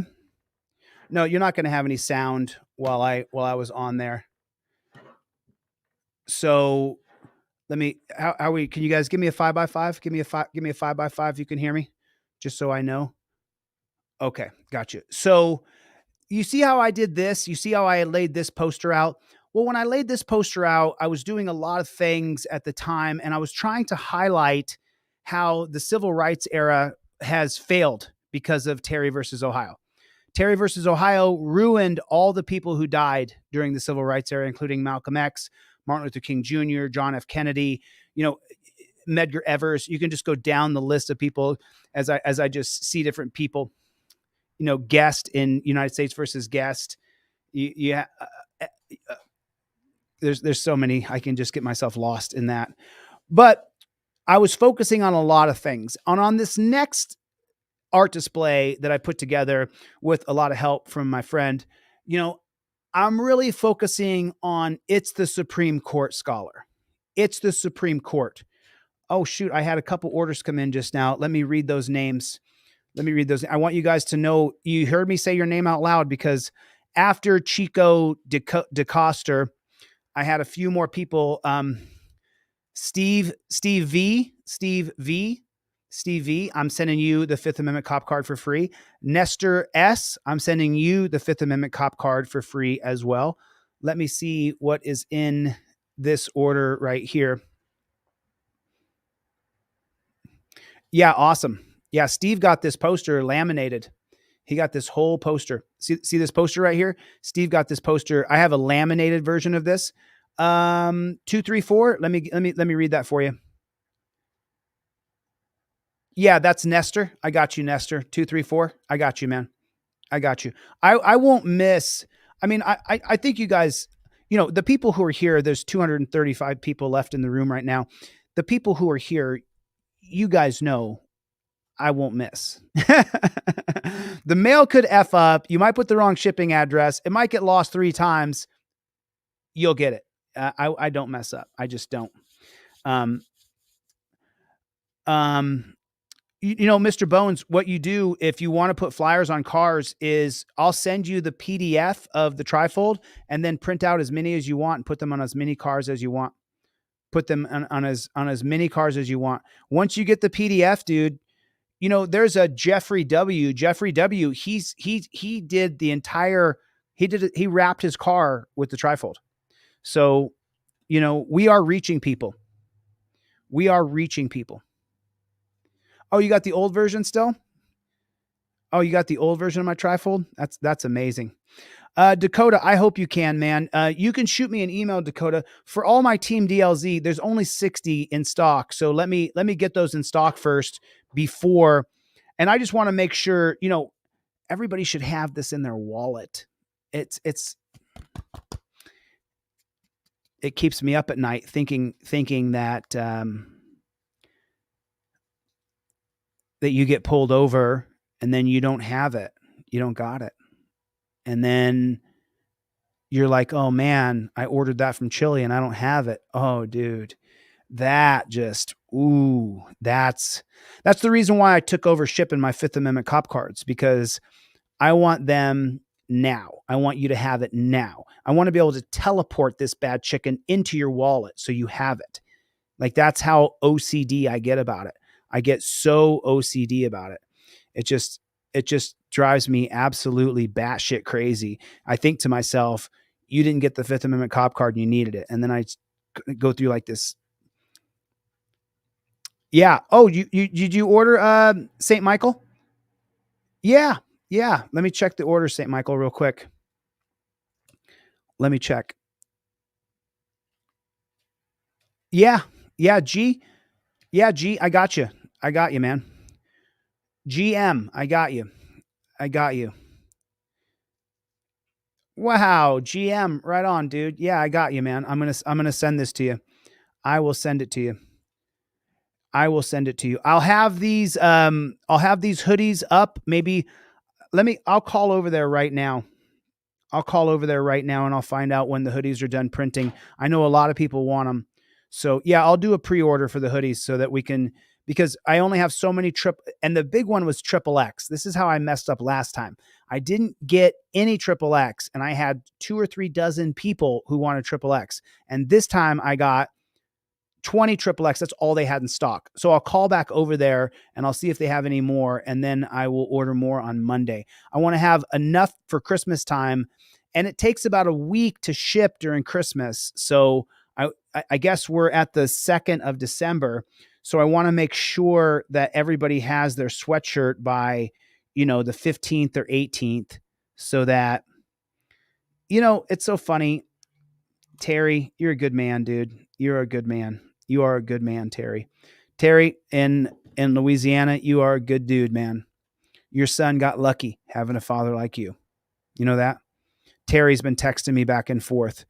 And you are a good man, Terry. Thank you, dude. You really are. So I'm going to help you all the way to the end. Yeah, Steve, I will get I will get a couple large. I will get at least, I know I have XXL, double XL, and XL. I know I have those 3 at least. So I will order more, Mr. Viegel. I will order more. I'll do it first thing on Monday.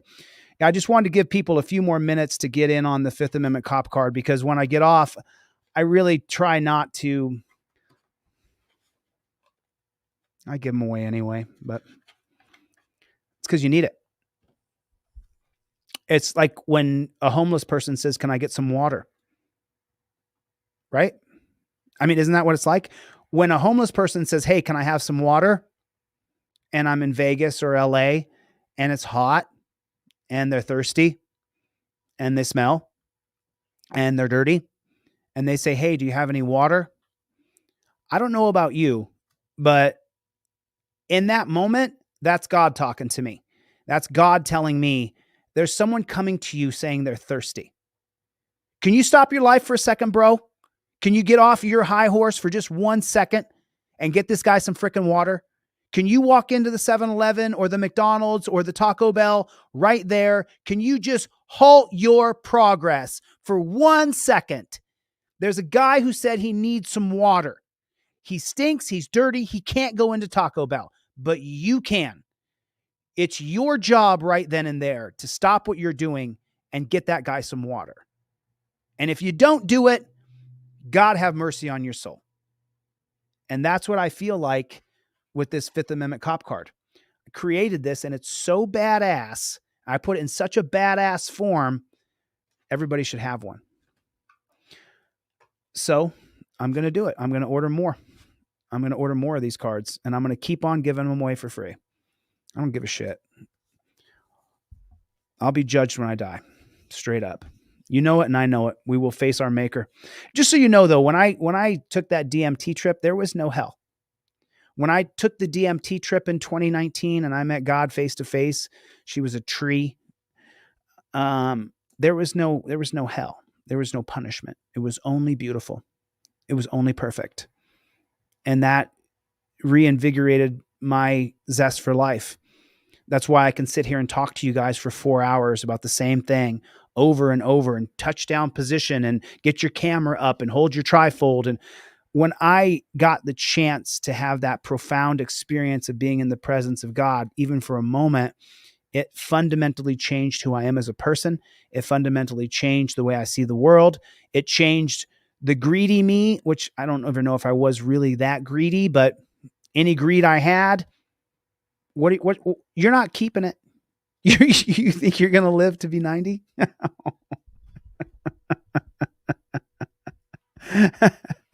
If you can live to be 90, God bless you.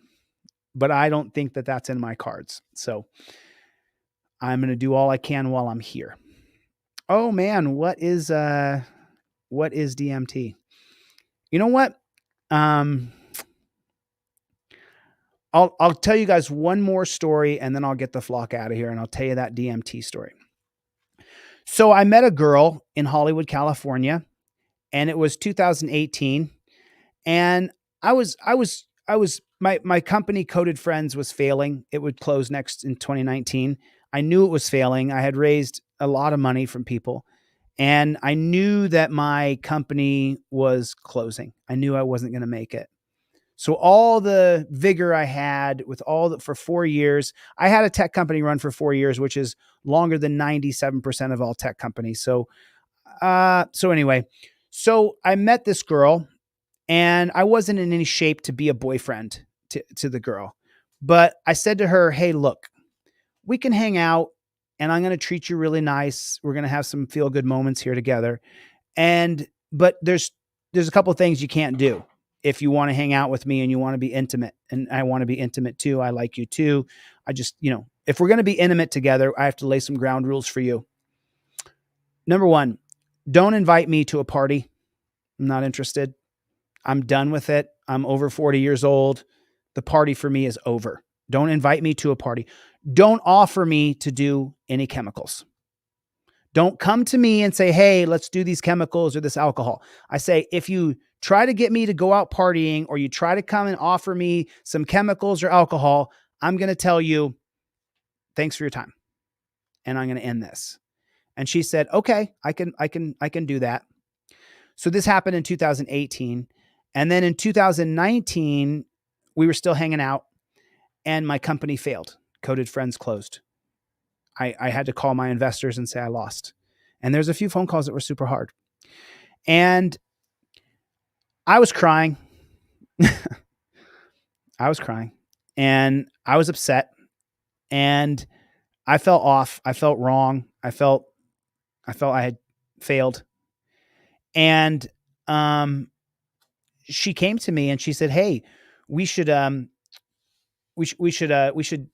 this thing called DMT." I didn't know what DMT was. And I said, "That sounds like you're offering me some sort of chemical or something." And I said, "You know what? You got to go. You got to go. I'm already messed up right now. I can't have someone who I'm intimate with be influencing me in any kind of way. And so you got to go." And I literally made her leave my apartment. I said, "You got to go." And she left. I never saw her again. It took about a week. It took about a week before I went to the computer and I said, "What's DMT?" And then it took about 8 or 9 months before I actually got to the point where I was like, going to go ahead and go through with it. I called her after the experience I had, and I apologized to her and said, "I'm really sorry. I didn't know what you were offering me." And you know what she said? "I forgive you, Chille. I have nothing but love for you. You were a great partner for a short time, and I had loved our time together." And I said, "Well, thank you." I said, "And thank you for showing me what this thing was." And it changed my life. It changed my life forever. It changed me entirely. It changed me. I see the world totally different now. I see what my role in life is now. I know that my job is to lead. I know that my job is to put myself in the front, and when you go to the front, you're putting yourself in harm's way. When you go to the front, you're the first one to take the spear. When you go to the front, you're the first one to get taken out. But I knew that was my path. As soon as I was done with that DMT, it took a while. Because I was a hardcore atheist. I mean, I'm an atheist who had read the Bible. So not only was I a hardcore atheist, I read your book and I have a near photographic memory. So you start talking about your Bible stuff and I was a hardcore atheist, I could just start to dissect it, right? And I was wrong. I was wrong. The Bible's not a book to be taken literally. The Bible's a book of parables. The Bible's a way to learn some stuff. It's also a way to control man. There's a double-edged sword there, but the Bible, the Quran, Krishna, Book of the Dead, all these different books have different meanings and philosophies, Buddhism, that you can learn and grow from. You just have to be willing to see past the mind control and the human control and see what the parables are teaching you, what the riddles are teaching you, the rhymes, how the journey goes like this. And like, whoa, why is it going like this? And you have to be able to figure it out, you know? So I just feel like all organized forms of religion have a lot of people control in them. But spirituality and love and forgiveness, I think, are the keys to having a more balanced life. You know, I spend most of my time alone now. I don't have a girlfriend, me and Charlie. I don't go party. I don't drink. I don't do drugs. So I spend most of my time just working on stuff. This wall, it's funny because my buddy built most of this wall. He put most of the things on the wall. But the research I've had to do to keep myself caught up to, you know, Coppage versus Kansas, 1915. If you don't know Coppage versus Kansas, 1915, well, you might want to look into it. I put it down in the comment section down there. Okay, I don't see any more orders coming in, so I'll give it till 7 p.m. If we end this live, I'll give you guys 45 more minutes. If you order anything from my website, I'll send you the Fifth Amendment driver and non-driver cop card for free. So go to my website right now, deletelaws.com. I'll also send you, just so you guys know, the almost 30 people who've ordered things today. Wow. It's a huge day. Because each thing's $10 at least. So that's a huge day for me as a person, you know, and that will cover the costs of me shipping out all these free Fifth Amendment cop cards. And then people like Leon who put in 50 and people like 420 who put in a super chat, and Chevy. Thanks a lot. I appreciate it. But you should have this in your car. Don't wait on this. Don't wait till payday. Just go to my inquiry form. There's a tutorial I taught on here and get this in your car. You don't have to give me a dime and I'll email it to you. All right. All right. All right. I've been on for over 4 hours. And since we're in no orders are coming in, I don't have to read anybody else's names. Let me just read the last names, the last order. It was Gary M. That was the last order I had come in. So I'll give you guys 45 more minutes after order 235, Gary M. After order 235, Gary M. I'll give you guys 45 minutes till 7 p.m. to include the fifth, because I'll get orders throughout the night. And I, you know what I mean? So I'm just keeping it real. I'm just keeping it real. You know what I'm saying? All right, listen, Mingo Wingo, what is going on? I never did get to talk to Scott Price again. Mingo Wingo. Good show. Thanks, Paul. Appreciate it. And then Brent is a Trump supporter. I'm not a Trump supporter, but Brent, you're welcome to be a Trump supporter. We still align. We still want individual liberty. We still want freedom. I don't support Trump, but you're welcome to support him. It's not I'm vote for Bobby Kennedy Jr., but you're welcome to say whatever you want, dude. We don't kick people out of here for having a political perspective. We are all not going to agree politically. Do not ruin what we have together over politics. They want to divide us. Just remember that. All right. I'm going to get the flock out of here. Thanks for coming. I appreciate it. I'll see you guys on the next one. Later, Gators.